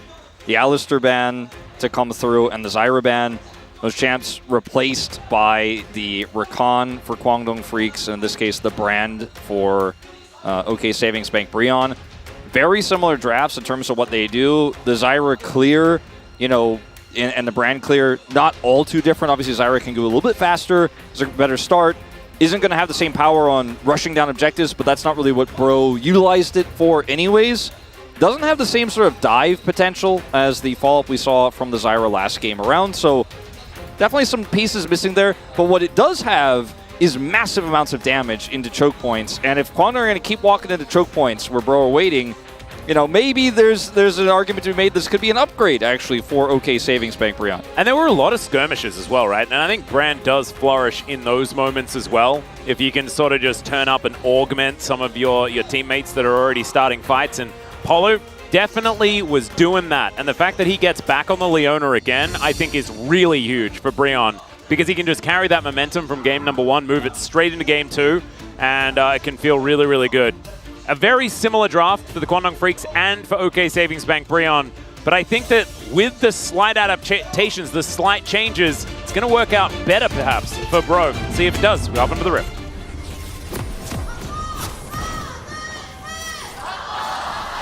소환사의 협곡에 오신 것을 환영합니다. All right. Bro fans pretty loud. I do also like that Doiv is gone for the zombie Brand skin because it's got green fire and it's Bro, and they're a green team. That's right. And that's very, very cool to coordinate with your team colors. We'd love to see it. Yep. Level 1, incredibly strong for Bro with this draft, so they are going to be pushing the envelope down here on the bottom side of the map. Won't find anything with it except a deep ward. On the top side, Morgan just going to be playing defensively. Will be a ward in return, so Cuz will have some information about Doiv's start. Yep. And guess what? Both junglers are going to path bottom. because it's an Ashe lane. That's just how it has to go. So that leaves Morgan on an island, like he was in game 1. And they're going to be walking on over here as Doiv looking to try and keep himself a little bit more invisible. It's an interesting situation as far as the start is concerned. It's going to be Dudu now pushing Morgan away. That ward is so valuable because it allows Dudu to know he can push up to try here and get a free auto. Andal going to have his bone plating broken. It's a good start here as already they're putting so much pressure on. Once again, I've seen this. Someone is flashing. Exactly. This time it's Andal. It's Ashe level 1. Yeah. And Paulu's he's ready to set him on fire. At least it's not Leaper losing sums right out of the gate. And will just be a flash from Andal. So it's still significant. It isn't necessarily going to break the bank or give a massive lead like we saw for Envy at level 1 in game 1. But still a huge edge. Yeah. Fate continuing his 100% win rate here in the LCK for 2024. Absolutely amazing. POG worthy. Yep. Also 100% win rate on Corki in 2024. Yeah.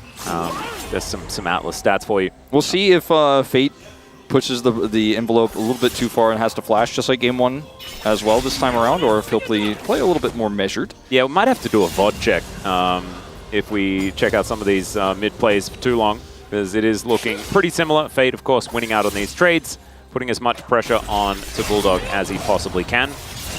Cannon being the priority there, which is why he unbinds the soul. And we can see here on the bottom side of the map, Envy and Polu continuing to do exactly the same thing, just raining down arrows as much as possible. So Andal being the one who lost his flash, and the extra sustain he can bring as a Rakan is going to feel pretty good here compared to the Alistar level 1. So as you can see here, the heals will help a little bit, but it's going to be a huge wave crashing.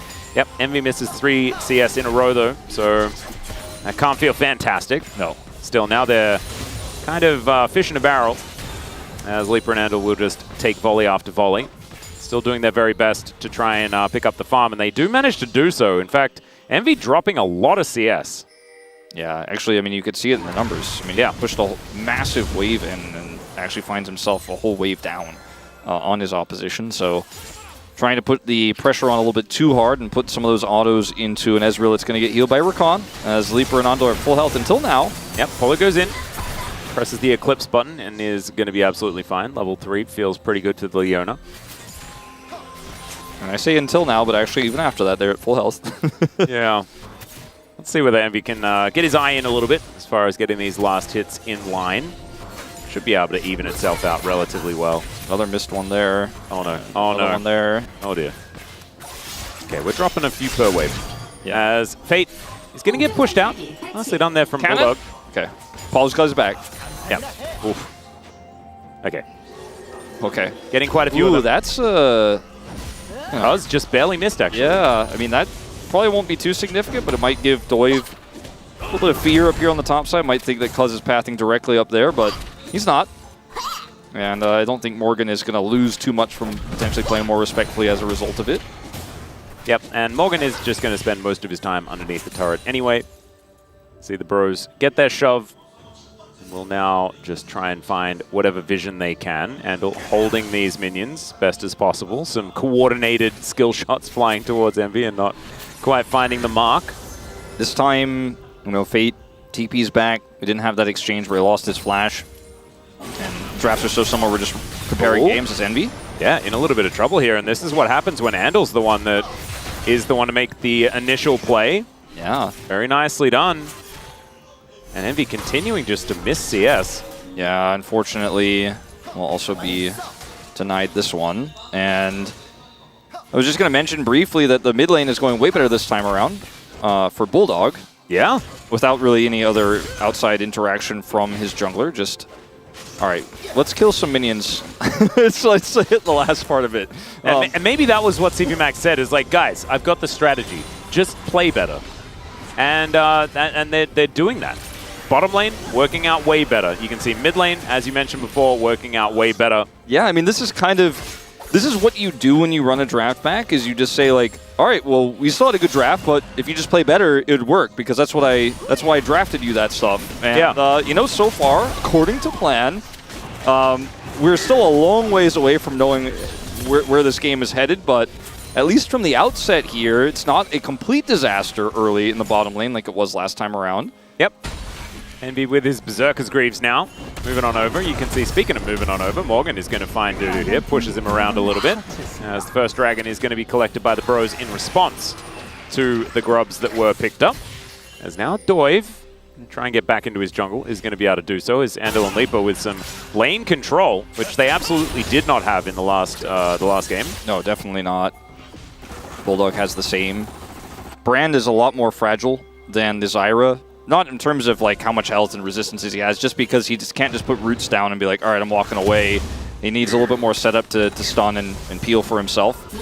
Does have level 6 now, but that's also not an ult that's going to allow you to make a play bottom side with an Ash Arrow, for example. You can, of course, with a lot of setup, follow up on that CC, but a little bit tougher. So Doiv, definitely not the same level of agency this time around. That's all right. Polo going in. Leaper taking a fair bit of damage here as now Envy chasing after them. Frost shot slowing down the members of Kwangdong Freaks, but they are standing their ground now. And the arrow will fly out. Only level 5s here for Andal and Leaper, unfortunately. And there's first blood in the 2v2 for Envy and Polo. You don't need CS if you just kill champions, Wolf. Yep, just kill him. And Andal used his heal moments before to try to get them out of there, but the Ash Arrow is still going to connect. He's not the one who has a cleanse. He's not the one who's going to be able to get out of that one. Down he goes, down his flash as well now, and unfortunately, that means a follow-up play could be on the menu here for Bro. Again, a significant advantage bottom side, not quite the one from game 1. Zandal's going straight mid.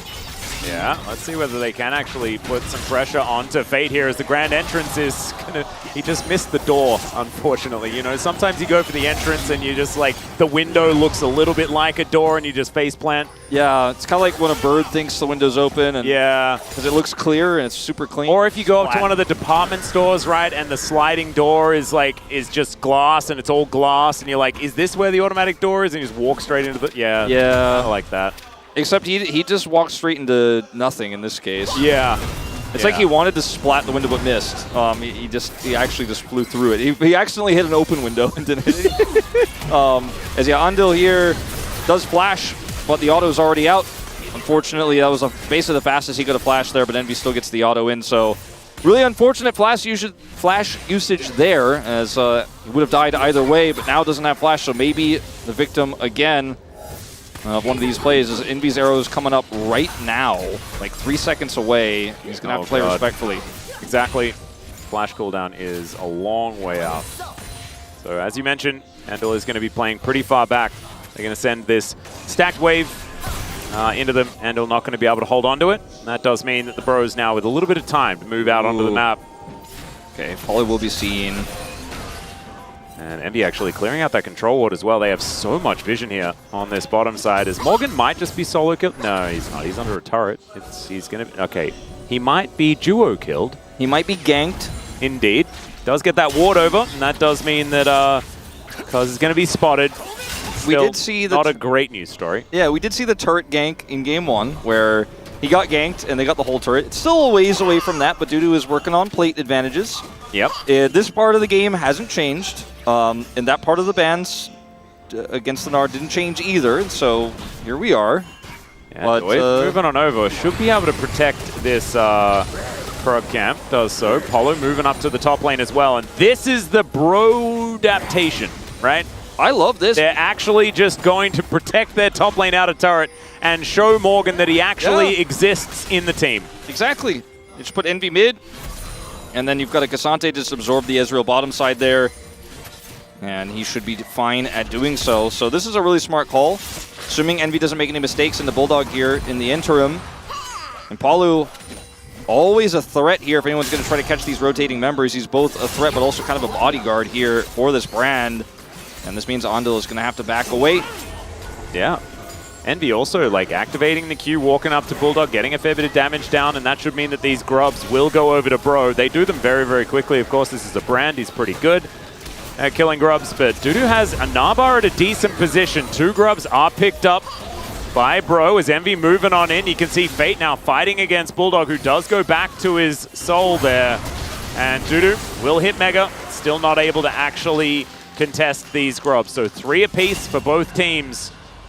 I mean, scary thing is too, I mean, he could have been vulnerable there to an Ash arrow. Envy is holding that the entire time, a little bit concerned about a potential collapse, but as he was rotating back up to his turret, might have actually been able to force a flash out of him or something like that, but plays it very conservatively.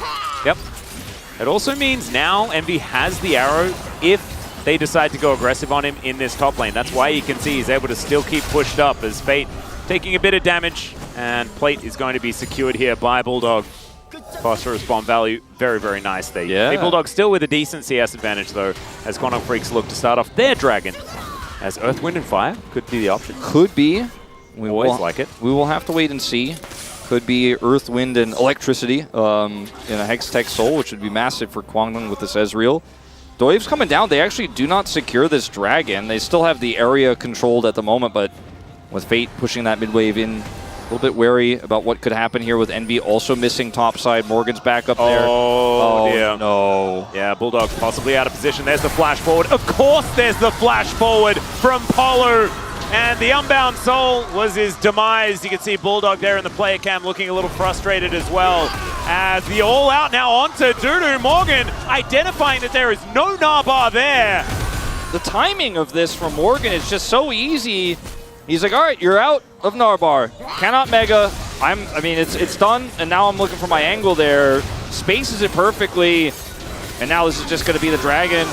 Well, True Shot Barrage trying to go for a steal there is Leaper, but it's not going to be able to happen. And there is the Hextech, I believe actually called by our mate Yundo in the back room. He said, I literally said, I also said it though. I said, yeah, you Earth, said it Wind, as well. Electricity. But he also said, I thought you were sort of just rotating through as many. I didn't see he called it. But, yeah, no, he did. He called it. I felt like it was definitely a Hextech angle though, because there's an Ezreal here, and it looks like this is going to 3, and yeah, that is actually the Kwangdong way back into the game. The problem is that it's going to need to coincide with some better play, and that hasn't quite started just yet. It might start now though, as Cuz we're going to try and challenge the Pillar of Flame. So much damage though, quickness over the top of them, but where's the damage to follow up? As, oh my god, the journey that Polo just went on was gigantic, and Fate picks up the kill onto the Rakan. Morgan finding the angle, Cuz is executed, Leaper annihilated, and Bro are activated in round 2. Man, they are just Kwangdong's kryptonite, Atlas. I mean, this is just insane. I mean, it's a 5-0 kill score here. That's only 1,000 gold to lead because of the hole in the Gnar lane, but it all starts off with this. Bulldog, he's like, okay, it's safe if I hit the turret if I use my Unbound Soul, right? No, because then you go back to where it is and they kill you. Yeah. And they had the wards set up there earlier as well. It boggles the mind. This is an underperformance from Bulldog today. 2 back-to-back games of Yone, and then over here, they're trying to cross-map a little bit. Like, okay, they made the play bottom side. Ando comes over here, commits all the tools they then need defensively to get out of here. Envy shows up. Good flash from Cuz. The arrow is avoided. But then Morgan, with the teleport flank here, just locks them up. And Leaper makes the choice to maybe try to kill Envy. He's like, I'm so close. He's one auto away if he hits both of those. But he doesn't. Doiv's hyped. Edgar's hyped. Sword's hyped. And the Pro Leapers rise, Atlas. This is like the happiest I've seen Edgar all year. Actually, no, it's the happiest we've seen Edgar since last time they faced off against Kwangdong Freaks last season. I mean, they deserve a break, these guys, as it's just been a really rough start for the Bros. If they can pick up this win, it would be so meaningful. Still, they have to keep it up, and it's 15 minutes. It's the danger zone, right? This is the time where the Bros can turn off. Yeah. Right now, it's looking real good. No teleport from Morgan, of course, because of that play, so won't be able to join except by walking Bulldog faster on the track. They're going to try to come in and punish him. Yeah, Fate is actually just going to try and do as much damage as possible, just moves straight over to that Soul. Volley's flying in, Polo down to 50%. They're still wanting to stand up here as Doiv getting very low, but look at Fate. These rockets really starting to hurt, but Dudu, he has the Mega. Wallop comes on down. The arrow is going to connect here onto Andil. That is going to be the Rift Herald secured, as the Glacial Prison does not very much of anything at all. They're a little bit split, but Polo is also a little bit dead. Still, Cuz just trying to run away. Envy just following him with these frost shots. Gets distracted by Leaper as Andal with the quickness is not really doing much of anything. And there's the all-out Andal. He keeps himself alive. Oh, Morgan! Not able to get in there and do it. Their health bar's so low, and they're just getting executed. Fate trying to do it, but he'll get taken down as well. Oh, bro. Oh, just falling apart there in that play. What is it, 2021 Spring? We flipping for Herald? Oh, dear. Oh, doo-doo. Okay, he gives him one back. He gives him one back. He gives him one back. Oh, true shot, barrage. Okay, it's fine. Oh, boy, that was a messy fight. Everyone is insanely low. It's just a set of mechanical outplays on both sides, but Kwangdong Freaks definitely in pole position there for the fight. They end up with a Herald in the end, even though they end up trading one back here. Massive win for them. Game state here in terms of gold still relatively even, almost dead even. In fact, unfortunately, the Ash Arrow, I feel like there was like 3 different opportunities of targets Envy could have gone for, and then eventually he was like, well, I got to go for something. Unfortunately, it's the Rakan, so there's no whole lot follow-up. And then they engage onto Cuz, who's too tanky, and all the while, Leaper is just offering poke over this wall. And at the same time, Morgan is trying to be a hero, man, and he almost gets on so close.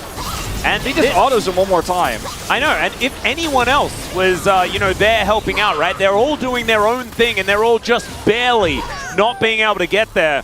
And this is what we were praising them for in Game 1, was that they were all on the same page. It didn't even matter whether it was a good play or a bad play. They were doing that play together, and that's what they need to keep doing, is another cannon's going to get missed. Yeah, another turret down here. Mid turret is down. That's going to push Kwangdong Freaks into 1,000 gold the lead. After all of that is a TP flank here from Dudu. Yeah, the Nabar in a great position this time around as well, as Envy is immediately going to cleanse, flashes away from the Gnar at the same time, but it means the Ash isn't in the team fight. The quickness is so incredibly powerful. Morgan, he gets a huge all-out, but they've taken down the Brand. Oh, goodness. Okay, Dudu, that is not where you want it to be. That is an angry Cassante, and he ain't getting Flame Horizon this time, as Fate is chasing after Andal. Wants to be able to get this kill. Let's see whether he can actually get in there. It is actually going to be Fate that collects it. And so Bro going to win out on this fight. They might be able to transition into a Dragon as well, as Morgan moving towards the bottom lane is going to go for the back. I can't wait to see the gold graph after this. All right, so Envy gets engaged on here, but he's able to buy a ton of space for himself. The arrow is also fantastic, and the Dudu has to flash away in transformation. Doesn't get the engage he was looking for, then has to try to use his Gnar to peel, and then goes into Morgan over the wall. And Leaper, unfortunately, because Kwangdong pushed to the right side of the fight to try to support Dudu's play, Leaper can't actually hit anybody. They're all kiting towards killing Andal and Dudu while also escaping Leaper's damage. Very uncoordinated again here, this time by Kwangdong. And we're back even in goal. Yep, it is even Steve. Soul Point. Yep, Soul Point is actually coming on through here, Cuz he has won those, and he is going to do so. Just presses the smite button as now Polo. He has the Eclipse, but he's still going to get cut down. Morgan finding Dudu, but he's looking for the rest of the team, and I think Morgan's just really dead. He's not even going to flash in this moment. Just realizing that he's just going to get chased down after that. So it is now Bro's turn to find the inopportune play. All right, show me that gold graph. I want to see it. It's going to be a... You want to check out the heart monitor? Yeah, I want to see it because it's going to be one of the craziest we've ever seen. This is constantly going to be about 1,500 gold. There we go. Yeah, look at that. Yeah. Oh, boy. And if we zoomed in a little bit and saw that, 7 to 11 minute mark. Look at like every single one earlier. Yeah, 7 to 11. Like it looks small because of the scale of the graph of the Bro lead, but it was just like every 30 seconds there was a big fight where one or the other. Anyways, in this case, it's a smite and steal here from Cuz. No secure. Morgan is too scared of pushing up to try to deny Cuz because it puts himself in a vulnerable spot. And then he just decides to give his life for the rest of his team getting out, and that's exactly what he's going to do. But I understand the concept behind setting this up the way they did. It was a little bit haphazard because if they do win that, not the fight, but the Dragon, Bro end up getting on Soul Point, and they could dictate the rest of the pace of the game. The problem is that if you lose the fight, even if you get that, you're not guaranteed to get the fourth one because they have the side laning Gnar. You still have a Cassante as a Vision Toggle.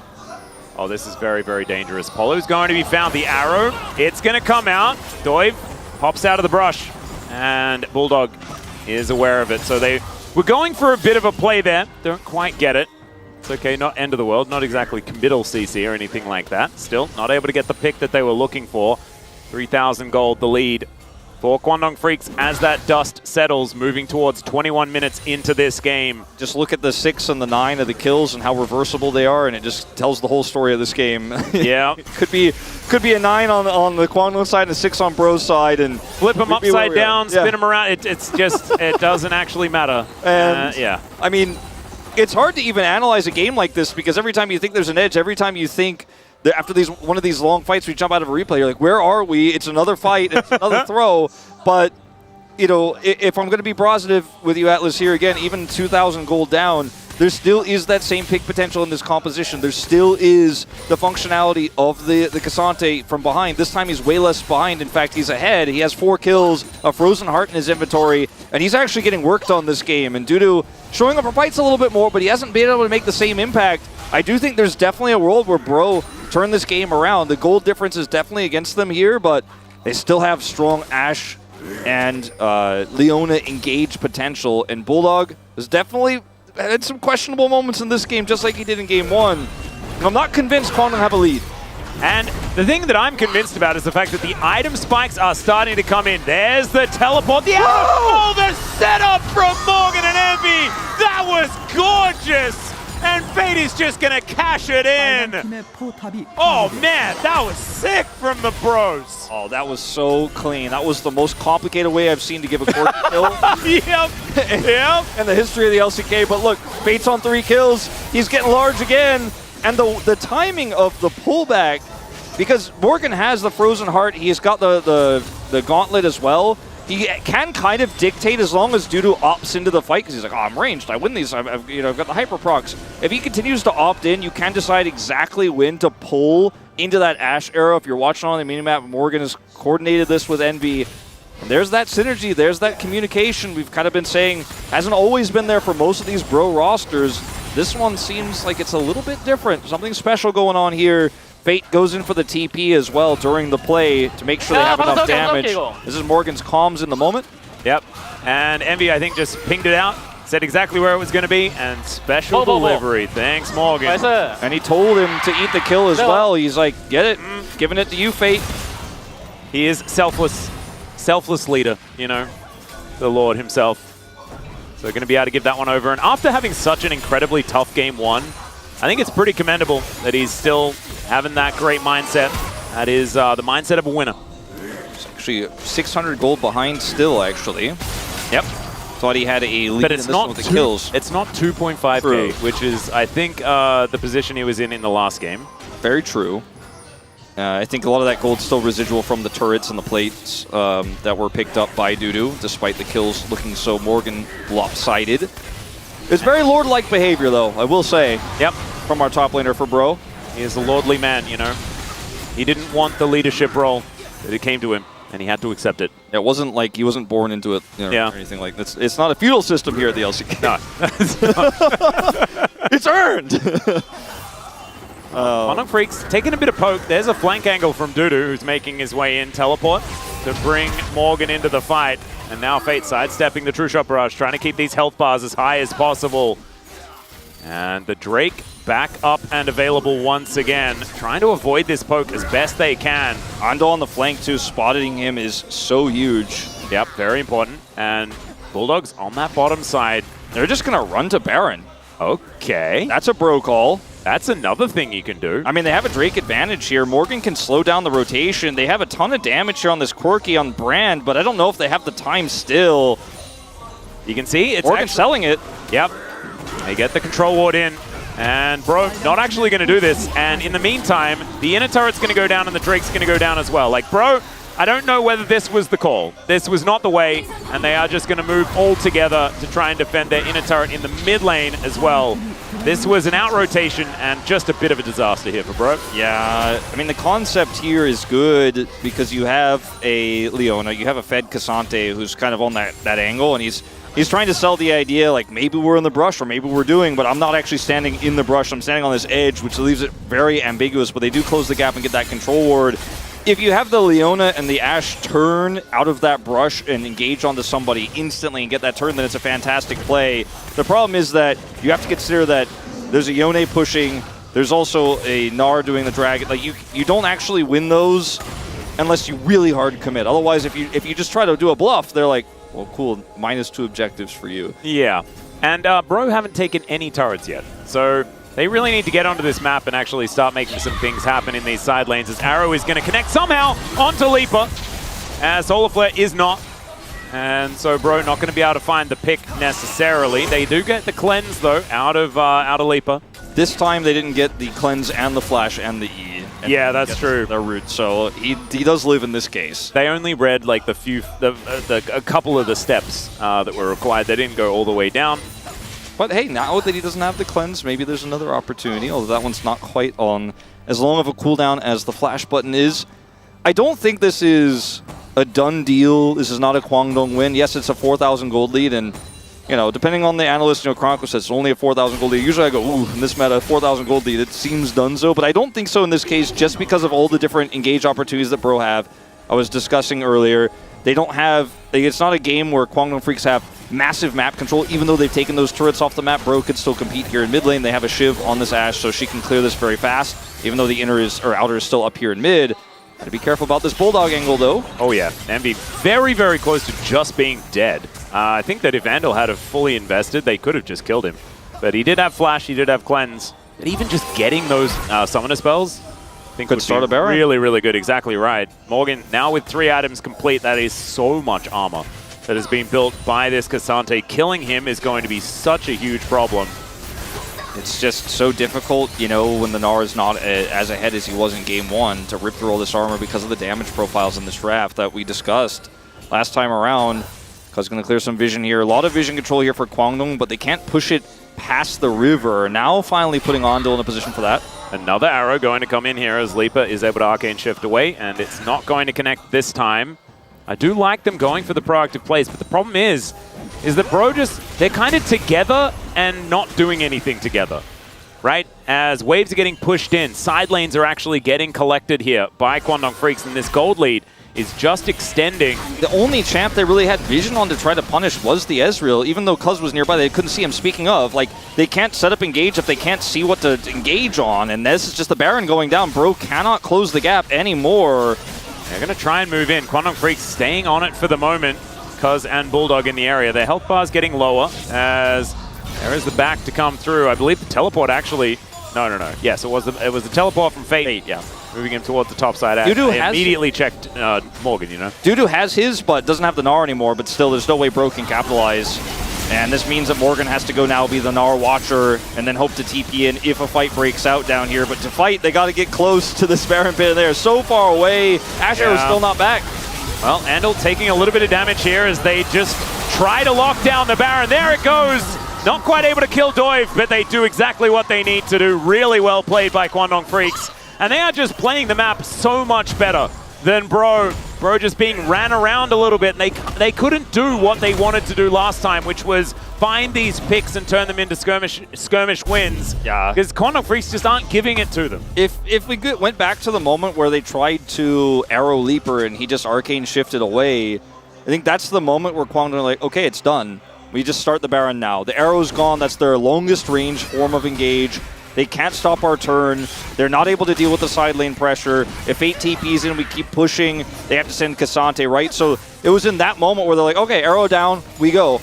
They could have maybe looked for an arrow onto Cuz, who was in the vicinity, but they didn't have vision. They couldn't find that angle. And I think at some point that Envy and Paulo just got frustrated. Like, we got to fish for something. That's how we were able to get back into Game 1. And unfortunately, this time they come up super empty, and now the gold lead starts to feel insurmountable, and it's only going to get bigger from here. Yep. They also just have no one that wins in side lanes. And so being able to get to any of these turrets that you can see with these bounty gold surrounding them is just feeling next to impossible. And so Bro moving slowly but surely towards a 10,000 gold lead, currently sitting at almost 7. It is a few more of these inner turrets are going to go down. The map is not only going to get a whole lot more dark for Bro, but also the money is just going to really become a massive issue. Bulldog getting very aggressive, level 17 on both of the solo laners here. 16 only just being hit for Morgan.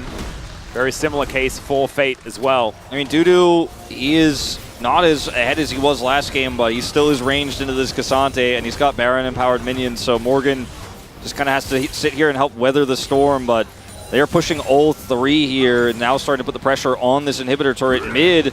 And there's no teleport flank angle here for Morgan. I mean, he's Cassante, even if he were to go for it, they could just turn on him. And he's got to deal with this doo-doo push. He's got a Narbar now. So if he wants to TP, he's going to have to step back. Yep. He's going to move on back now. It is 44 seconds on this Baron. Powered Recall is going to be coming on through, and Fate taking a fair bit of damage there as he just kind of ignores it. Doesn't have too much lifesteal or anything like that, but he'll be fine. No one is here.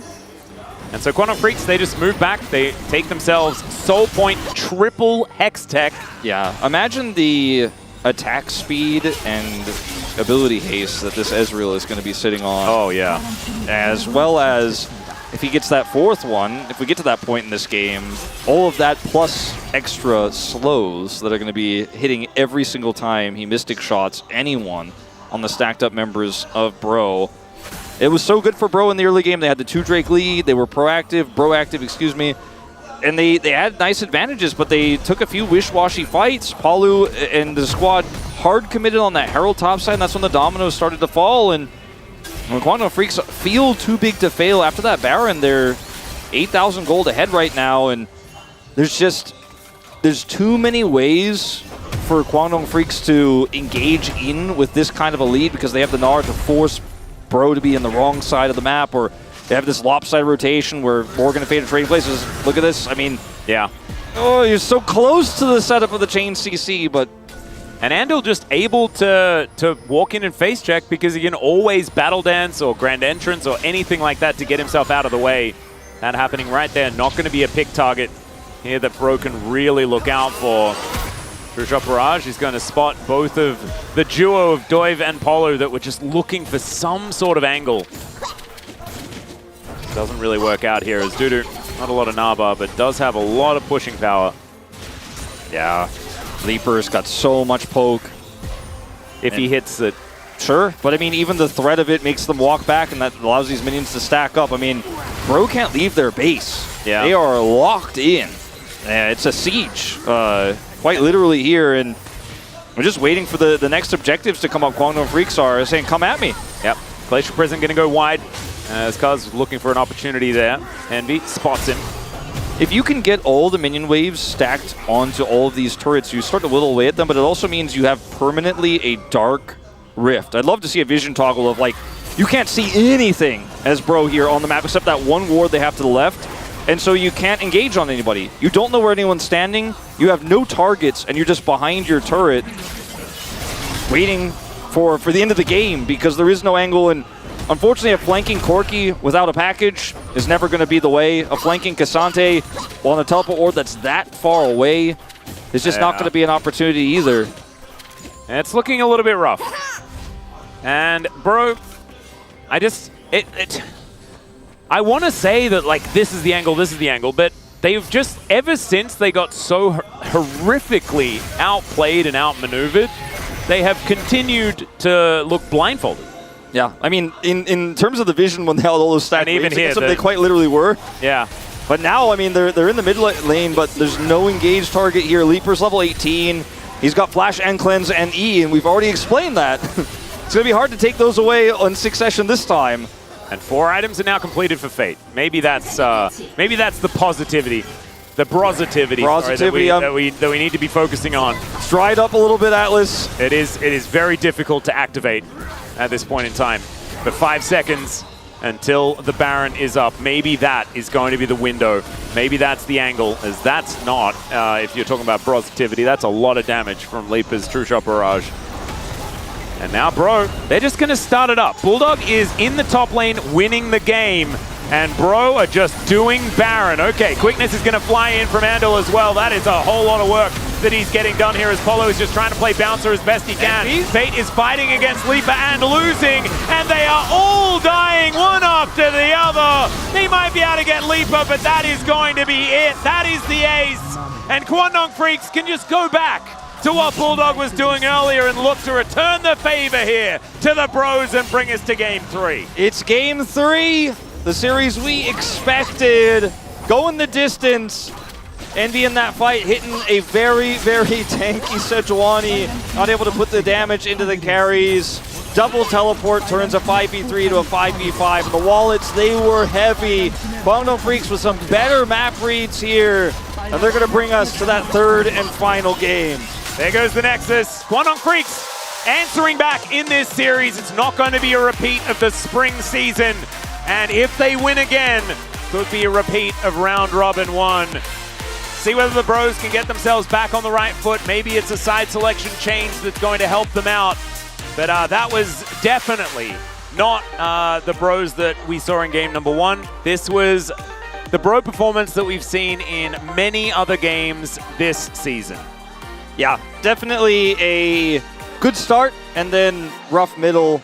And as League of Legends goes, the ending is not what you're looking for.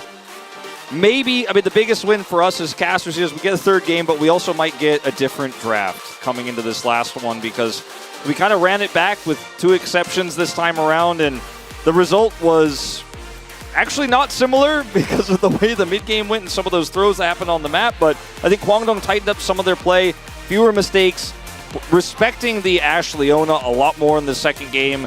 Leaper did the boom boom, which means he might be front runner for POG, though there's some positional mistakes in this one. But it was really just the side laners who won the game while Bro was trying to figure out what to do. Yeah, and huge shout-outs to Bulldog and Cuz for actually getting it together a whole lot more in this game. I think Bulldog especially really stepping up, finding a lot more angles, but also just knowing when he should be split pushing, knowing when he can start really extending these advantages that he's picked up for themselves. Guangdong Freaks looking way better in game number 2. It's now time for us to take a short break. When we get back, Space going to break it down. We'll see you for game 3.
야 이거 보자 이거 보자 이거 보자. 한번 나 보자. 천천히 S 뛰어놨고. 레오나 노고. 레오나 브랜드 노고.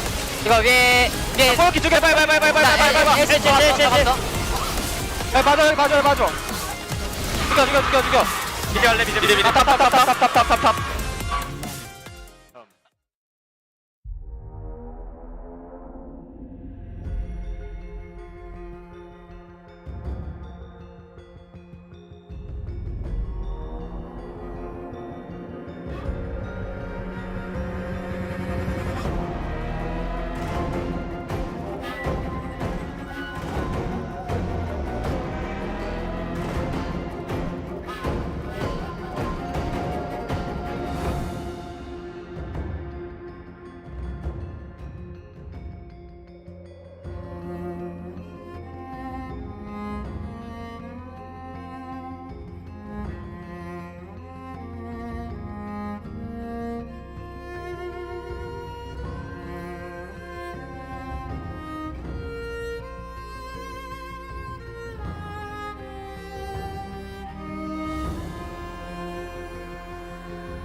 주목해봐요. 소라는 거기까지. 화가 나 만들을 녹이는 귀여움을 한 방울. 모두 다 wanna be our squad. 준비해 애니마 우릴 부른다고. 이것 봐 혹시란 꼬리팝 내게로 출발했어 출동무. 애니마 팝. 애니마 스쿼드. 애니마 팝. 애니마 스쿼드. 혼란스러운 틈에 깜짝 캔네스 빛을 머금고 등장. 툭 건들면 쓰러질 듯한 모습에 감춘 쥐한 발. Let's hit up 엉망인 곳을 rescue. 한 번에 잠재울 큰 wave 일으킨 다음. 봐봐 새로운 에픽 맞아 숨겨뒀었지 이게 우리를 power cute. 애니마 팝. 애니마 스쿼드. 애니마 팝. We are 애니마 스쿼드.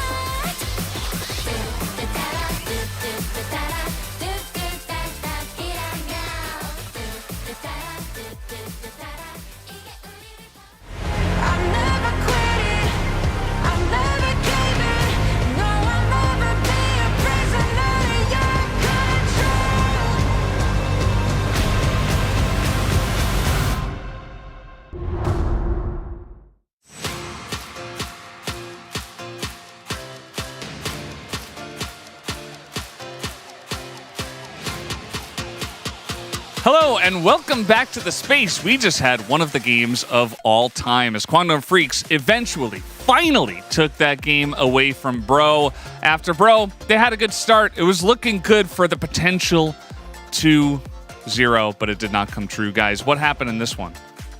Maximum gameplay insurance from Brian. Ox. What are you making the face for? Yeah, I just think Brian It struggled. was on purpose, obviously. They just, you know, they were happy killing the champions. They kind of struggled to do the killing of the turrets. And yeah, you need to do that in League of Legends to close out. Draft, you know, we saw the Yone Sejuani come out again from Kwangdong Freaks. Ended up working out better, but not that so much in the early game. I feel like there's not too many huge takeaways from the draft because both drafts seem pretty playable. It only really came down to it. Yeah, it really doesn't feel like you look at the draft here, especially because so much of it is just run back. I don't know about the Alistair ban. The Alistair was fine last game. Like, you could deal with it very obviously quite well.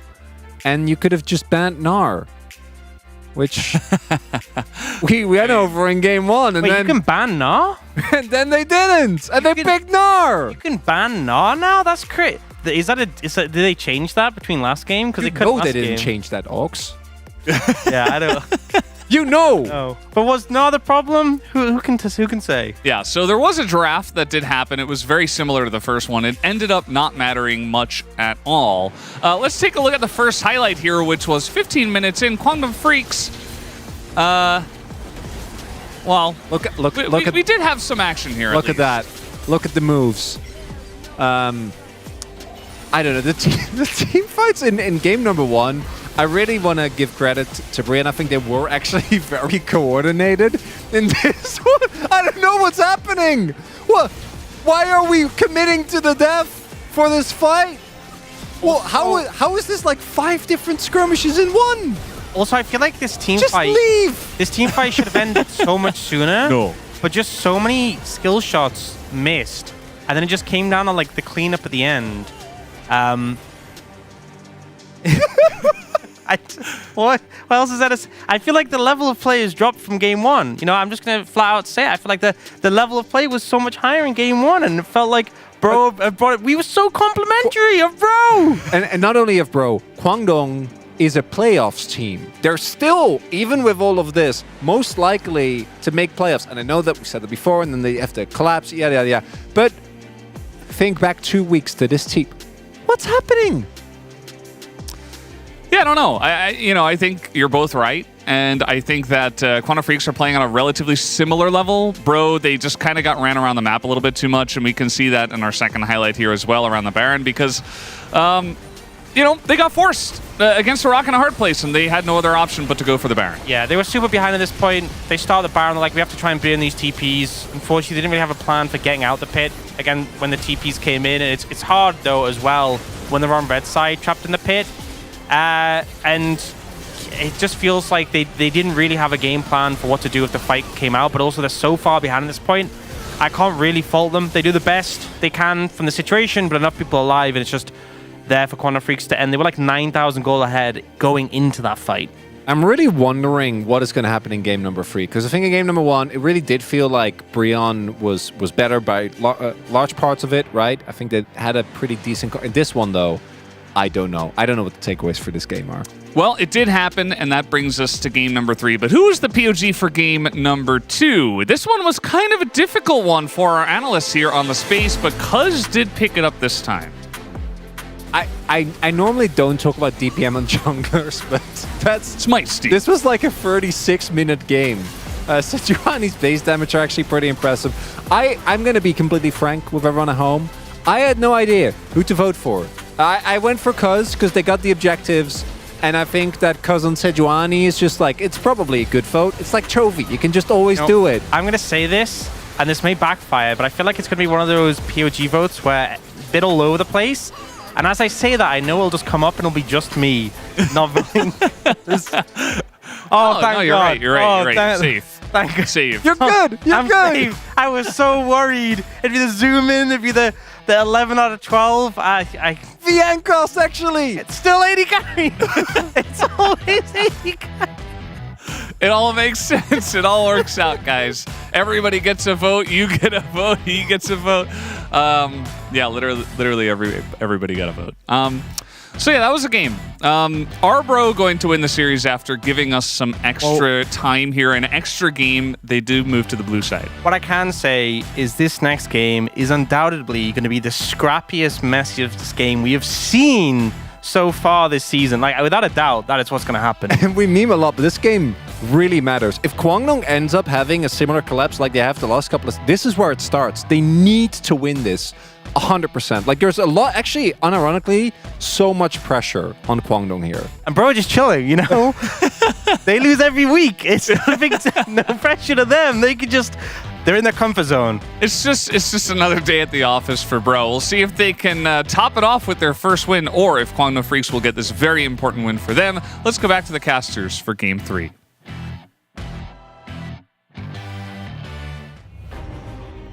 Thank you very much, Spaces, and thank you to R up there as well. A bit of a zoom in, you love to see it. And do you know what you also love to see, Wolf? You love to see some brositivity coming out of Orcs there. This is indeed their comfort zone, losing game after game after game. I mean, the one way I'll push back on that is saying that they had some really good plays in game 1.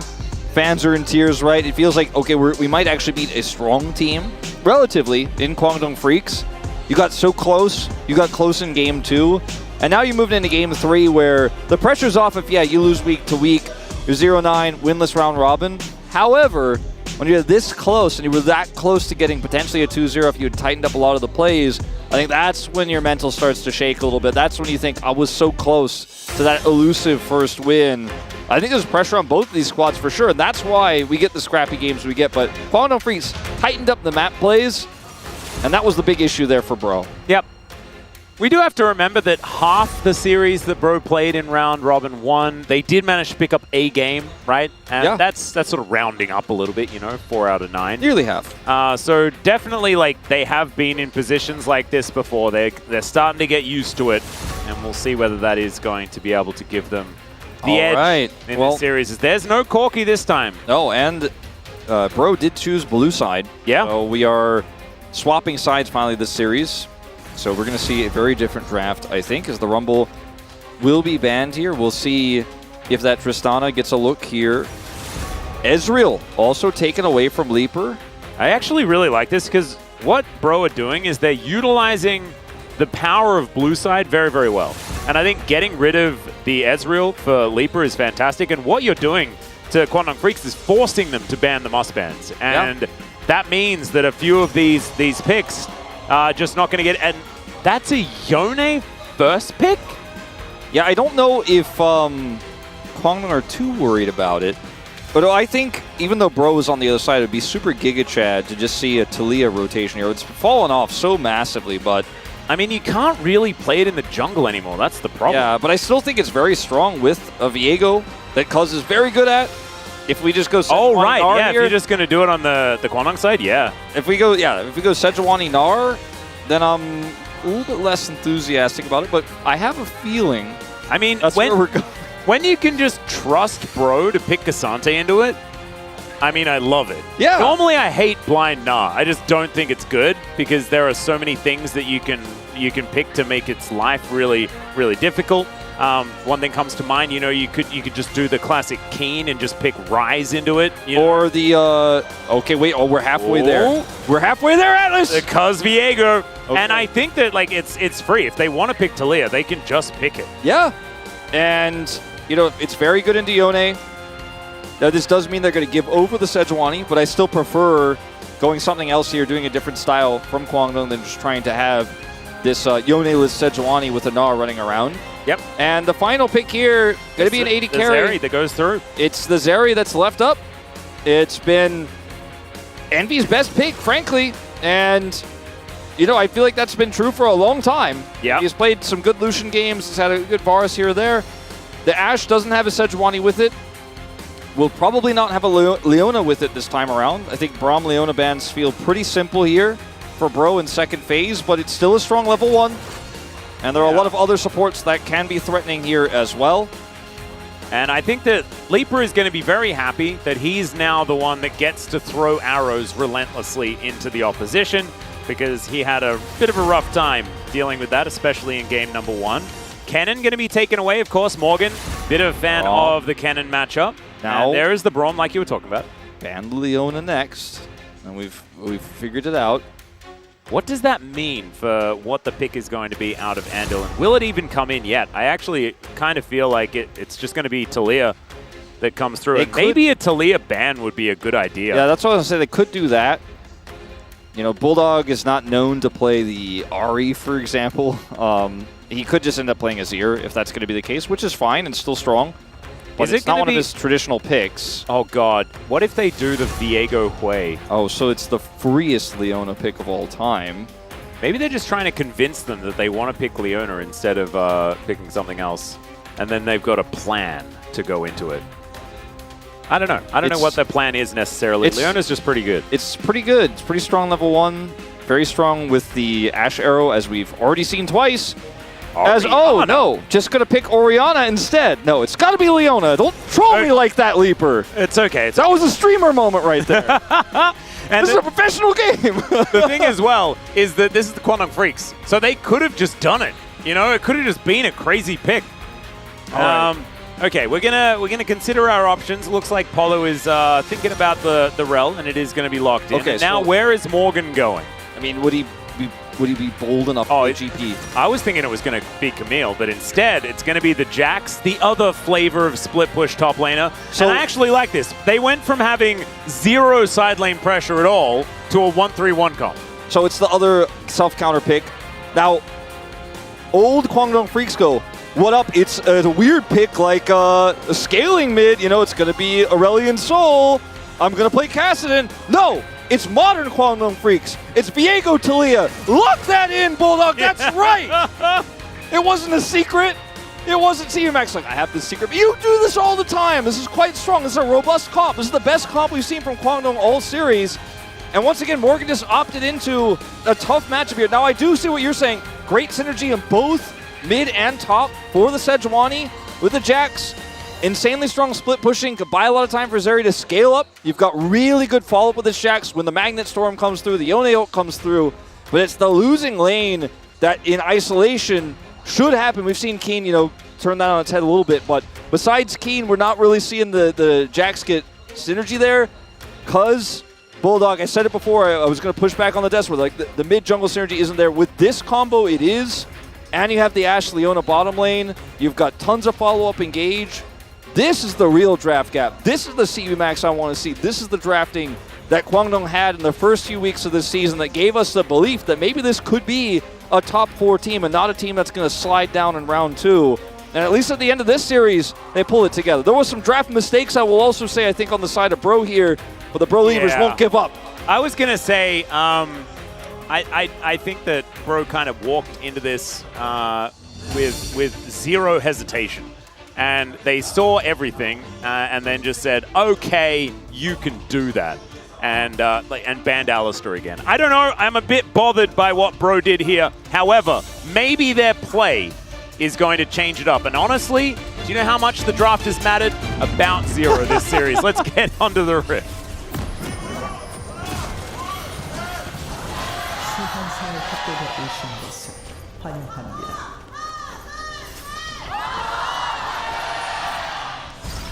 All right, here we are, ladies and gentlemen. It is time, the deciding moment of the first match of round 2. Bro, can they get their first match win? That is the question on everyone's minds here. You know, game 1 kind of tricked me. I thought the draft mattered a little bit. I was like, man, that Gnar in the matchup got a huge lead. But Ashe also level 1 into the Alistair. That was a huge advantage. You know, the synergy with the CC setup. Nope. In game 2, we were brought back to reality, and that the better play, the better map reads, that's actually what wins these games.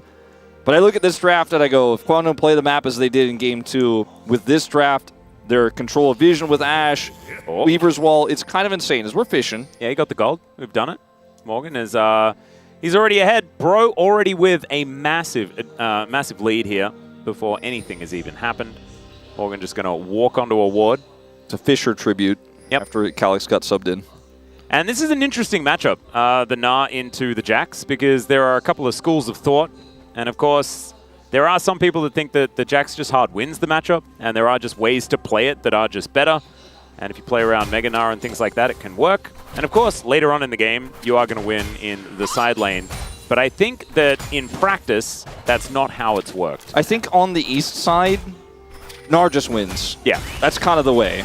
But on the west side, you know, there are some ways to pull it off. Morgan's only played this once this season. I can't believe this is the first time that Fate's played Yone. All right, we're flashing in. We're finding the stun. And once again, it doesn't matter, I guess, what they're playing. It's always just going to be an all-in level 1. Yeah. It's, you know, a little level 2 advantage. I guess. Action. And Zeri is on a losing streak.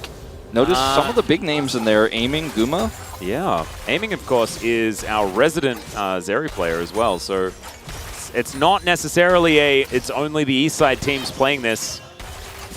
It's just the Zeri hasn't really found as much success.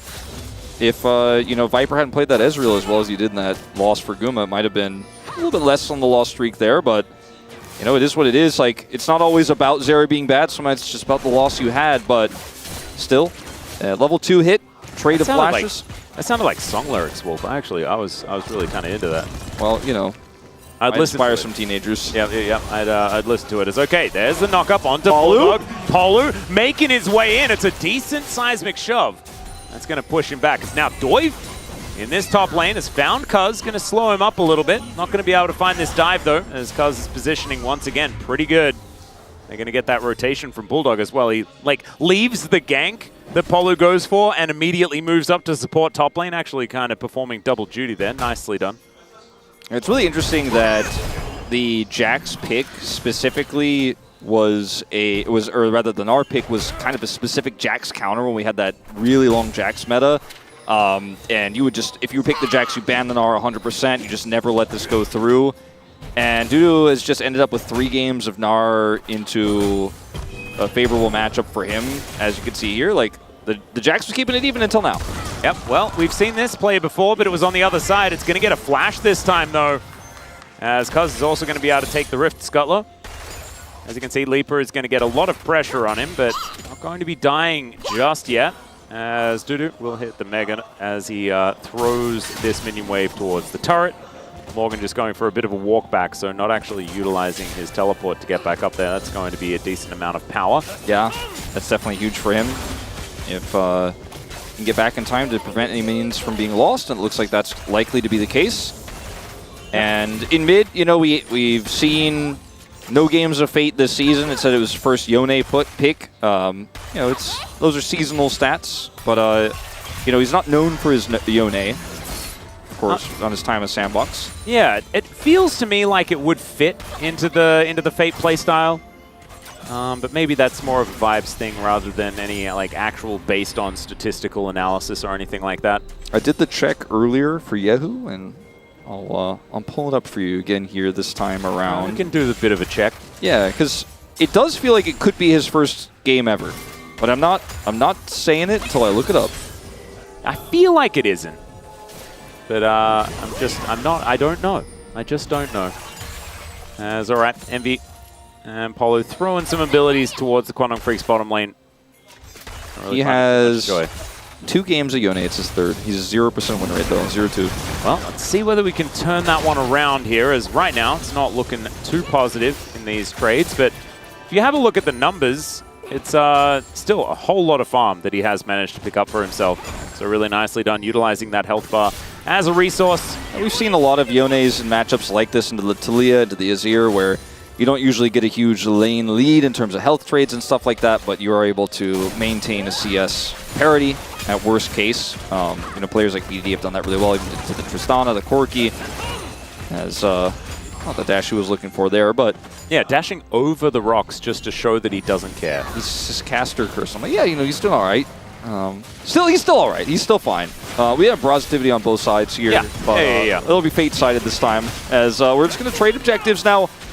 Jack's getting grubs, very important for that side lane in the later parts of the game. So this is going to be very nice for Bro.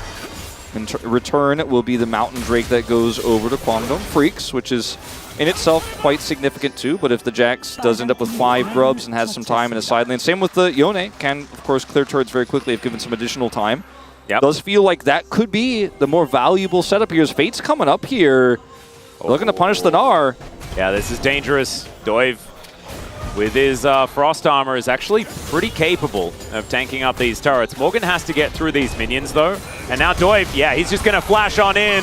Dudu, now with Mega Nav, is going to come on through, but the Fate is going to be sealed. And in fact, Fate is also going to pick up the kill. Really nicely done.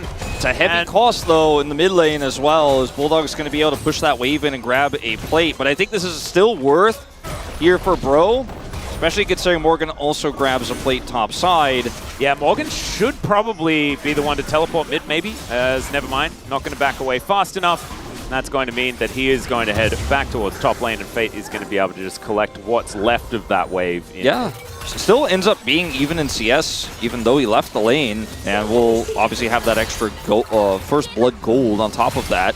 Yeah. And the timing of that dive had to be very quick. Like, they had to actually get in there before Dudu had his Gnar set, because he was so close to it. And if he had been able to just comfortably Gnar under turret there, then it would not have worked out. But that's, I think, why they sent up 3 people. They ended up committing Fate here as well, because just 2 wasn't going to alone be enough, as Morgan flashes for the Counter-Strike here, as Doiv also commits his just to make sure they lock up that CC to guarantee that Fate can hit his ult and seal his fate. As Arrow going to connect here. They find Polo, and he was in the dark, and he's just going to be taken out here. Crashes into the wall. Cuz is going to hop on the steed, or wear the pants. And that is a really nice pick, and Leaper just showing that he can do exactly what Bro were doing the last 2 games. Yeah, just such great setup here with this Ash Arrow.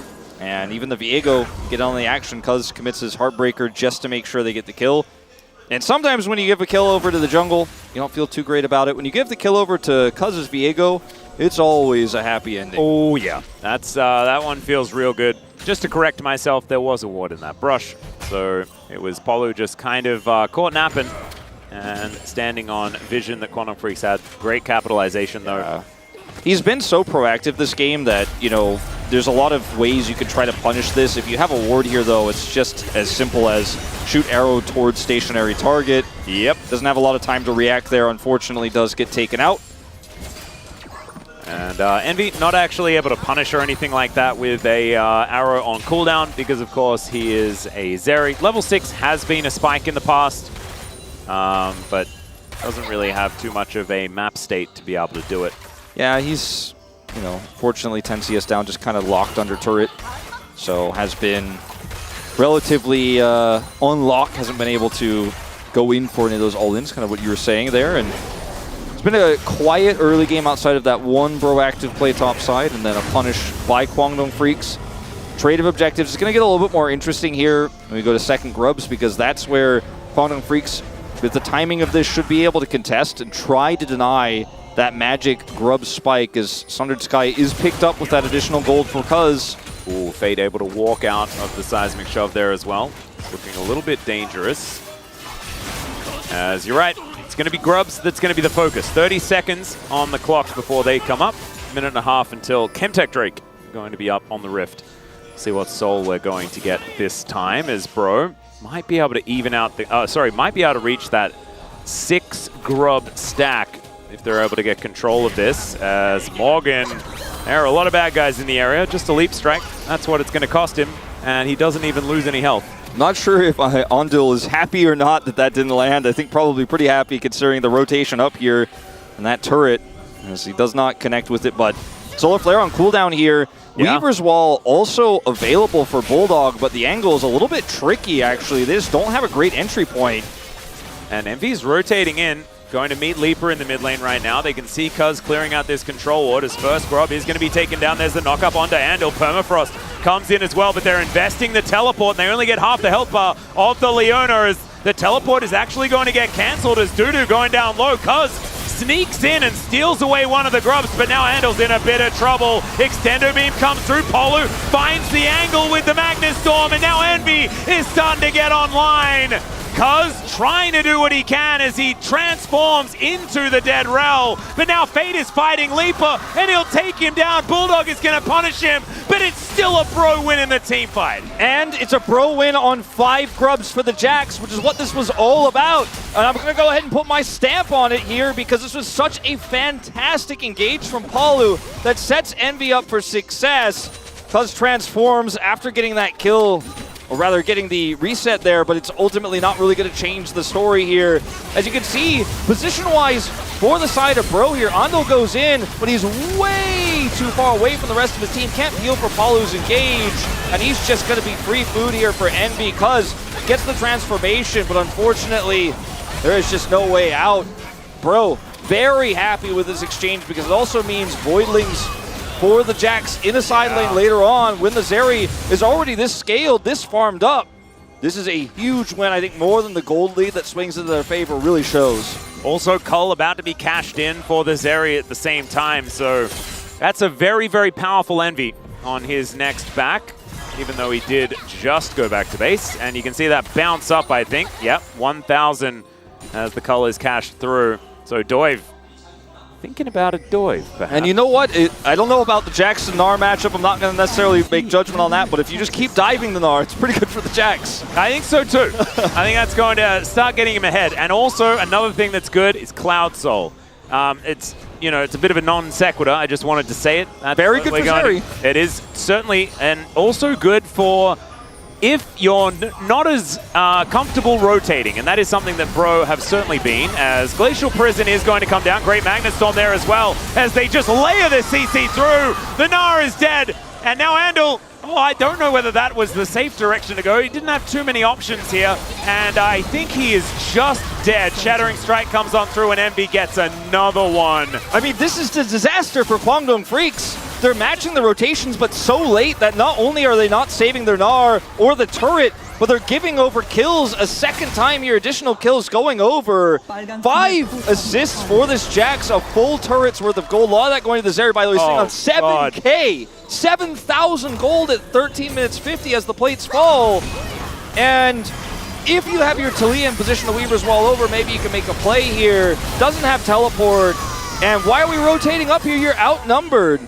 And this is just a disaster. And it's like Kwangdong Freaks were like, well, guess what? We have the counter matchup again for the top lane, so we don't have to spend any resources there. And Bro just turned that narrative on its head. This time they play through Morgan, and he is getting massive advantages from it. The Zeri, though, the biggest winner of this. Yeah, and the fact that it's Doive with only one of the kills in this situation, and Morgan still sitting on 0-0-5 on this Jax, really getting amongst it. The most involved he's been in an early game, what feels like forever, is now Dudu. Oh, Permafrost starting to get stacked up. Yeah, he's just dead again. Probably going to come on over. And these are the two, like, utility champions that just take out this mini-nut. Yeah, and unfortunately for Dudu, it was like vengeance is there for the side of Bro, and specifically for the side of Morgan in this game. He is going to feel very cathartic about what is happening in this early game. Fate's going to take out a second turret here for the side of OK Savings Bank, and Kwangdong Freaks will be able to match that on top side here for Bulldog, who is actually on his own generating a lot of gold here. He just isn't making the impact on his own with Weaver's Wall. He's always on the opposite side of the map of the action, and that's what Bro have been playing around. If you're playing through trying to catch the Talia, she just walls away. She's very difficult to lock down. She's got some decent peel. Nara as well, with his Narbar, with his hop.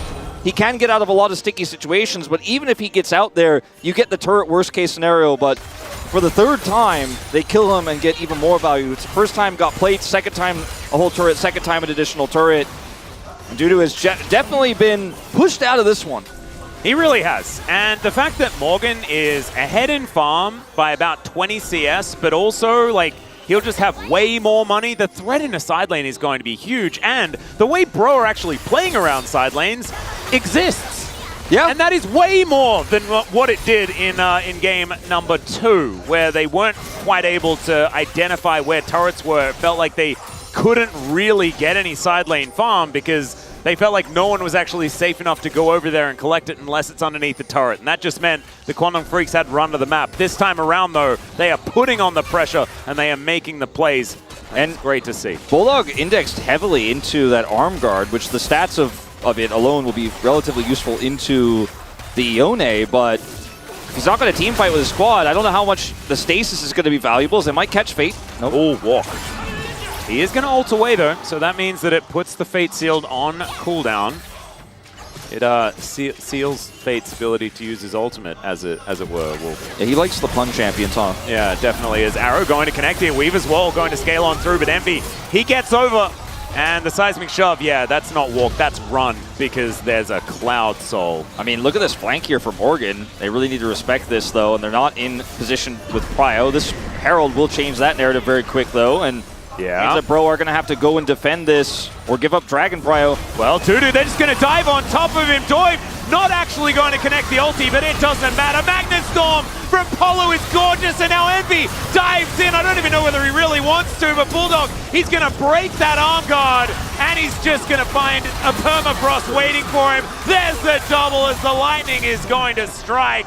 And Bro, they turn, getting heralded in the mid lane to taking a mid lane turret, and Fate wants even more. God, Handle, I don't know about that one. Careful, my man. Blade was not what he wanted to do. Careful, you end up on the wrong side of that fight, and you'll be an extra kill, a fourth to go over to Bro. 5 kills for Envy, and Morgan's on this flank, and yeah, you get the Herald charge, but Bro have kind of, this is like so the anti-Bro moment, because instead of just panicking and walking back and forth and doing nothing, they make a snap call with the flank that Morgan has to collapse on to Kwangdong Freaks, and there's that arm guard. Not a whole lot of value, unfortunately, here for Bulldog, as they will win the fight, and Envy just crushes it. Static Shift procs here, and his ultimate ripping through the members of Kwangdong Freaks, and it's a 5,000 gold lead here at 18 minutes. Zeri is insanely ahead, has a Runins and a BF sword picked up here off of these back-to-back team fight wins. I'm ready to say, I think it might be the first win for Bro this season. It is looking like they've pretty much done it. I mean, I don't want to get ahead of ourselves, but I agree that they are in a very winnable scenario. It's tough to toss this one out. I think it should be, but I'm very worried by the amount of positivity, because I don't want to Brinks it, you know. I'm just adding BR to everything, and it's probably not the way to do it. Okay, this is going to be their first dragon of the game, so blue side tends to get dragon number 3 in the context of this best of 3. Yes, that has definitely been the case. Stacking up the Cloud Drakes, and if they manage to get to a whole bunch of those, then these side laners in the Yone and the Jax are going to be very difficult to lock down. 5 grubs, you know, I mean, it's all coming up Bro right now. Arm guard's broken for Bulldog. Oh, Doive. Maybe a 5th. Gonna get spotted. It's alright, seismic shove. Just gonna get eaten there by Fate. He does take a turret shot. Does do a fair bit of damage to him there as well, but Kwangdong Freaks not gonna lose anyone as the rest of Bro are rotating over. I like this though. They are keeping up the pressure. They are keeping up the tempo. Yeah. Now, no one's in top lane. There was a ping there. Looks like it's going to be Fate who goes up there to try to push that one out. As there's no objective here on the bottom side of the map for Kwangdong Freaks. Baron has spawned, but it's an Ashe on Kraken Slayer and really just a one-item Talia here with no Leandries. There's no way Kwangdong Freaks could try to rush over and do that, so they're just going to have to sit back and deal with Bro's side lane pressure as Envy rips through these waves too so quickly. He already had the Shiv. It was skipped by Leaper, so he has no wave clear answer. As you can see, these waves just, you know, barreling down the mid lane. Yeah. Where he's catching it on inner. They're going to get the scuttle here. So full map control right now for OK Savings Bank Freon. And again, I'm being a optimist, but yeah, this is looking real good at the moment. Yeah, I think it's appropriate. Don't you worry. As they're now considering some sort of answer. Kwangdong Freaks managed to get some vision on this Baron. Trying to just, like, figure it out. Get themselves into a position where they can start to fight back. Side lanes, though, so hard to play through into Jack's Yone. And every time Bro walk into the river, they can do it with full confidence, right? This Zeri does so much damage at this stage that it's not even unrealistic. Again, you have to be very careful about how you do this, but if you're Kwangdong Freaks, you need to be constantly tossing vision in there. You need to actually be aware, because if you leave this for just too long, I mean, Envy will actually kill that. And because he has mid-prio constantly here with a static Shiv, they just don't know, and they have to spend so much time grouping. That means the Jax becomes a bigger issue. It means if you leave the Yone in the top, he's going to be a bigger issue. You start dropping waves on the map, and then the gold lead just kind of grows slowly, and it gets bigger and bigger. And now Envy, I think, has IE, because he's going for a back, and there it is. So that's 3 out. I mean, Infinity Edge done at 21 minutes is absurd. Having 3 items this early on. I mean, Leaper was just really proud of himself for finishing his Phantom Dancer. And it is full IE on top of that for Envy. This is a well-certified Zeri. That's a great buffer of the ultimate there from Fate. Absolutely worth. And Seismic Shove going to go wide. Bro looking for an angle. I mean, they want any excuse to fight. They are so much stronger.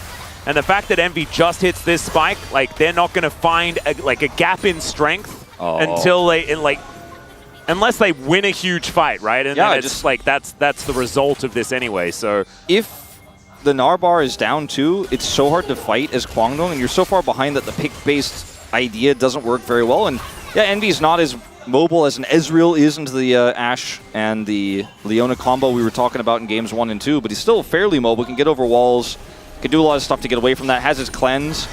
And if we see a Palu engage of any kind that hits more than 2 people, I mean, honestly, if it's 2 or more, Zeri ults and they win the fight. So you, as Kwangdong approaching this, have to be so cautious.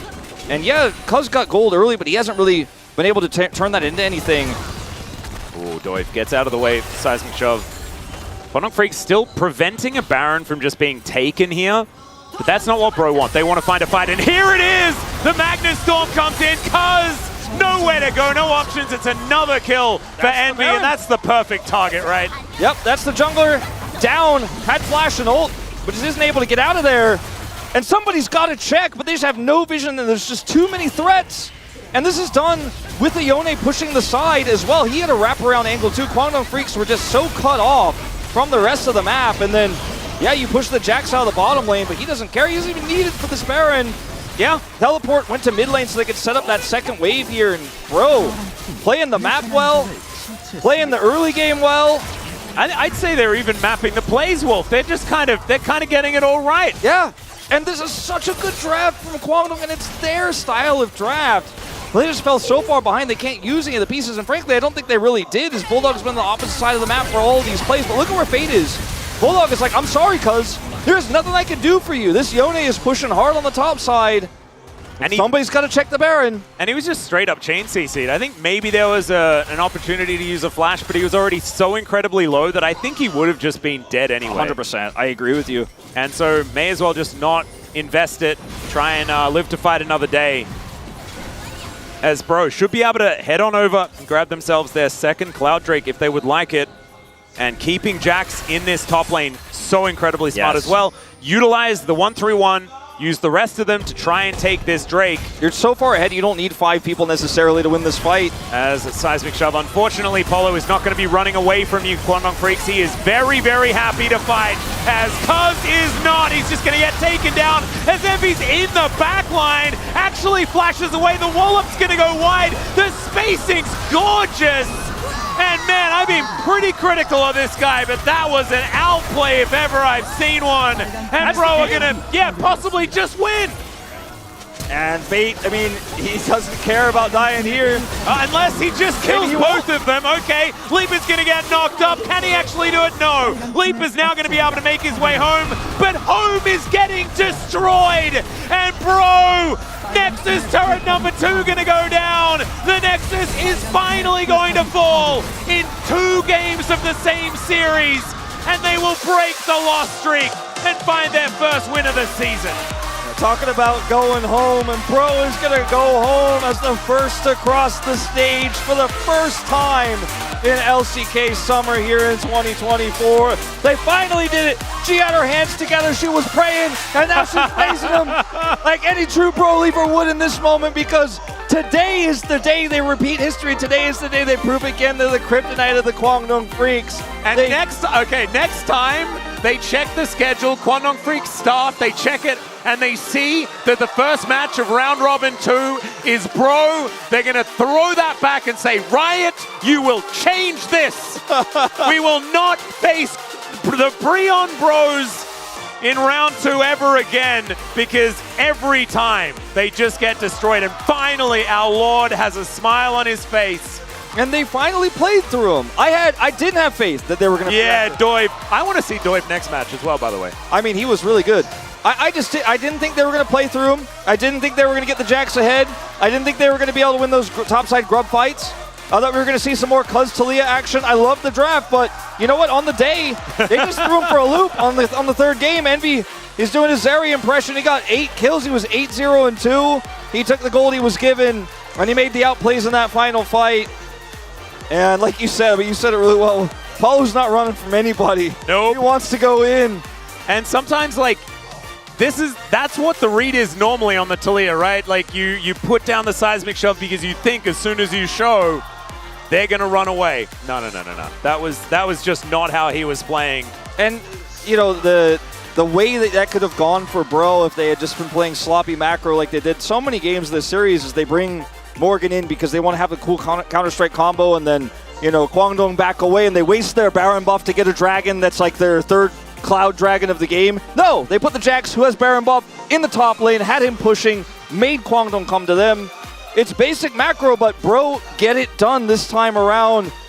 And a 0-9 season becomes a 1-9 season. For KT, when they were 0-4, they went 5-4. I'm not ready to believe that hard, but this is a good look, let's say, for Bro. Yeah, this is definitely the bounce back that they were looking for. And maybe this means that it's not going to be last place. You know, maybe this is their way out of the wooden spoon. There's still going to be a few more tests. And honestly, like, Bro beating Kwangdong, this is something that we've come to expect from them this season. I mean, right now, they are actually, like, as far as regular season play, they have won 3, lost 1 as far as series against the Kwangdong Freaks. So, I mean, they just know how to beat this team. We just have to see whether they can use that now. Yeah, Kwangdong 2-0 to every East Side team except Bro. So we already knew that the likelihood of a game going over was going to be quite high. We've also seen the decline of Kwangdong's proactive plays. We've seen the decline of the proactivity between mid and jungle for this squad. And we've seen some patterns. And as hype as this is for Bro, we talked about the stakes at the beginning of this, how important it is for Kwangdong, how stressful it was for Bro.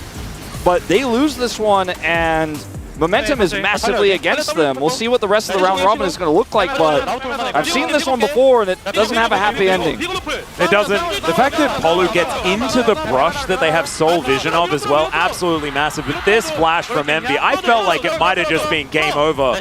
They kill him, and then they can actually fight. But that was pretty well done by Envy. Yeah, look at how frantic the calls are. As again, this is 2 players who aren't on this normal roster. There already has 2 revolving doors between mid and bottom anyways. Yep. And it's a little chaotic, and I think it gives us some insight here, but at the end of the day, the calls are hyped here. Yeah, and I'm also just glad that they're making so many, right? Like, it's good to see the communication here from the pros. Of course, a little bit more obviously going to happen in their very first victory here, and that is a huge celebration and a very happy Fate. To come in and actually give them that first win is so huge for this young player, making his way back into the LCK after taking a break. Yeah, a player that so many people had written off. A player that so many people, before he even took his break, were saying, oh, he fell off. You know, he's not the same Fate we knew. You know, he's not performing. I don't think he's a great mid laner anymore. We used to put him in the upper echelon. We put him bottom of the tier now. He gets to come in and be one of the main reasons why Bro was able to win their first series. He's got to be feeling fantastic. One of the most emotional days for the Bro fans of the year so far. Oh, 100%. And you even saw all of the crowd shots of so many fans in like just completely emotionally distraught. And you could understand it. What an incredible day to be a Bro leaver. And I don't think any of us were on the predictions either. No. But we will hopefully have a check-in. It is now time to head back to the space to celebrate the Bro win. Well, the professionals finally got it done. They won a series against the Kwangdong Freaks, and the same thing happened in spring. They did it twice there. At least they won one this time. Congratulations to Bro on picking up their first win of LCK Summer 2024 from all of us here at the space. Yeah, and currently, Bro have a higher second round robin win rate than even Gen G. You know, which is mind-blowing. True. But yeah, I think it's kind of crazy because second game was a little bit messy. We're kind of all over the place. We were kind of dismayed by it, but they bounced back so hard. This game was we had some crisp gameplay. Yeah, I was really impressed by Brion in game number 3. I think that the combination of Dove coming in, which isn't... I think Youngjae actually was the best player on Brion up until this point, but the fact that you have Dove coming in still changes the dynamic. And then additionally, you have Fate. And Fate, I'm going to be honest, we saw this Yone first pick and we're like, what's happening? I do think that we didn't highlight it, but the Sejuani versus Viego, you were very opinionated about this Valdez, and I'm kind of with you, especially after seeing how the game play out. I think the Sejuani is such a strong pick, and they picked Yone as well, so it was the most obvious thing ever. But the fact that Fate first picks this Yone, picking it away, and we haven't really perceived it as a problem when Bulldog was playing it, but they clearly think it's insanely strong, especially as an AD mid, with a lot of the other AD mids being a bit more hit or miss, as at Tristana, which is banned. But then he delivered, like, actually so impressive. I think had a really, really good game. Wasn't the main character by any means, but on Yone especially, it's really felt when you don't hit your skill shots. Especially a composition like this, you know, you have so much dive potential. The Zeri's there for the cleanup. And I feel like into a comp where, you know, you have the Ashe and Chalea who are both immobile, and Viego who wants that momentum and fight. You know, this game was always going to, I feel, be quite snowbally and very action-packed when it comes to the fights. Yeah, I love rounding it out with Rel and Jax. You know, as you mentioned, everybody's going in, everybody's diving in. Not much room for those mobile carries to get going on the side of Kwangdong. So we'll take a look at our first highlight here. This was over the Rift Herald, or actually the Grubs, relatively early on, and it did go the way of Bro. Yeah, and it's nice mechanics from the bot lane. We see Envy sliding away from Leona, baiting her in, and then a big re-engage from Polu. He does dive for it, but the momentum is so heavily in favor of Bro. And in moments like these, when you have a Zeri, the chase down is there. Honestly, this didn't go as in favor as maybe I thought it would initially, but then this play is what really cemented it. The big thing, and I really want to highlight this, for me in this series was on one side of the coin, Brion's proactivity. The thing we've been, to the point where you're making proactivity jokes, right? The thing we've been criticizing so often with this team is that they don't do anything. So I think in that highlight you saw, not only did they do a lot, I also think we're seeing the collapse of Kwangdong. And I think it mainly should be about celebrating Brion, but the Kwangdong of 2-3 weeks ago would have gone for a cross map. We see a half-hearted roam up when they could have just taken a bot side turret. And I think that we're really seeing that, particularly the macro sense of Kwangdong in those highlights as well, nowhere to be found. Yeah, it just feels like they're almost paralyzed by nervousness into a sense of like not being able to do much and not really being able to get in the right place at the right time. Really feeling the pressure of this series, really wanted to win it, but it wasn't meant to be. As Bro, not only did they win the early game, they were able to snowball it very effectively. Yeah, and you see they look for this angle to try and get engaged onto the Zeri, but they end up committing a lot. And the key thing we actually see here is there's a bit of vision that kind of baits this flank. Dudu really hard. So they don't know about the TP either, right? So they have no inkling that Jax is in that area.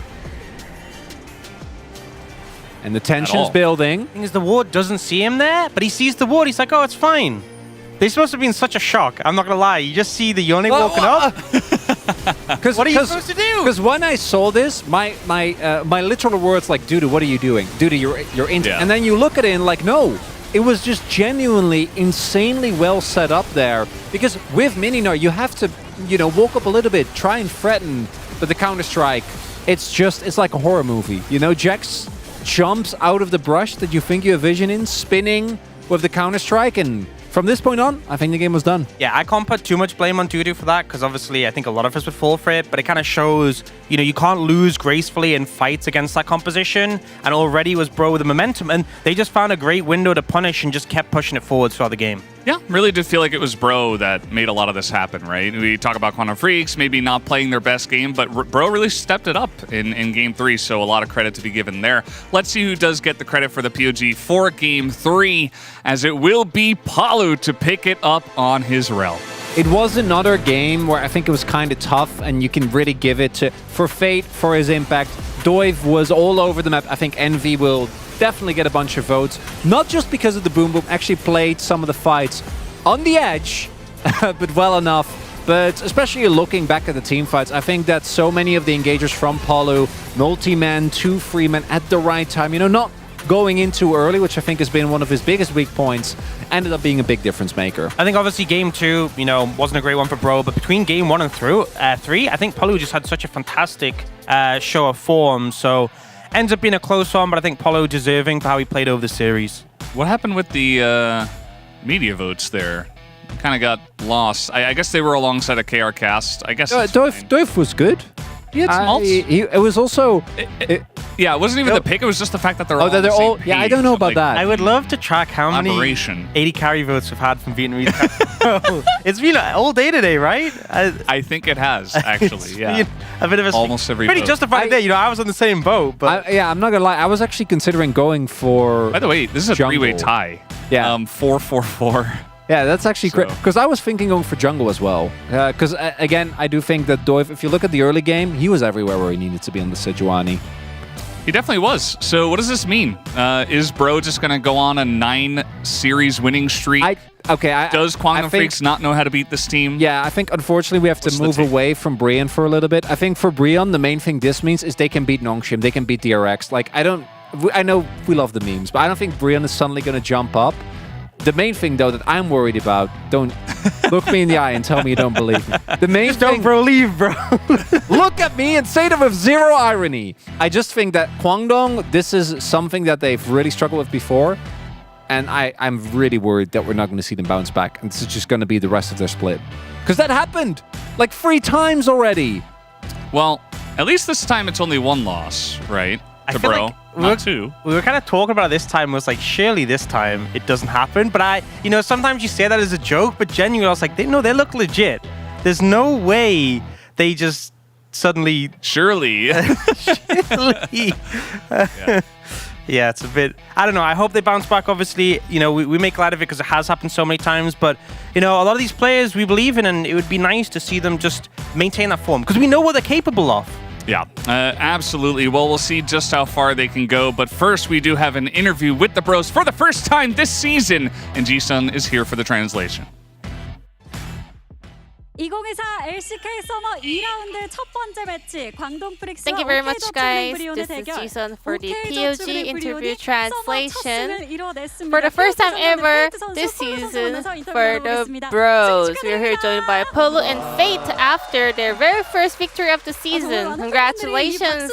날만을 기다려주셨던 것 같습니다. All the believers were waiting for this moment. 정말 오랜만에 Fate, LCK에 복귀해서 의미 it's 있는 been 첫 almost 승리를 a year 경기를 and you 하셨고요. managed to get a POG까지 win 받았습니다. 소감이 on your 어떠신가요? return match and also win a POG. How do you feel? 오랜만에 경기를 하러 롤파크 오니까 되게 Yeah. 설레기도 하고 긴장도 좀 You know, 되는데 it felt a little bit 일단 dreamy 오늘 to POG be on my 같은 것도 way 되게 back to 기쁘지만 Low Park, 전적으로 and 되게 힘든 winning 상황이 POG 좀 of course 계속되고 feels 있는 amazing, 상황에서 but 저희가 for 좀 me, 승리를 했다는 것 자체가 I'm 되게 so glad that 의미 I 있는 was 것 able 같고 to 좋은 kind 것 of 같습니다. contribute 네, to the 다시 한번 team 축하드립니다. in order to kind of 선수 bring 정말 my 길었던 team back 연패를 to 오늘 드디어 the right 끊어내고 trail 간절했던 and 첫 end 승리 the losing 가져오게 streak. 되셨는데요. 소감 들어보겠습니다. What about you, Polu?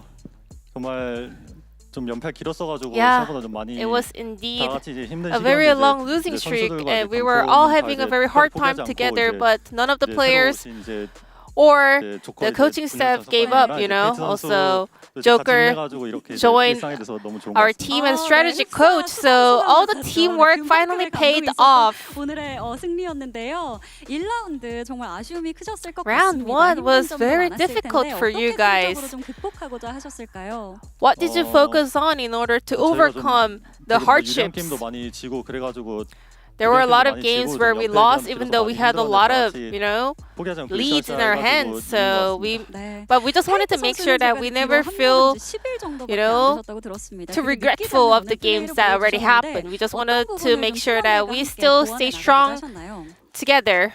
사실 이제 연습을 시작한 게 For me, 이제 1라운드가 I think 끝난 지 얼마 I 안 돼서 started 저희 팀 경기 practicing 기준으로는 not long 하루밖에 ago, 연습 you know, 못해가지고 especially for 다른 팀 us. 경기하는 It's 것도 been 좀 only a 많이 day 보고 since 저희 we last 팀 played the match for the first round robin and made it back to the LCK.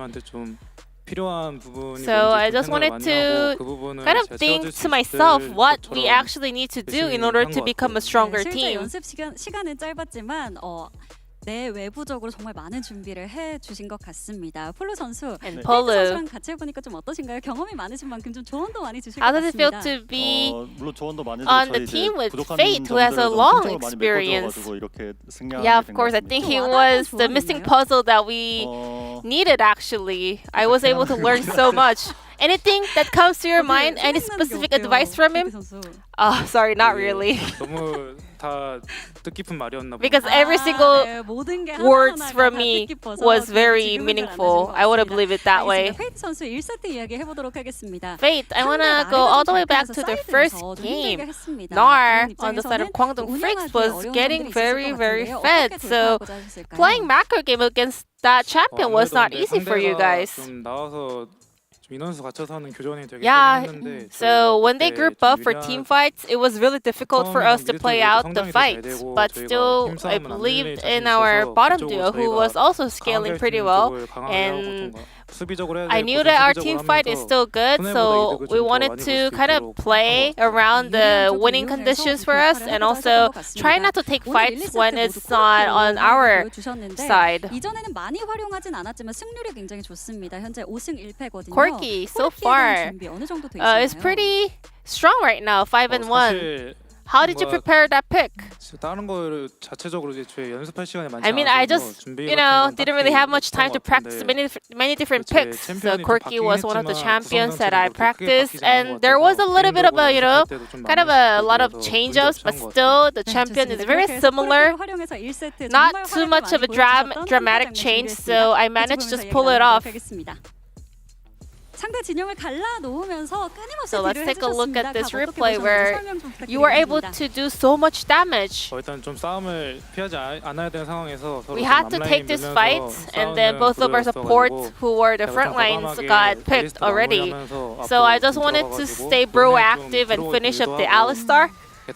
And then I was trying to zone away from the Yone, and I was pretty much fed at that point anyway. So I just wanted to make sure that I'm just continuously dealing damage. 2세트 패배 후에 3세트에는 좀 뱀픽적인 수정이 있었던 것 같습니다. After losing game 2, I could sense a little bit of a change in your drafting, and I want to know about your blind pick Yone.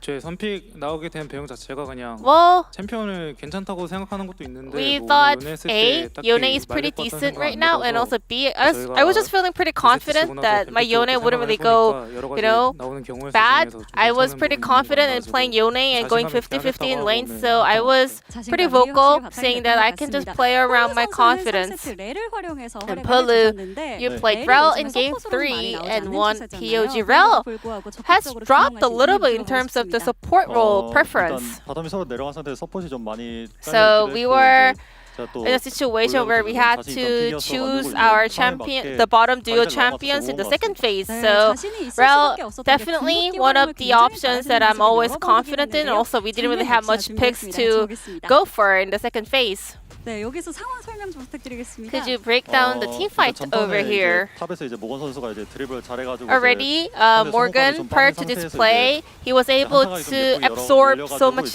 aggro. So we knew that we had more major cooldowns. So we knew that we were in a really good spot to actually initiate a team fight. And we wanted to make sure that we are not avoiding fights here. We wanted to play when we are stronger than the opponents.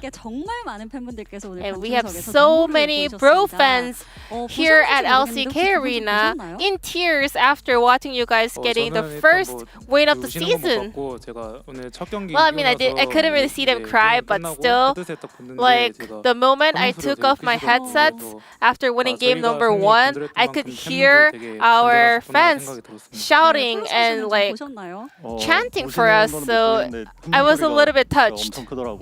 Same, I couldn't actually like see them cry, but I could tell that the chants and cheers were way louder than usual. Then tell us your resolution for the rest of the round 2. Yeah, we had a very long losing streak in the first round, but with the support from the Believers, I will make sure to win more games starting today. And Fate, what about you? When I joined the Bro, I mentioned that as a player, I just want to become a big motivation to my teammates and also a bit of a happiness for the fans. You know, I just wanted to make sure that everyone stays happy by watching us play. So I want to make sure that I can accomplish that goal. And this will be the end of the interview from Fate, Polu, and back to the space. Thank you.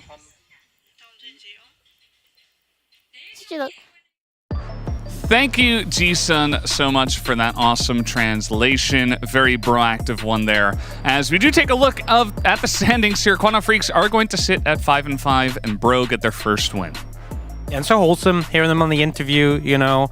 I think obviously had a rough first half of the season, but you just know how much it means to them to get that win on the board.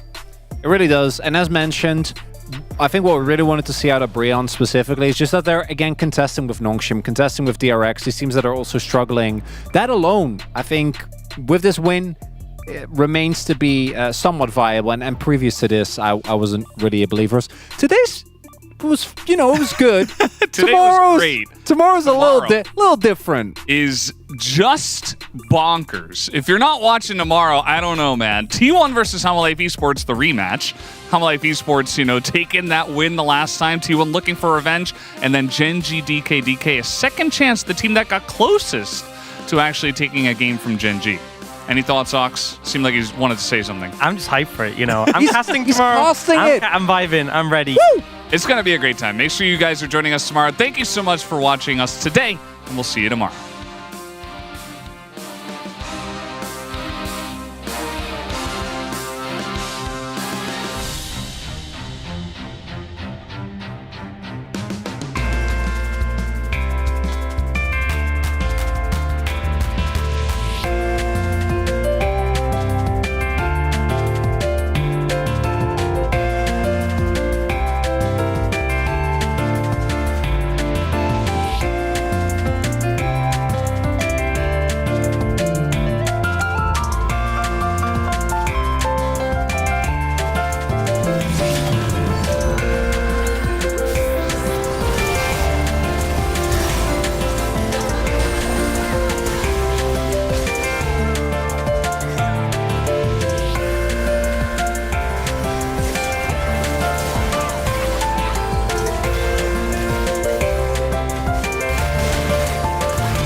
될지 하나생명 방해조차 갑자기 어디선가 들리는 엔진 소리. 하나생명전을 이기고 지고에 따라서 순위에 좀 큰 영향을 줄 수 있다고 생각해서 이번 경기에선 복수하도록 하겠습니다.